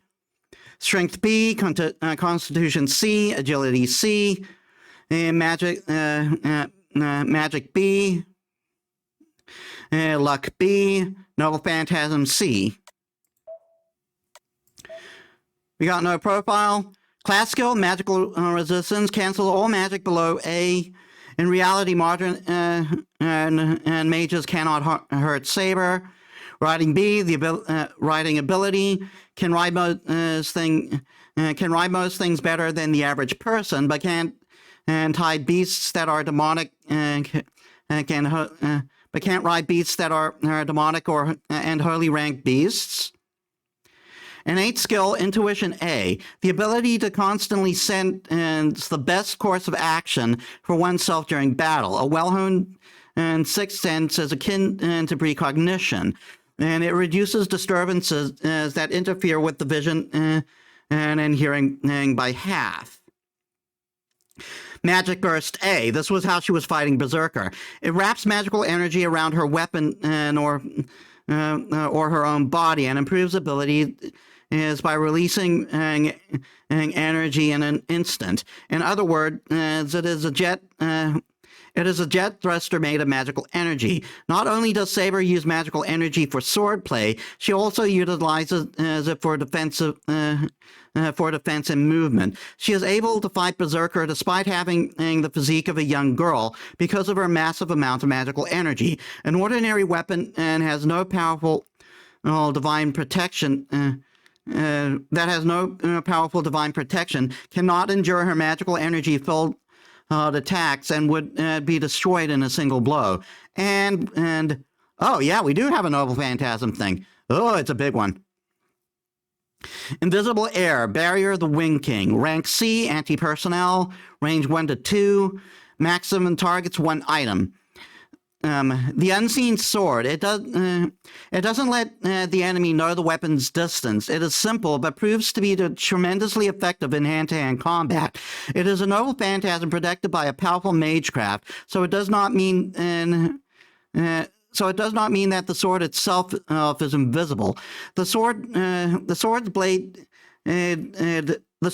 sheathed in wind changes the refractive index of light and makes the original shape of the sword invisible.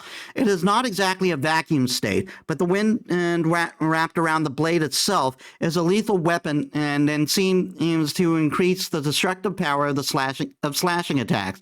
It can only create a vacuum state in the instant and the compressed wind is released.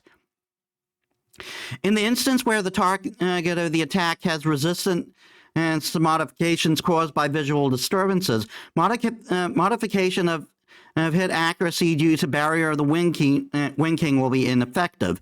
In addition to making the blade invisible, it can also release the compressed wind and shoot it as a single-use projectile weapon. And in that case, the damage is limited and isn't affected by Saber's own magical energy or physical strength. Lancer. Master, we don't know. True name, Helene. Gender, male. 185, 70 kilograms. Lawful balanced. B, C, A, C, E, B. The fact that his luck is E. Great hero of Ireland, the demigod born of Vlu, the god of light, and the king of Ulster, Concabar's young sister, Dykteen. His childhood name was Satanta, and he was predicted to live as a hero. Cuchulainn means Cullainn, savage dog. When Satanta was young, he accidentally killed a guard dog of a wealthy merchant, Cullainn. And Satanta swore, if this dog has a child, I'll raise it to be strong and loyal like him. Until then, I'll protect you with my life, hence the name. As an adult, Cuchulainn would travel the demon-infested land of shadows and win the hand of his future wife. After overcoming many obstacles, he arrives in the land of shadows and earns the favor of the witch Sakha. Sakha was the ruler of the land of shadows, and under her, Cuchulainn learned many magical and physical techniques. Subsequently, he acquired the weapon that would come to represent him, the demonic spear known as Gaibolg. He leaves the land of shadow spear in hand. According to legend, Cuchulainn is brave, compassionate, and a pleasant young man. He defeats his enemies mercilessly in battle, but is a man of integrity who's never broken a promise. Celtic soldiers have a custom. They make an oath with a Gaius, and soldiers who violate their oath fall under a curse. In accordance with his namesake, Cuchulainn made an oath to never eat dog eggs for the rest of his life. He tried his best to keep the oath, but it helped cause his death. In order to protect his country of Ulster, lacking in might as it was, Cuchulainn exchanged oaths with his enemies, sometimes at his own expense. His famous oaths included an oath that he took with his arch-enemy, Queen Mob, to fight only one soldier a day, and that oath... and the oath he made with his foster father, Fergus, to yield to him in battle. Both these incidents are invoked in the history of the war between Ulster and the neighboring country of Connacht. War began with Mob, Queen of Connacht, when Mob, Queen of Connacht, invaded Ulster. Her aim was to steal Ulster's golden bull to win a bet against her husband. Cuchulainn led the small Ulster army against a myriad of assembled forces of Connacht and drove them back after 7 years of fighting. At that time, Cuchulainn captures Queen Mob, but releases her, having sworn an oath not to kill women. Ulster and Connacht reconciled in the aftermath, but Queen Mob has Fergus killed in revenge, viewing Cuchulainn's mercy as an insult. Eventually, Cuchulainn would be forced to break all his oaths. Sapped of all his strength, he is pierced in the side with a spear. Prideful Cuchulainn refuses to die on the ground and ties his body to a pillar to remain upright. Holy crap. On the verge of death, he sees an otter floating in the river, drinking its own blood. He lets out a laugh, tickled by its self-destructive hunger. When he dies on his feet, he then dies on his feet. Now a legendary hero, Cuchulainn attains the divine protection of Morrigan, the goddess of war and fate, who had power over death. Also a succubus. I'm kidding with that one. But any Dark Scorchers peeps around? Of course, Cuchulainn immediately starts causing trouble. First, he rejects Morrigan's protection. This enrages her, and so he takes the form of many animals. So she takes the form of many animals and tries to kill him. Cuchulainn repels all her attacks, and having bested at her, heals her wounds.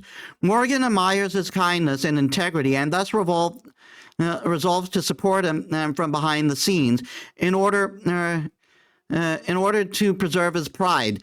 She keeps watching over him while taking care not to intervene directly in his predicaments. Magic resistant seed nullifies rate magecraft incantation shorter than 2 measures, does block larger scales. Battle continuation makes it possible to fight on the verge of death and can survive as long as there is no definitive fatal wounds.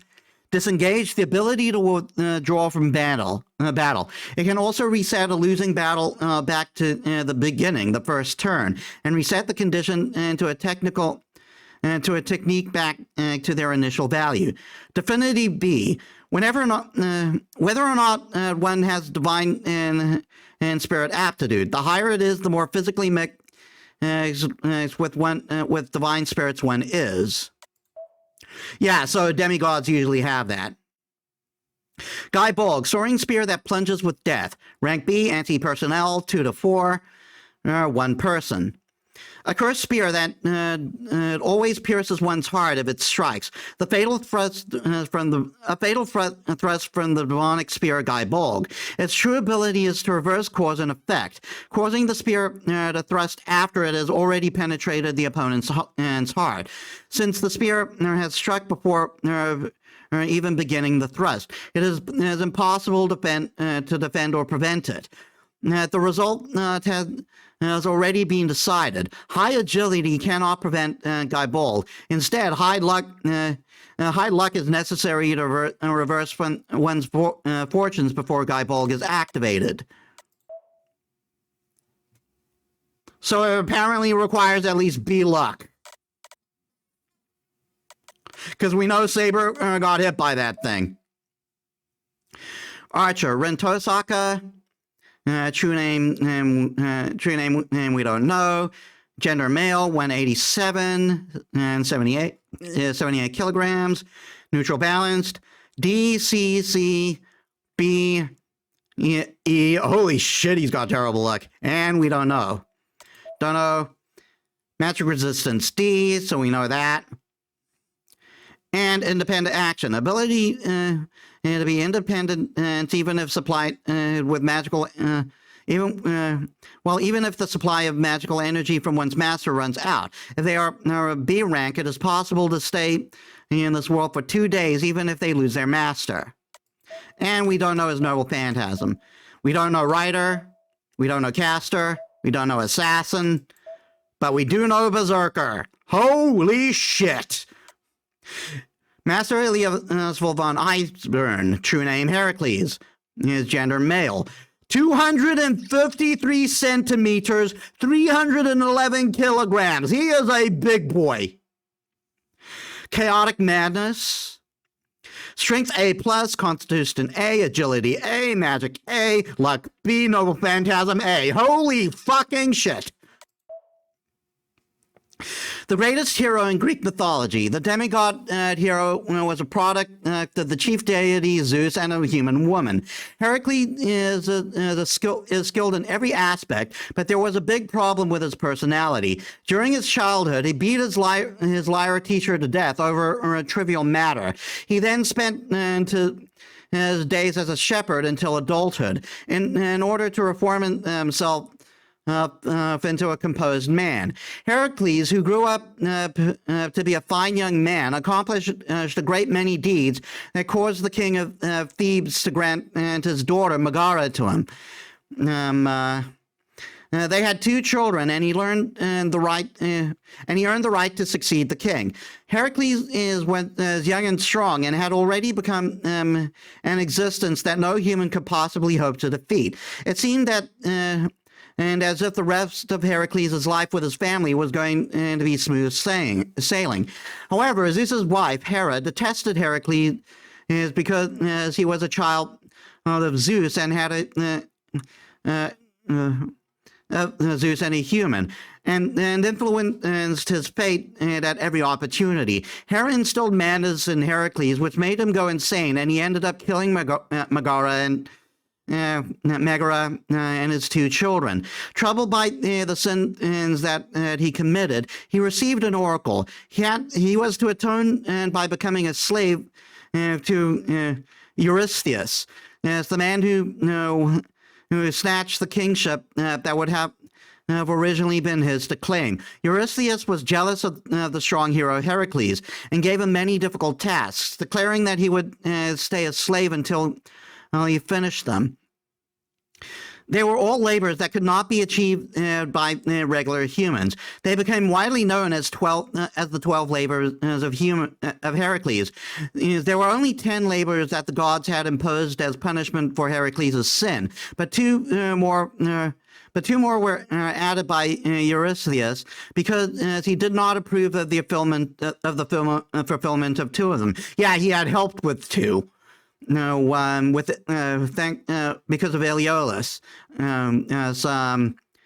But Heracles managed to complete even those tasks, and it may have been because he had just been granted freedom, but he even received an immortal body as proof of his great deeds.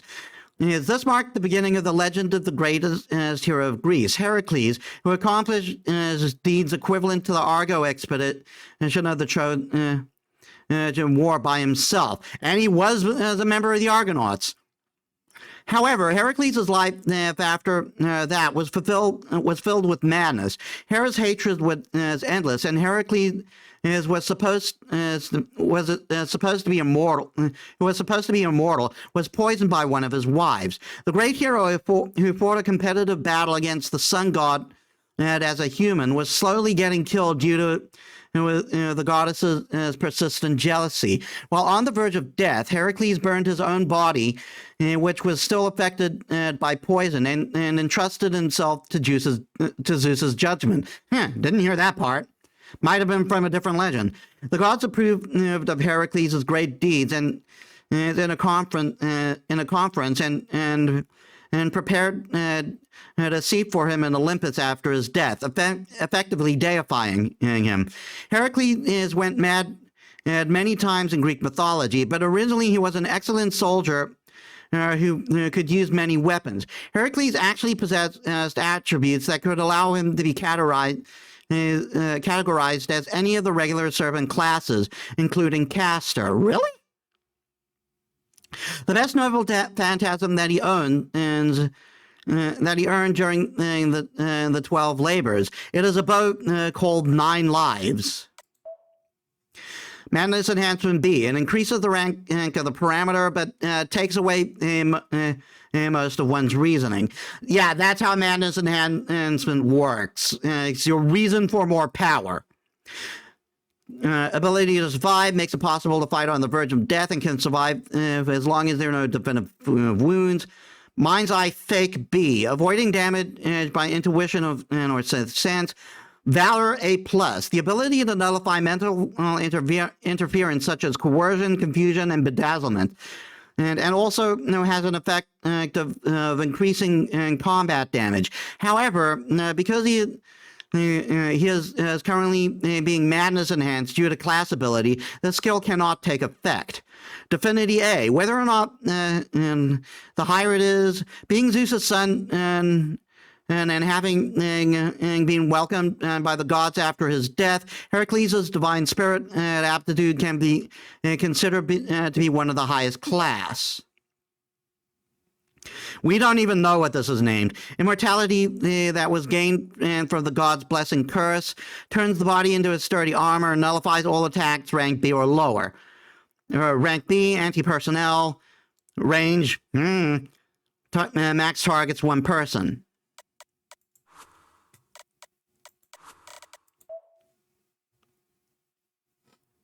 But we actually run off after reading that data. We actually ran over after reading that data.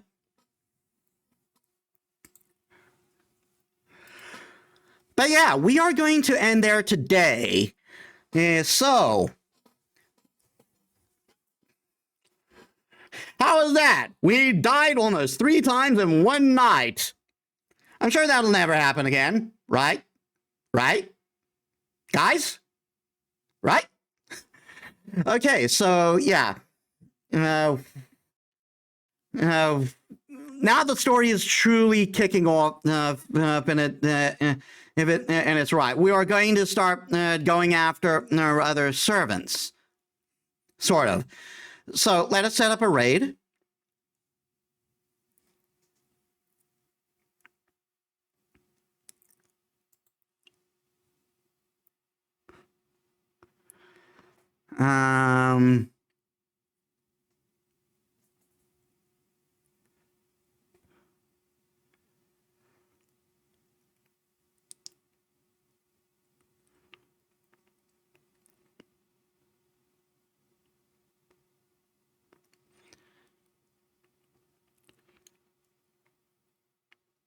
Let's see.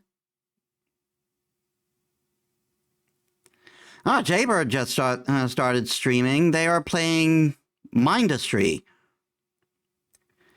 We also have Ryokyo, who's playing Mario Kart.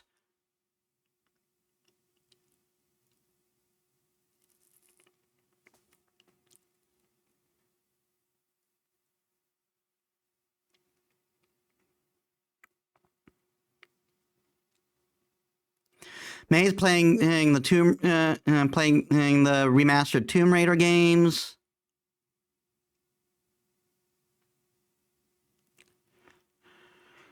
We have Kuro is playing Star Rail, but I want to avoid spoilers on that. I know it's been a while. Ooh, we have another fox here in Hills. We will raid her. She is chatting right now. Oh, we can't raid her.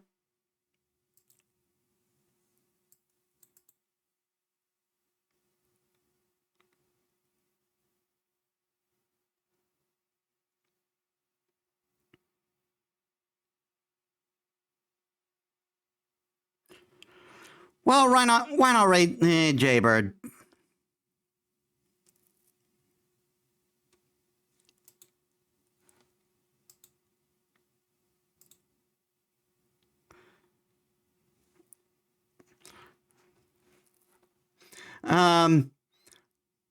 Oh, wow.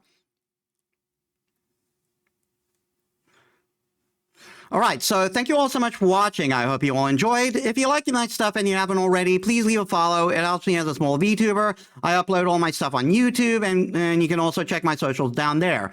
So, tomorrow we will be continuing the fight in Hollow Knight. So I hope to see you there. So thank you all so much for watching. I'll see you on the next one. This is Metis Balaska signing.